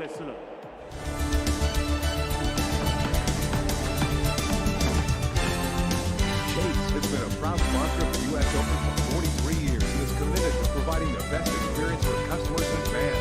Chase customers get access to the Chase Lounge, Chase Terrace, and more. Visit chase.com/US Open to learn more. Capacity is limited. There's more to getting advantage in tennis than a blistering serve. That's why the USTA works with Deloitte. See how we help it elevate fan experiences, advance business strategy, and more at Deloitte.com/USTA. Events DC, the official convention and sports authority for Washington, D.C. Show-stopping performances, edge-of-your seat sporting events, global conventions, once-in-a-lifetime guys. It all happens here. Find out more at eventsdc.com. There's being at the U.S. Open and there's being there with Apex. Follow the action on court with in-game radios, then rally off court at the U.S. Open American Express fan experience. Open to all fans. The U.S. Open's destiny to Apex. That's the powerful backing of American Express. Back on U.S. Open Radio, presented by American Express. Another health update from Armstrong. We covered a break for Renata Zarazua. She just had a blister on her thumb. No big concern there. But now, much larger concern for Caroline Wozniacki, who stopped in the middle of a game, down love 30. It almost looked as if her back seized up. Now there's a medical timeout on her side, and she's getting the lower back massaged. Yeah, and that back, Gil, has been, I remember, towards, well, the end of her, sort of before she had her children, that lower back was always becoming more and more of a problem. But goodness me, it's all going under there. Back-to-back medical timeouts. Whatever next? I've left Gil in stunned silence. Well, it's not, you're right, it's very interesting to see such close succession medical timeouts, but we hope we have better things to report from Armstrong very soon. They might be doing a sort of medical timeout relay. That at the next change of ends, Renata Zarazua will get another finger, another blister sorted out, and then another change of ends. Caroline will get her arm sorted out, because she's actually got quite a big tape, hasn't she, above her right elbow. Yeah, that's right, she does. I haven't noticed any kind of favoring of that, but I did notice the tape. It's right above her elbow, kind of wrapped around her bicep and her tricep. Goodness me, players are just, I tell you, they're made of glass, these players. They're all falling apart at this year's US Open. It's just the survival of the fittest, as it is here. Carlos Alcaraz having to come back from 2 sets to love down for the first time in his career. He's never, ever done it before. It's 15-all in this 4th game of the 3rd set. Van De Zandschulp goes wide with the serve. He's got a forehand on his +1. Trading backhand to backhand now. Who's going to change the angle? It's not necessary, because Botic nets with his backhand. A little opening here for Alcaraz. I think we're just waiting to find a spark from Carlos, to see a succession of points put together when you feel like, okay, I'm back. I'm in the groove.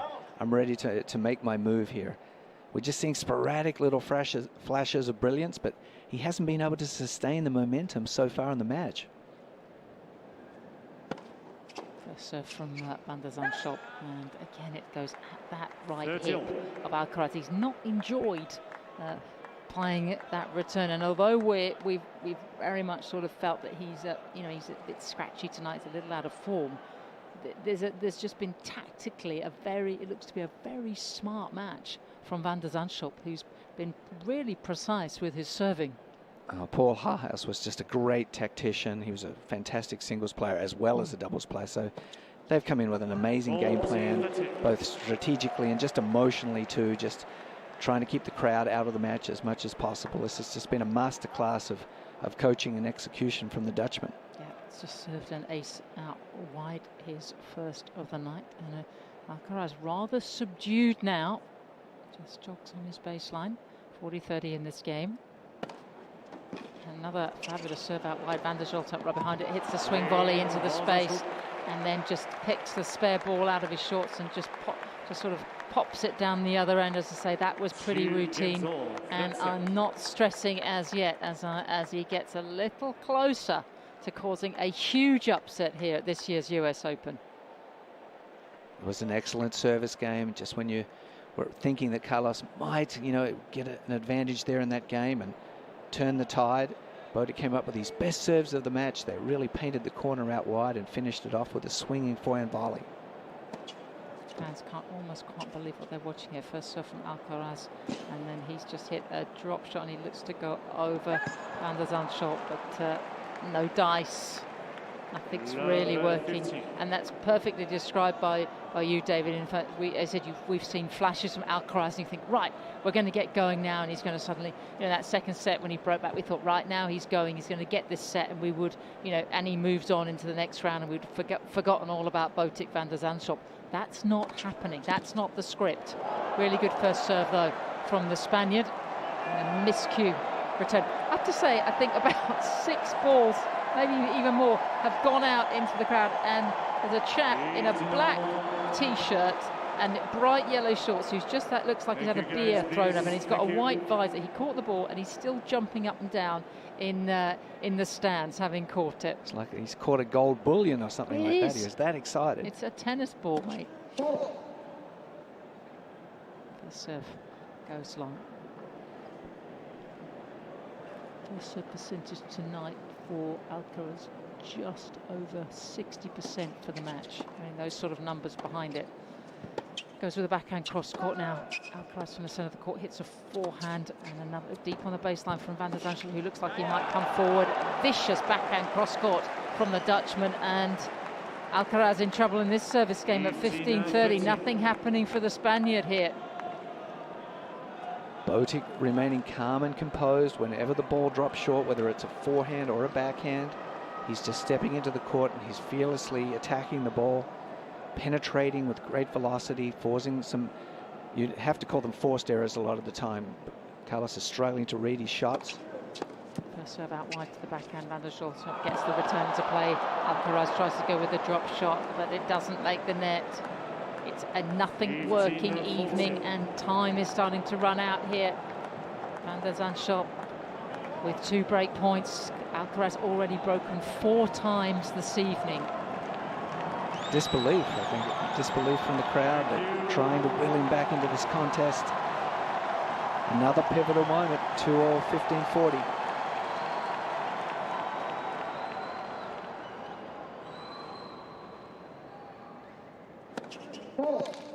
First serve again tries to go down the tee, and it's just fractionally long. You can hear the silence here. Second serve, middle of the box. Great return from Van Der Zandschulp, goes down the middle, and that's wide on the cross-court forehand from Alcaraz, and he now trails by 2 sets to love and a break. Real problems here for the former champion as we take a short break.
Get ready for the next epic match, destined to leave you breathless.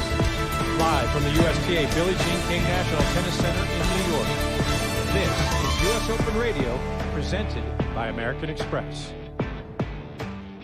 And that dark, heavy music, quite appropriate if you're a fan of the Spaniard Carlos Alcaraz, because it's all doom and gloom here for the third seed and former champion out on the Arthur Ashe. He trails by 2 sets to love and a break against a very calm and composed Dutchman who is serving now at 3-2 in the third. And they're already in a baseline rally. Alcaraz going with a drop shot. Van De Zandschulp with a drop shot back, and Alcaraz gets up to it but makes a mess of the pass, and it actually hits the net post and pings back to his side. A really depressing end to the point there from the Spaniard's perspective. Botic obviously super well coached. The drop shot hasn't been effective tonight for Carlos. Like, he's been expecting it. He's seen the grip change and been quick to close on the net whenever Carlos has gone for that drop shot. Dutchman, 6'3", 1m91. Hasn't had the best of years. Just 11 match wins before coming into this US Open. Alcaraz trying to get his 40th of the season tonight as they trade ground strokes from the back of the court. It's short though from Alcaraz. Van De Zandschulp comes in and has, well, not the easiest of volleys, but it was a makeable one. Critical moments. He's got the victory. He's got the finish line inside here. A little bungled volley there that he would make 9 times out of 10 probably. Gets it back to 15 all instead of 30 love. Strange that he elected almost to run round his backhand volley and hit it on the forehand. Needs to respond here with a good first serve, otherwise that little agitation could set in. 15 all in this 6th game of this third set. First serve, he does make it, gets onto the backhand for his +1. They're trading backhands, cross-court. Alcaraz refusing to change the angle. Alcaraz forehand now, he goes inside in. Van De Zandschulp with the cross-court forehand, backhand to backhand again. They switch the play, and that's about a 2-meter long topspin backhand from Alcaraz as he blows out his cheeks, and the cameras switch to a very subdued and depressed-looking Juan Carlos Herrera, his coach, in the player box. And there is, you used an absolutely perfect word, there is disbelief in the Arthur Ashe Stadium this evening as we tick past 11 o'clock local time. Alcaraz, the superstar of our sport, 30-15 in this game. Really deep serve from Van De Zandschulp. He gets a short reply, rather snatches at a forehand which nets. He's feeling it, isn't he?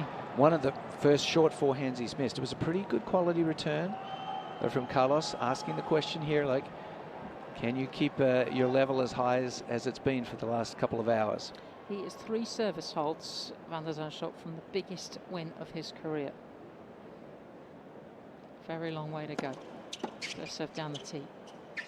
Alcaraz high into the sky with a lofted return. On the stretch now, the Spaniard. Alcaraz gets onto his forehand, inside in, goes inside in again. Botic in his backhand corner is pinned there. Who's going to change the angle? They go backhand to backhand. Still no one wants to change the angle. Alcaraz off the top of the net. Van De Zandschulp with the slice backhand. Now with the topspin backhand. Alcaraz gets a short forehand. He attacks into the net. And a put-away volley slices it cross-court. And he's got a break point, and he breaks out a smile. Only Carlos would be able to see the funny side of this situation. But that was one of the most patient points he's played all night. He went cross-court 7 or 8 times in a row. Eventually the point opened up where he was able to finish at the net. But that's really been the story of the night. He's been so impatient. He's tried to play his top level of tennis when he hasn't been feeling it. And his unforced error count's been off the charts. A 20-shot rally brings up break back point in this third set. A lifeline here for the third seed. Van De Zandschulp down the tee with the serve, goes short with the forehand, comes into the net. Amazing pickup off the half volley. We thought the pass was behind him. Oh my goodness, what a moment as we head back to deuce. Brilliance from the Dutchman. Carlos Alcaraz made an incredible cross-court backhand pass there, and everyone in Arthur Ashe thought that was going to be a break. But Botic reached out his backhand side, made a half volley that skimmed over the tape. Just an extraordinary, exquisite piece of touch that has kept him alive in this service game. Incredible. No reaction from him as he serves into the net. He was going wide. Alcaraz not sitting so deep now. Off the return, just a meter or two behind the baseline, waiting for the second serve. And that goes in the middle of the box. Backhand return from Alcaraz, who's now got a chance to hit a forehand, and he goes with a drop shot instead. Trademark Alcaraz, who backs it up with a drive volley off the return. And he has another break point here.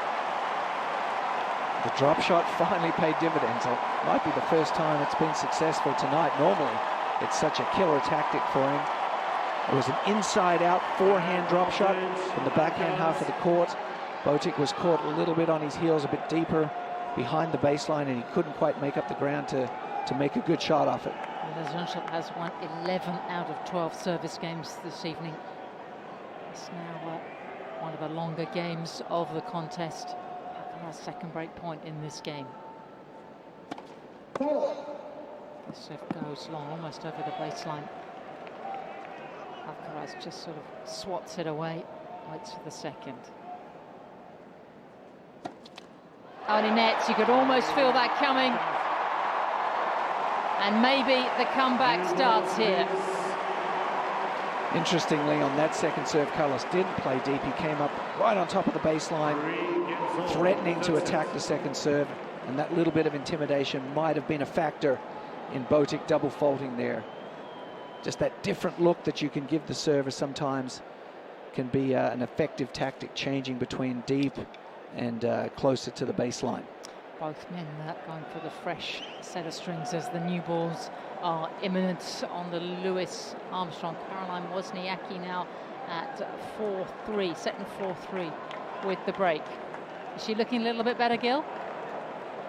Yeah, the back hasn't been a huge issue to my eyes, other than maybe a little bit of stiffness in her movement. Serve speed's a little bit down, but she does continue to play a high enough level, up a break 4-3. I've just seen on our monitor here her sprint forward to pick up a drop shot and hit a winner off it. So I think all is well with the Dane. But great excitement here on Ash with a smiling Carlos Alcaraz. There's never been anyone like it. Roger didn't smile like this, nor did Rafa. And he definitely didn't smile like this. But he's somehow keeping himself afloat. And he's just hit a very good first serve. He comes in and absolutely bangs a smash away. And another beaming smile at the near delirious Arthur Ashe fans here. Yes, I think it's sort of a smile like, I can't believe how badly I've played so far, but I'm still alive, and let's turn this thing around. I'm still enjoying my tennis at 30 love. Trying to go ahead in this set. No breaks. One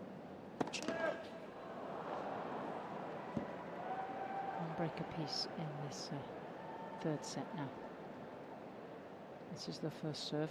It's up for the second. Middle of the box. Good return from Botic, who then nets with a forehand. And how quickly things can change.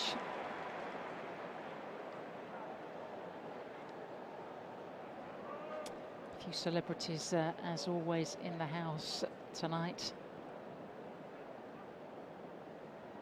Crystal Dunn, who's just won an Olympic gold in Paris on the women's soccer team. And that's a really good first serve, and the return is netted. And Alcaraz 4-3 in the third. Is there a stirring signs of an Alcaraz comeback here? Don't go away, we'll be back very shortly.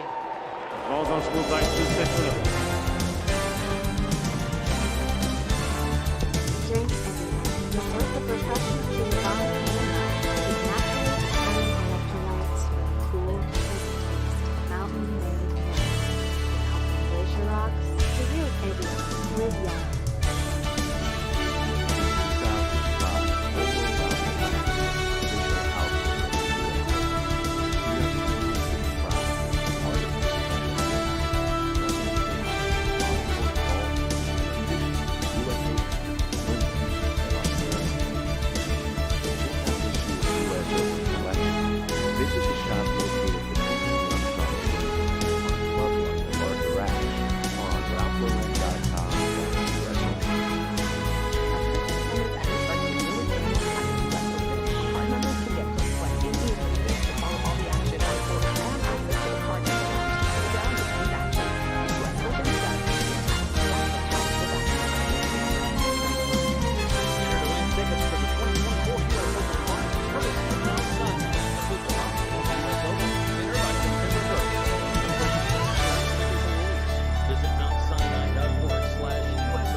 matches on court as we go late into this fourth night session here at this year's US Open on US Open Radio, presented by American Express. Caroline Wozniacki is closing in on a third round berth. She leads on the Louis Armstrong.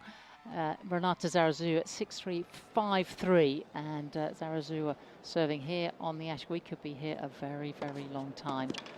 Back on serve in the third set, and every time though we thought Sam Smith alongside David McPherson, every time we thought Alcaraz has got something going, it's been very quickly snuffed out, hasn't it, by this low-key Dutchman who's put together a tactically very sound match here tonight in the second round. Did show just a couple of signs of flinching in the last game, a loose forehand that he hasn't been missing the whole match. This is a really crucial game. As he moves to 30 love in his turquoise t-shirt, which I don't think he's changed. White shorts, it's very baggy. It's got a sort of 80s look about it. White baseball cap. It's a very sort of, it's very low key, that's how you would describe it. Just gets on with it. 28 years of age, not having the best season. But a former quarter-finalist, came here as a qualifier 3 years ago, only the third person man in the Open era to make the last 8 here at the US Open. So he has got some pedigree as he lines up for an inside-in forehand. Alcaraz goes cross-court with his forehand down the line from Botic. Botic on the run now, had to slice a forehand, backhand defense, dopspin backhand from Botic. They go cross-court to cross-court, slice from Alcaraz, inside-in from Van De Zandschulp. Deep to the baseline. Again, just fades a slice, but it's into the net. Huge roars every time Carlos wins a point. And they're the type of points you'd expect Carlos to win. Grueling baseline rallies that are physical and athletic. And it seems like it's one of the few he has won. All of a sudden, Juan Carlos Ferreira getting more animated in the box. They were very quiet there for about 30 minutes. Van De Zandschulp yet to win a point behind his second serve in this set, but goes to T with his first, has a short forehand which he goes cross court, has to cover the line for a volley, cuts it off really well, and they're both in the service box now, and Alcaraz tries to go down the line with his backhand into the space but misses long. Very entertaining point, a lot of angles, passing shots, a great backhand volley from Botic, then Carlos diced a short slice cross court. Botic countered, and a two-handed backhand down the line just sailed long from Carlos Alcaraz. Real sense of frustration from the Spaniard. Deep breath from Van De Zandschulp. This very upright start to his service motion. Serve, middle of the net. Hitting that camera again. There's not been much when he left. Misses them, he really misses them. I don't know, that camera's taken quite a beating, hasn't it? I don't know if it'll be working tomorrow. Second serve, middle of the box. Forehand off the return from Van De Zandschulp, and gets pushed back deep in his baseline, and that nets off the backhand wing. Still at the game point here.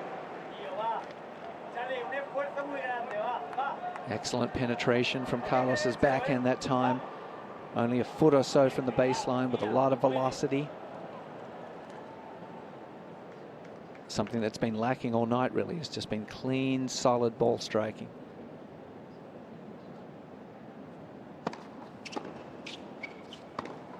So from Van De Zandschulp, gets into a backhand cross-court rally. He switches the play down the line. Alcaraz defends. Great inside-in forehand from the Dutchman, and he's at the net now, but he gets past inside in from Alcaraz, and Alcaraz puts his fingers to his ear and he smiles, and he wants a reaction from this crowd, and some of them are on their feet. They want to stay here and make this a late show. We're back at Juice. They're going to go bonkers if he breaks and gets to serve for the set. And I'm sure Carlos isn't as happy as he's projecting, but this is smart. He's trying to fake it till you make it kind of thing. He's smiling, he's acting happy. I'm sure his emotions are in turmoil inside, but he is trying to inject some enthusiasm into this match. 40-15 back to Juice. Good serve from Van De Zandschulp. He's in very quickly behind it, off the +1, and puts the volley away. And just a little look at his player box. He knows these are big moments. Advantage taking his time. He's going to head back and just spend a little time with the towel, just wipes his hands, takes a selection of balls, wants a good one here. Little look down the court, just pushes one of the balls away, one of them goes back in his pocket, and the crowd just silent now. First serve is going to the backhand of Alcaraz. Just hits the net. Just blows on his hands. He knows how important this is. Former quarter-finalist here at the US Open. Goes to the first of out wide, and it's an ace. As good a spot as you could possibly imagine. It was short in the box. Carlos had no chance of reaching that to his backhand side. The best serve that he's come up with the whole match at a very, very pivotal time. Gets it back to 4-all. Just the second ace of the night. And Gil, the medical timeouts are well and truly over on the Louis Armstrong. They are, and so is the match. Wozniacki through 6-3, 6-3. I would say, speaking of the number 3 out of 10 concern moving forward on Wozniacki's back, because on her last service game, she didn't hit a single first serve over 85 miles per hour. Might have just been a cautionary decision where she didn't feel she needed to, so she just kind of laid off of it. But she was able to kind of outgrind Zarazua, outduel her in these baseline rallies throughout the night. And in round 3, she will not have to deal with Elena Rybakina after today's unfortunate withdrawal. So it's going to be Ponche, who advanced because of the Rybakina withdrawal, next for Wozniacki. I think you've been spending time with Sophie Amiak. You pronounce that absolutely beautiful, like a Frenchman, Gil. I try my best. No, you did more than that. I think Sophie will be very proud of you. I'll report back about your pronunciation when I see her tomorrow. Yeah, please do tell her I could use some brownie points with Sophie. She's usually very angry with me. Oh, good. Gil, no one could be angry with you. I need to have words with Sophie. But right now, we've got to keep our eyes on Carlos Alcaraz, because he is in trouble in this service game. He is 2 sets to love down. It is 4-all in the third, and it is love 30. Just missed a volley, advanced to the net. Fairly routine forehand volley. He missed short. Got the first serve in, though. Return from Van De Zandschulp. And they go backhand to backhand. Alcaraz changes the angle. He goes down the line. He now gets another forehand where he can go cross-court. Botic goes cross-court with his forehand. A little out of balance, short from Botic Van De Zandschulp. Can he make the pass? Yes, he can. The volley from Alcaraz. And then in comes Van De Zandschulp, and there's a tries to make a pass, but it goes absolutely nowhere. It rolls around his strings. And we are at critical here for the Spaniard. It's love 40. Love 40. Nerves of steel from the Dutchman here. Carlos played a fantastic point, and Botic just refused to buckle there. He covered the court from all sides, and then eventually slid a little slice backhand down the line, and the attempted topspin lob off the forehand side from Alcaraz went long. Spaniard facing triple break point. Makes the first serve out wide, comes in behind it, has the drive volley, hits it away. Has he got to play another shot? No, the defensive lob, it was fractionally wide of the inside trap, so one saved. Everyone holding their breath here. Attacking love 40 point from Carlos. When his back's to the wall, his instincts are to attack. He trusts himself.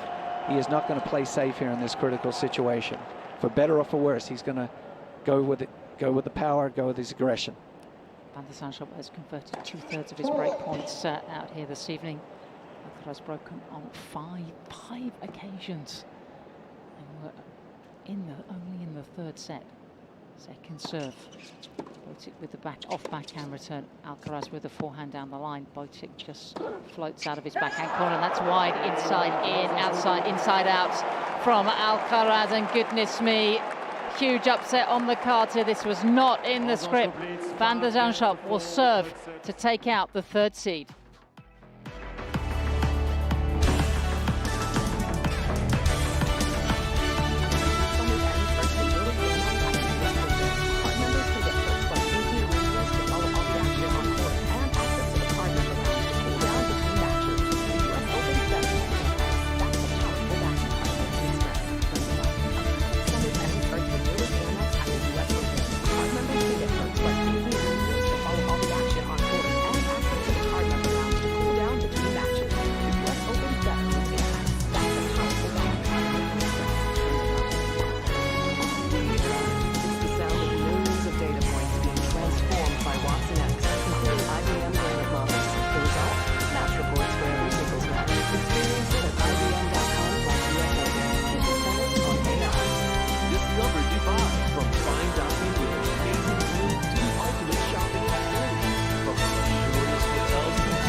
territory here on the Arthur Ashe Stadium, the 4th night session of this year's US Open, and well, it'll be fascinating to see how the New York fans react, because Botic Van De Zandschulp is serving for a place in the 3rd round against the former champion and reigning champion in Paris and in London. No one really saw this coming. Huge moment for this 28-year-old Dutchman. Can he keep his nerve? He's been great. He's been calm all night. But this is a very different deal as he serves for the biggest win of his career. Jack Draper awaits in the next round, but for now, can he serve this out? Second serve, a little tentative. Alcaraz very careful with the return. Alcaraz with the forehand cross-court. Botic is scrambling. Alcaraz tries to hit the ball into the space, but hits it in the net. That's where a lot of balls have ended up tonight, Inexplicable forehand misses. It's one of the greatest shots in the game, his forehand, but tonight it's misfired again and again. Still a long way to go. 3 points. Botic is just trying to keep his heart rate level, just focus on the next point, the task at hand. The win here will be completely out of the blue. He's probably had one of the worst years on tour since he's turned professional. Makes the first serve, again goes to the Alcaraz forehand. Alcaraz looking for the inside out forehand. Now goes backhand cross court, and again it goes not just in the net, but it goes halfway up the net.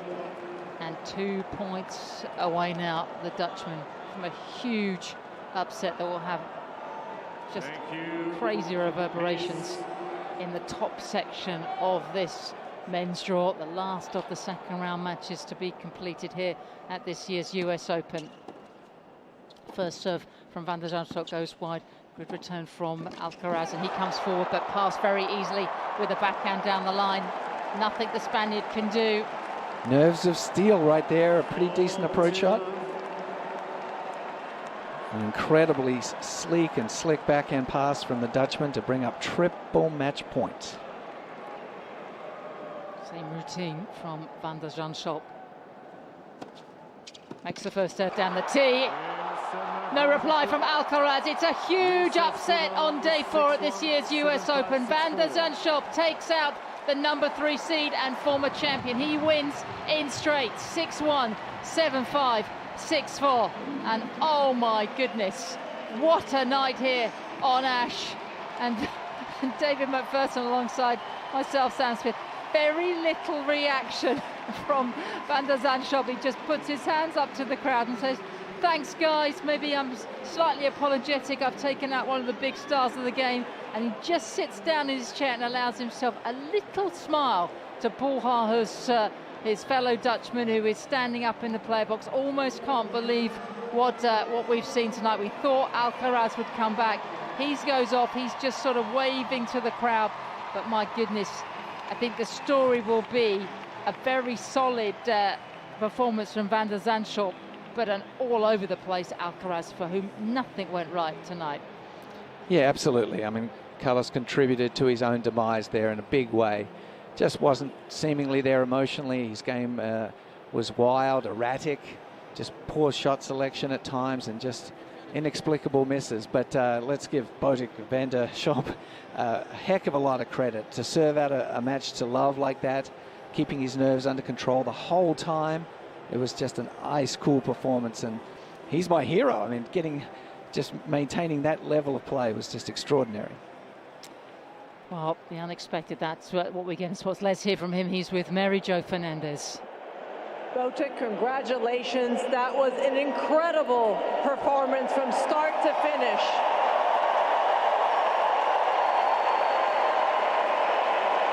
How were you able to pull off this huge upset? Actually, I'm a little bit lost of words, but it's been an incredible evening here. First time for me, night session on Arthur Ashe. Crowd was amazing, so thank you for that. And yeah, unbelievable night. You've had a tough season. Where did you find the belief that you can play at this level against someone who had given you a lot of difficulties in the past? Yeah, I got a lot of confidence from the last match. Also played really solid the last match, and I think from point one I believed here today that I could make a chance, and yeah, you see how it sometimes turns out. What was your strategy against Carlos? Because it seemed like you were running everything down, you were serving well, you were coming into the net beautifully.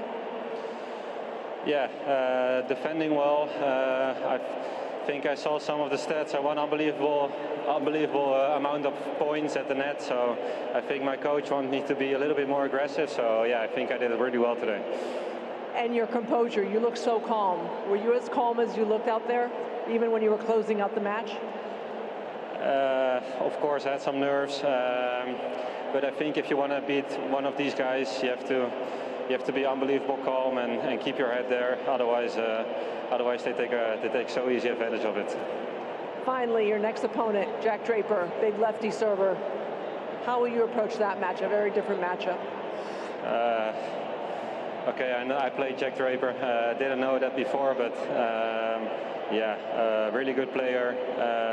Having a really good season actually. So yeah, good serve, good backhand. So it's gonna be a tough match like this one, but yeah, we'll be ready for it. Congratulations, that was an outstanding performance. Well done. Thank you. Thanks. What a lovely, modest, well-spoken young man. I don't think he can think about the next round. He's got to try and absorb this. And he talked about his prowess at the net. I'm just having a look at the numbers. David and Gil, who's joined us in the studio, he came in 35 times and he won 28 of the points. But it was a good performance, but it wasn't a lights out performance, was it? There's two stories going on here. It was a combination. He definitely played a beautiful, composed match. He was sharp at the net every time he came in. I thought he was really severe on anything short Carlos hit, and perhaps that contributed to Carlos going for too much, because really the story of the match to me was wild, inexplicable misses from the Wimbledon champion that you hardly ever see. So to me, it was a case of a combination of Botic being excellent and calm under pressure, and really, but a wild performance from Carlos.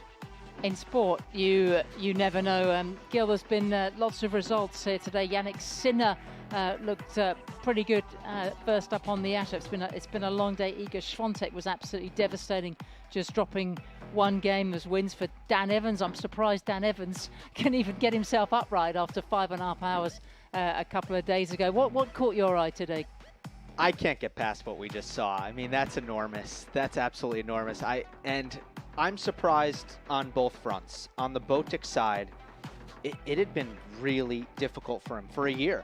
And you can trace it back to, I think, last year in Munich. He was in his second career ATP final. He was up 5-1 in the third set against Holger Rune, staring down his first career title, and he lost it. And from that point on, he struggled. And I looked at that match as kind of the point of no return for Botic. And if you look at his quotes after he lost to Fabio Fognini at Roland Garros this year, it sounded like a guy who was ready to think about retiring early. Now, I know, players get emotional after matches, but that's how drastic and severe his struggles were. So to see him do this a couple months later is incredible. And on the Alcaraz side, for his play style, as high risk as it is, and you think, yes, he's up and down, he has bad patches, this is the first time Alcaraz has ever been upset at a slam. Since becoming a top 10 player, his worst loss at a major was against Jannik Sinner at Wimbledon a couple years back, who was world number 12. So up until that, Sinner at 12 in the world, he had never had a bad loss at a major. This is the first one. Yeah, it has. It just shows you in sport, you never know, and that's why we play them. I have to say, though, moving on from that, if you've got a ticket for Ash in the day tomorrow, you are going to be in for a treat. Coco Gauff up first, the defending champion, against Elina Svitolina, then Ben Shelton against Frances Tiafoe, which many of us thought might be in the night session, but that slot goes to Novak Djokovic. He's got that 7 o'clock on Ash, which he really likes, against your countryman Alexei Poprin. Arina Sabalenka goes as well tomorrow night, so does Madison Keys and Sasha Zverev. And I have to say, there's a cheeky little match over on the Armstrong of Taylor Fritz against Francisco Comensana. I've watched Comensana a lot. Don't underestimate him. What takes your fancy tomorrow, guys? Maka, you want to go first? Well, I suppose the Shelton-Tiafoe matchup is really, really tasty. I mean, they've had, so far I think Shelton's had the better of the rivalry. The young American, sometimes, you know, as the elder statesman, it can be a little bit more pressure when you're playing your younger countrymen. So I feel like it's the pressure will be on Francis again. He'll have to try and maintain a sense of fun and enjoyment to his tennis, which is when he plays his best. And so I think he's got the game to return serve well against Ben Shelton. It's just a matter of whether he can sort of stay loose and stay Francis and stay positive to pull this thing off. I love that, stay Francis. And for you, Gil? Yeah, I think that's the headliner, no doubt. I think 2 sleeper picks, Emma Navarro versus Marta Kostyuk on Louis Armstrong Stadium, second up. I still think Navarro, as far as the Americans are concerned, it takes a little bit of time for Americans to take notice of someone on the rise because there are such a volume of players. Emma Navarro's 8th in the race. She is a top player, and it's taking a little while, I think, for her to get that recognition. But she's there, and Marta Kostyuk is such a talent, so athletic, and a great shot maker in her own right. And then the other low-key American, now he hasn't done as much as Navarro, but Brandon Nakashima has looked ruthless in his opening 2 rounds, and he's got a really interesting one, in my opinion, against Lorenzo Musetti. Wow, I tell you what, there's an awful lot to look forward to. David, Gil, it's been great for your company. Thanks to all the team here, and hope you've enjoyed all the coverage on US Open Radio presented by American Express. Huge upset tonight if you have just joined us. Carlos Alcaraz is out of this year's US Open. There will be many more storylines to come, and we look forward to you joining us tomorrow at 10:30 here, local time, for Day 5 of this year's US Open. An incredibly sleek and slick backhand pass from the Dutchman to bring up triple match points. Same routine from Van De Zandschulp. Makes the first serve down the tee. No reply from Alcaraz. It's a huge upset on Day 4 at this year's US Open. Van De Zandschulp takes out the number 3 seed and former champion. He wins in straight, 6-1, 7-5. 6-4, and oh my goodness, what a night here on Ash. And David McPherson alongside myself, Sam Smith. Very little reaction from Van De Zandschulp. He just puts his hands up to the crowd and says, thanks guys, maybe I'm slightly apologetic, I've taken out one of the big stars of the game. And he just sits down in his chair and allows himself a little smile to Paul Haarhuis, his fellow Dutchman, who is standing up in the player box. Almost can't believe what we've seen tonight. We thought Alcaraz would come back. He goes off. He's just sort of waving to the crowd.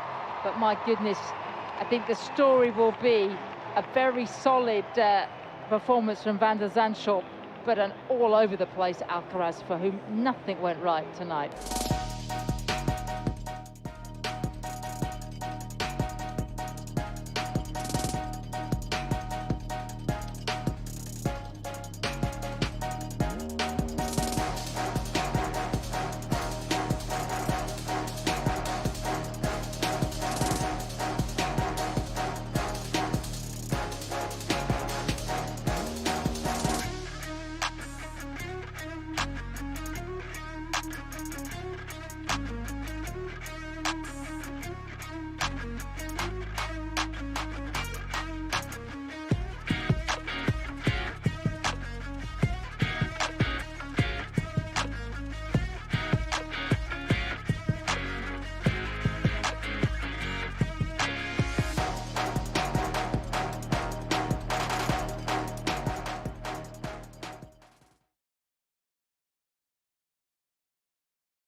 This is US Open Radio, presented by American Express.